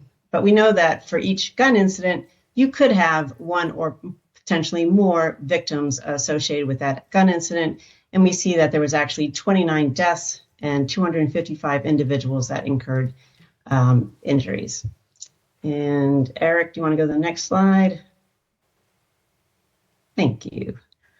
So our next step is now that we have this base of gun incidents is that we're going to apply the nationwide and state and level proxies to determine the estimate for gun violence, cost of gun violence. But again, I want to just keep in mind that we want to look through a wider lens. So we don't want to just look at the taxpayer costs, but also look at the cost to individuals, the cost to employers, and the intangible costs that can be associated with gun violence. So here we can see the four main categories that we assessed, the first one being the criminal justice system. This would speak to the policing costs, such as responding to the incident, investigating the incident, actually assesses includes the equipment that is used, includes incarceration, so if somebody is convicted, time spent in prison, as well as court administration, which would include paying for public defenders and prosecutors. Then we have medical expenses, and this would be, the initial visit to the ED following the incident, but also then estimates for what would follow for the 12 months following that, and that would include visits to the mental health provider, physical therapy visits, outpatient visits, potentially need to return to the hospital for further surgeries, or you're showing up again in the ED, pharmaceutical expenses, and even coroner fees for people that pass. The next category, productivity loss, this really, speaks to, somebody's hurt with an injury, maybe they can't go to work for a week or 2 weeks. So then the employer now is looking to train somebody to fill in for that person, and there can be kind of loss of productivity due to that transition. And then the next and last category would be quality of life, and this is really an intangible cost. So the point of quality of life is not necessarily to put a dollar value on someone's life, but is to use commonly applied economic models to value the intangible loss to victims and survivors of gun violence and that they face, and place a dollar value on the pain and loss of well-being to the individuals and the immediate families due to death and gun violence and injuries. Next slide. Okay, so we are now going to look at the total cost. We've broken it down in two different ways. So I'm going to start with the table on the left. Again, you can see there's the four cost categories that I just talked about. So the criminal justice system came in at over $37 million, and that is really taxpayer dollars. Then we have medical expense costs, and that is a little over $9 million, and that would be taxpayer dollars as well as expenses to individuals. Productivity loss, we talked about a little bit already. That's the employer cost coming in at just under $300,000. And then we have the quality of life, which really is the bulk of the cost here, and it's coming in at $419 million to give us a total cost of about $466 million. On the right-hand side, we're breaking down the same cost, but looking at it by the type of injury. And really what jumps out here is what's driving the total costs are the fatal injuries or the homicides, coming in at $416 million. But I don't want to ignore the other categories. There's still kind of significant dollars there. Non-fatal injuries at $30 million. Incidents where there's no kind of injuries is $19 million. And that last one is really just being driven by the total number of incidents that are occurring. Next slide. So the main kind of takeaways from this section is, again, the homicides are really driving the total cost of gun violence in Fayetteville. And just to note that here that the estimate that we're using per victim is about $13.9 million. That is for the quality of life estimate. And so that's really the bulk of that cost, but also to note that the criminal justice is also higher around homicides, particularly incarceration. So if somebody is convicted of a homicide, they're going to be spending decades in prison, and that really pushes up the dollar. So that is another big contributor to why the fatal injuries are the largest category. Just note again that the total cost was $466 million in 2024 for gun violence. And I would say that this is actually a low estimate. There were definitely areas where we could not identify appropriate proxies, so that we were not able to include all expenses. Just a couple of quick examples. Medical expenses we talked about went through 12 months. Obviously, those medical expenses could go on beyond that. And we did not include support services for victims also in this dollar amount. So just lastly, just want to say that, it's a large number and it can be quite eye-catching, but again, keep in mind that doing the cost analysis, we're looking at a wider lens. So we're not just strictly looking at the taxpayer costs. And with that, we're going to move over to the community perspectives. And I will note really quickly that Rachel and I are jumping in here because our other colleague unfortunately could not make it to all the way to the end and had to bow out earlier on. So, but we will be moving forward with what we've got. So in terms of the community's perspectives, and again, I want to do a big shout out to the group theory for helping us with this, Kevin Brooks and Tamika Bryant. They really ran the show for this part of it. They recruited focus group participants. They set up the focus groups, and they ran the focus groups. So again, thank you so much for that. And those focus groups occurred from like January 2025 through July 2025. And what we then had our qualitative researchers come in and synthesize the focus groups to come up with the main themes that we were seeing out of that. So we'll quickly just go through those main themes. So the first one is really the negative perceptions of neighborhoods that contributes to disinvestment, which may create an environment that facilitates gun violence. And I will note here that we did talk about strengths as well as challenges in these focus groups, and there was positives that were coming out of the focus groups in terms of the, particularly like the historical component, as well as some of the resources in the community, such as the schools and park.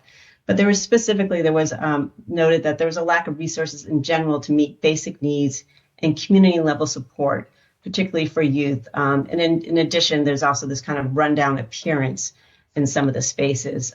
Focus group participants also felt that the communities were potentially being misrepresented in the media and by reputation, ultimately also kind of contributing to this kind of disinvestment.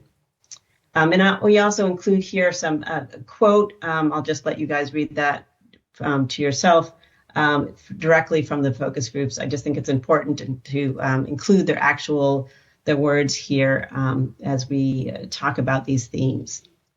And I'm just going to note, Rachel, shout out to Rachel. If you feel like you want to jump in, just feel free, but I'm going to keep on going.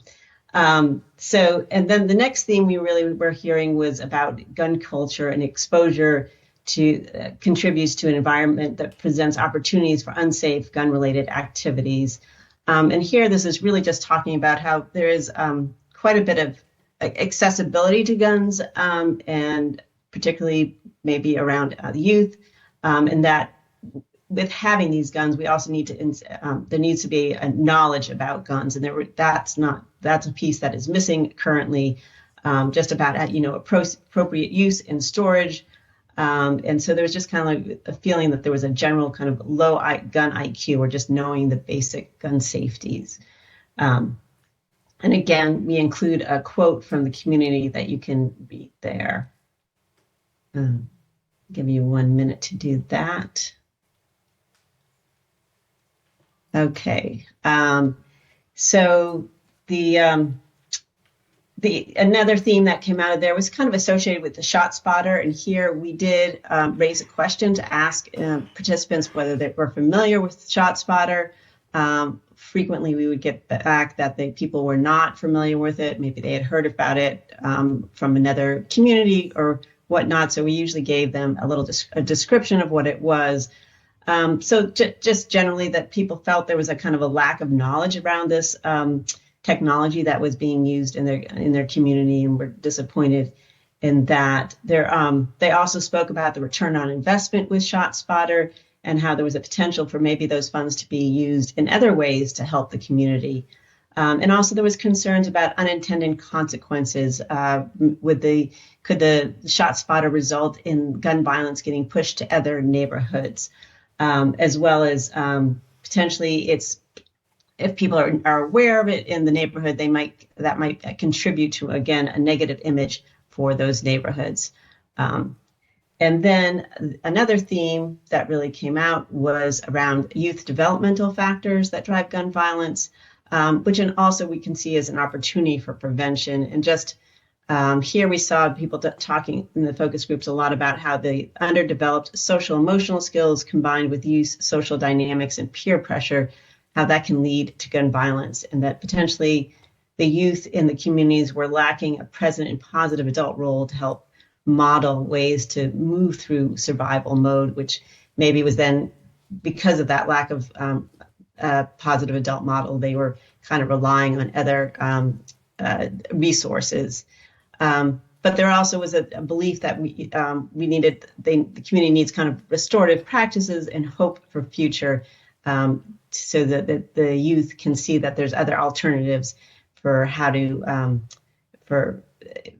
and how they want to use their time and energy. Next slide. And then we have this last theme, and I might ask Rachel, Dr. Rachel Jackson-Gordon, to kind of help out here, but the overall theme is the consistent community engagement is needed with communities and across sectors to support prevention of gun violence. Jenny, I can chime in here a little bit. So, with this theme, what we were hearing about was the need for community oriented policing and acknowledging the challenge of getting police in communities in positive ways, but also community members showing up to those events in positive ways. We also heard mixed reports of neighborhood cohesion. And so, for a little bit of background information, neighborhood cohesion is actually a protective factor against gun violence. And so, some of the participants talked about we are such a close knit neighborhood. And then some of the participants would talk about how people don't come out to community events anymore. So, we saw a lot of variability and discussion around that. And then I think that the most dominant message that we heard across all of these focus groups was a very hopeful message about prevention. And something that's probably echoed in many rooms about gun violence prevention is that it takes a village, people working across sectors, across organizations, coming together, and also the importance of people from the community, from those neighborhoods that are deeply impacted, leading the way.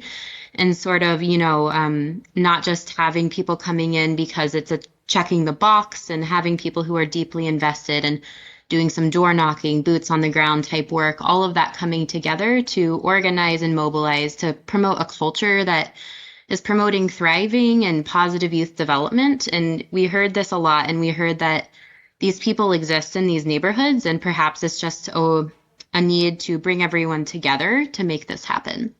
And I think those are the key points I wanted to hit on for this element. And I also think that, again, shout out to the group theory here, their involvement in the community. And I'm hoping we'll really be able to give this sort of recommendation legs to the participants, because I know that they're really taking this research seriously and want to use it to inform some of the work that's going on.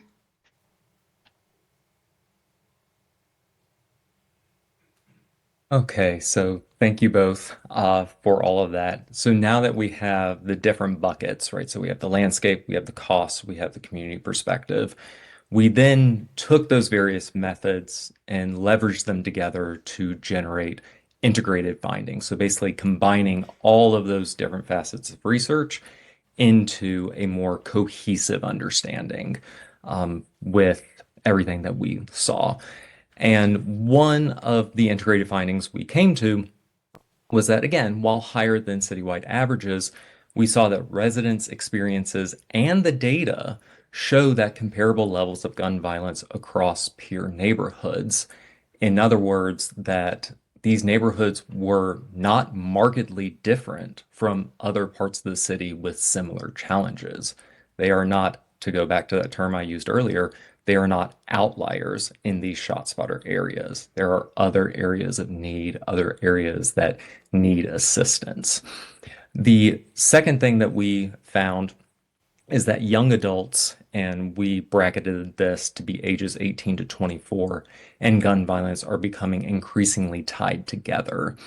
And we saw this both in the resident perception and also in one of the analyses we did not mention for the landscape, is that young adults, that 18 to 24 age group, is actually the most prominent age group now for arrestees for violent gun offenses. And that has increased dramatically over that 3-year period. The final one was just a perceived widespread firearm access being a significant issue, and that guns are just too readily accessible to everyone. So this leads us to the main takeaway, right? The recommendation piece. And we do have a list of recommendations in the report. We also have studies that support the use of those recommendations and how different communities have implemented them over the years. The first recommendation we had was a little more administrative, and it was how data is recorded and categorized, specifically to account for the intentionality of an incident and the relationship between victims and offenders.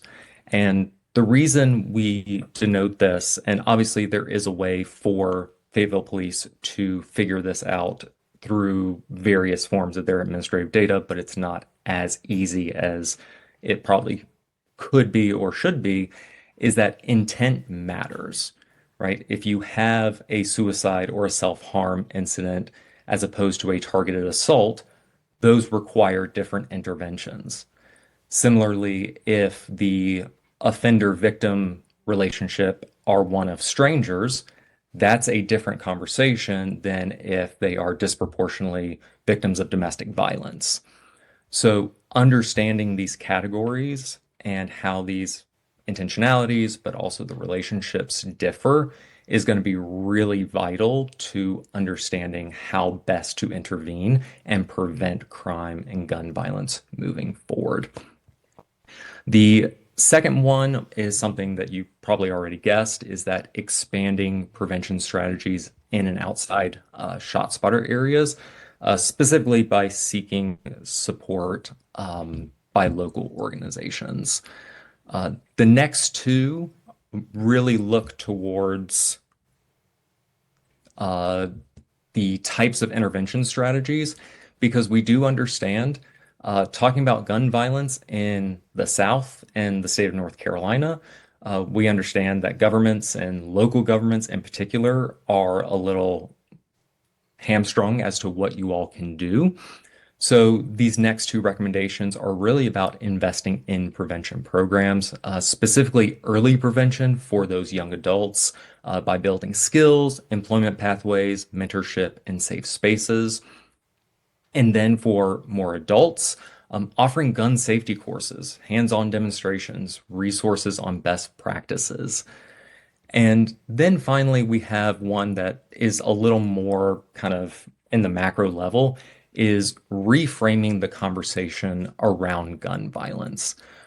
For so many years, and I speak to this not only as a researcher here at UNC Charlotte, but also as a former criminologist, that gun violence and crime in general is often sensationalized, right? It is driven for media interest. Whereas a lot of times with gun violence, it really behooves everyone to provide a lot more context to help people understand those systemic factors like disinvestment that Dr. Hutchison brought up that could lead to forms of or increasing levels of gun violence in communities. And so those are some of our recommendations. We do encourage you to look at the report for more information, but for now, I will hand it back over to Mr. Jones. Perfect. Thank you, Dr. Moore, and thank you all for listening to that conversation. I just have a few notes I want to say, and then we'll pass off to questions. I'll be very brief, though. Very brief. I do recognize that the estimated $466 million was a large number, and it just recognizes that the city is already paying a very hefty price for gun violence. Research from cities across the country demonstrate that a well-implemented community safety and violence prevention strategies consistently produce strong returns on investment. I know we mentioned that earlier in other conversations, by reducing justice system involvement, medical costs, and lost productivity. One example I do want to share, in Sacramento, they have the Advance the Peace program, where they saw a decline in gun violence, but also their return on investment for every $1 they invested into those initiatives, they saw returns from $18 to $41 per that $1 they invested in. So not only is investing in violence prevention strategy saving lives at the end of the day, but also to the numbers that we see in front of you, it is also seeing a decrease in those numbers as well, and to what it is costing cities themselves. And last thing I just want to say that the data tells us we're spending far more reacting to violence than we would be by preventing it. And this is the moment that we as a city rebalance that structure. So again, I thank you all for listening. And then we'll give it to you, Mayor, for questions, et cetera. And Dr. Moore and his team will also be ready to present and answer any questions you may have. All right, thank you, Dr. Moore. Did have a couple of councilmember buttons. I hope this is motions that everybody's looking forward to making. But all right, so got Councilmember Davis. Mr. Mayor, I was going to make the motion to receive this report. All right. Oh, motion properly. If there's no motion questions. properly seconded. All right, you got what, Councilman Hondros? All right, Councilman Hondros. Thank you, Mr. Mayor. I got several questions, but I'll try to keep it down to 4 or 5. But in our presentation that's in our CAM, so this is the study, and on the screen was the PowerPoint. Is it possible to get a copy of the PowerPoint? Because I don't see that in our CCAM. I'm sorry. So you need to go get you some rest, man. It's not the same as what I got because I'm looking at it page for page. So then some of the information is the same, but it's different. Then in our CAM, there's 39 slides, but it says that there's supposed to be 44 slides. So do we know where the missing 5 slides went? I'm unaware So of what the you're report was condensed. If you're saying it didn't match up, like they lumped some of the individual PowerPoint pages to the categories like integrated findings. No, but even in their study that's in our CAM, they're numbered pages 1 through 39, but it says there's supposed to be 44 pages. So with the information that you have in front of you, do you have a question? Yes, sir. So on slide, this is not the PowerPoint. This is in our study on page 5. And it touched on it in the presentation as well. So one of the challenges is the accessibility to firearms. So it was comparing on page 5 of the study, Fayetteville to another peer city in North Carolina. So is the accessibility to firearms unique to Fayetteville, or is it kind of statewide? Dr. Moore, do you want to speak on you and your team's research on that? Yes, I can. So, Councilmember, thank you for that. Yes, so we compared gun violence in Fayetteville to Greensboro, North Carolina, as it is often considered to be a sister city for Fayetteville, particularly in these types of studies. To answer your question, yes, access to guns is an issue everywhere. And quite frankly, that's not just in North Carolina. That would be a nationwide issue as well. Okay, thank you. Yeah, because the nonviolent crime, it seemed like we're a little bit greater than, and the violent crime, presumably with firearms, it looked like we were much less than. So I was just curious about that. On page 6, when it had the bar graph with the, I think the whiskers, you called them. So did I hear you say?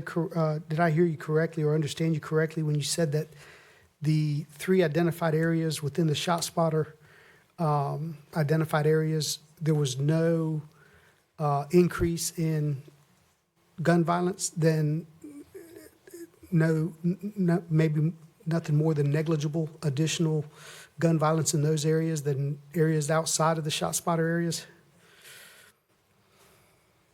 I believe I follow you, and I believe yes. So I'll try to keep this very brief. I apologize. I think the coffee's hitting me at this point, so I may have been a little fast there. Essentially, what that is showing you is that those neighborhoods within the ShotSpotter areas, that level of gun violence, both for nonviolent and violent crimes, was not significantly different when you compared it to gun violence in similar communities or similar areas that we had matched them on.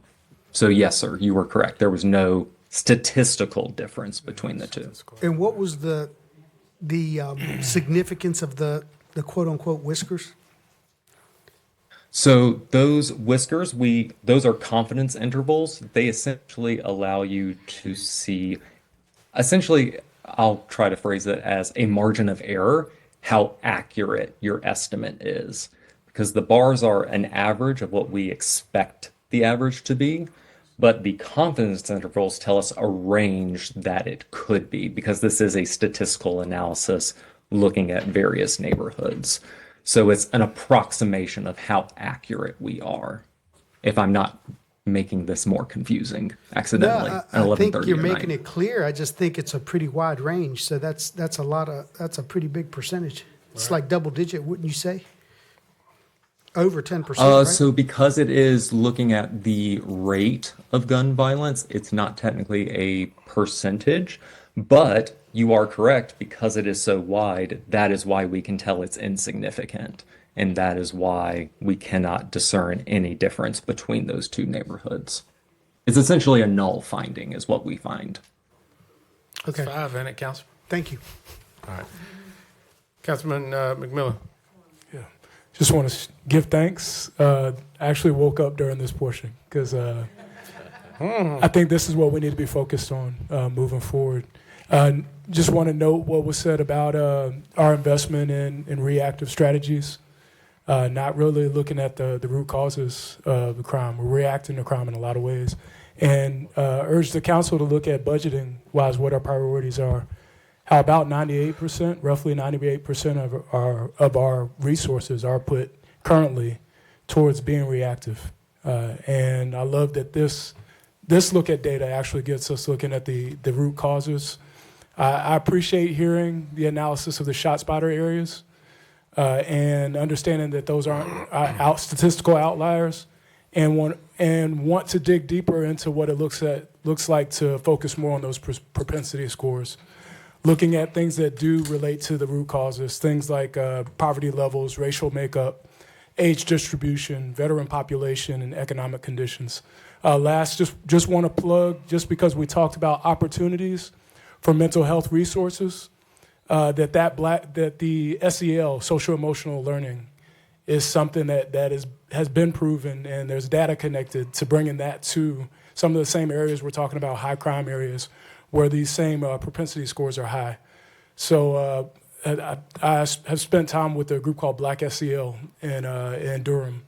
Just opened up a social emotional learning hub at Hillside High School. And this is a time where if we're striking while the iron is hot, where there are resources towards mental health, towards talking adults and children through some of these difficult life decisions, where we may be able to pull in some additional resources. So love everything that I heard. Want to be able to continue to work with this group. And my question is, can we keep y'all? But we can discuss that later. What role they play in our future as we look deeper into this data. All right. Thank you, John. Thank you, Councilman. All right, have a motion on the floor by Councilmember Davis. It was seconded by Councilmember McNair. All right, Council, look to you for your votes.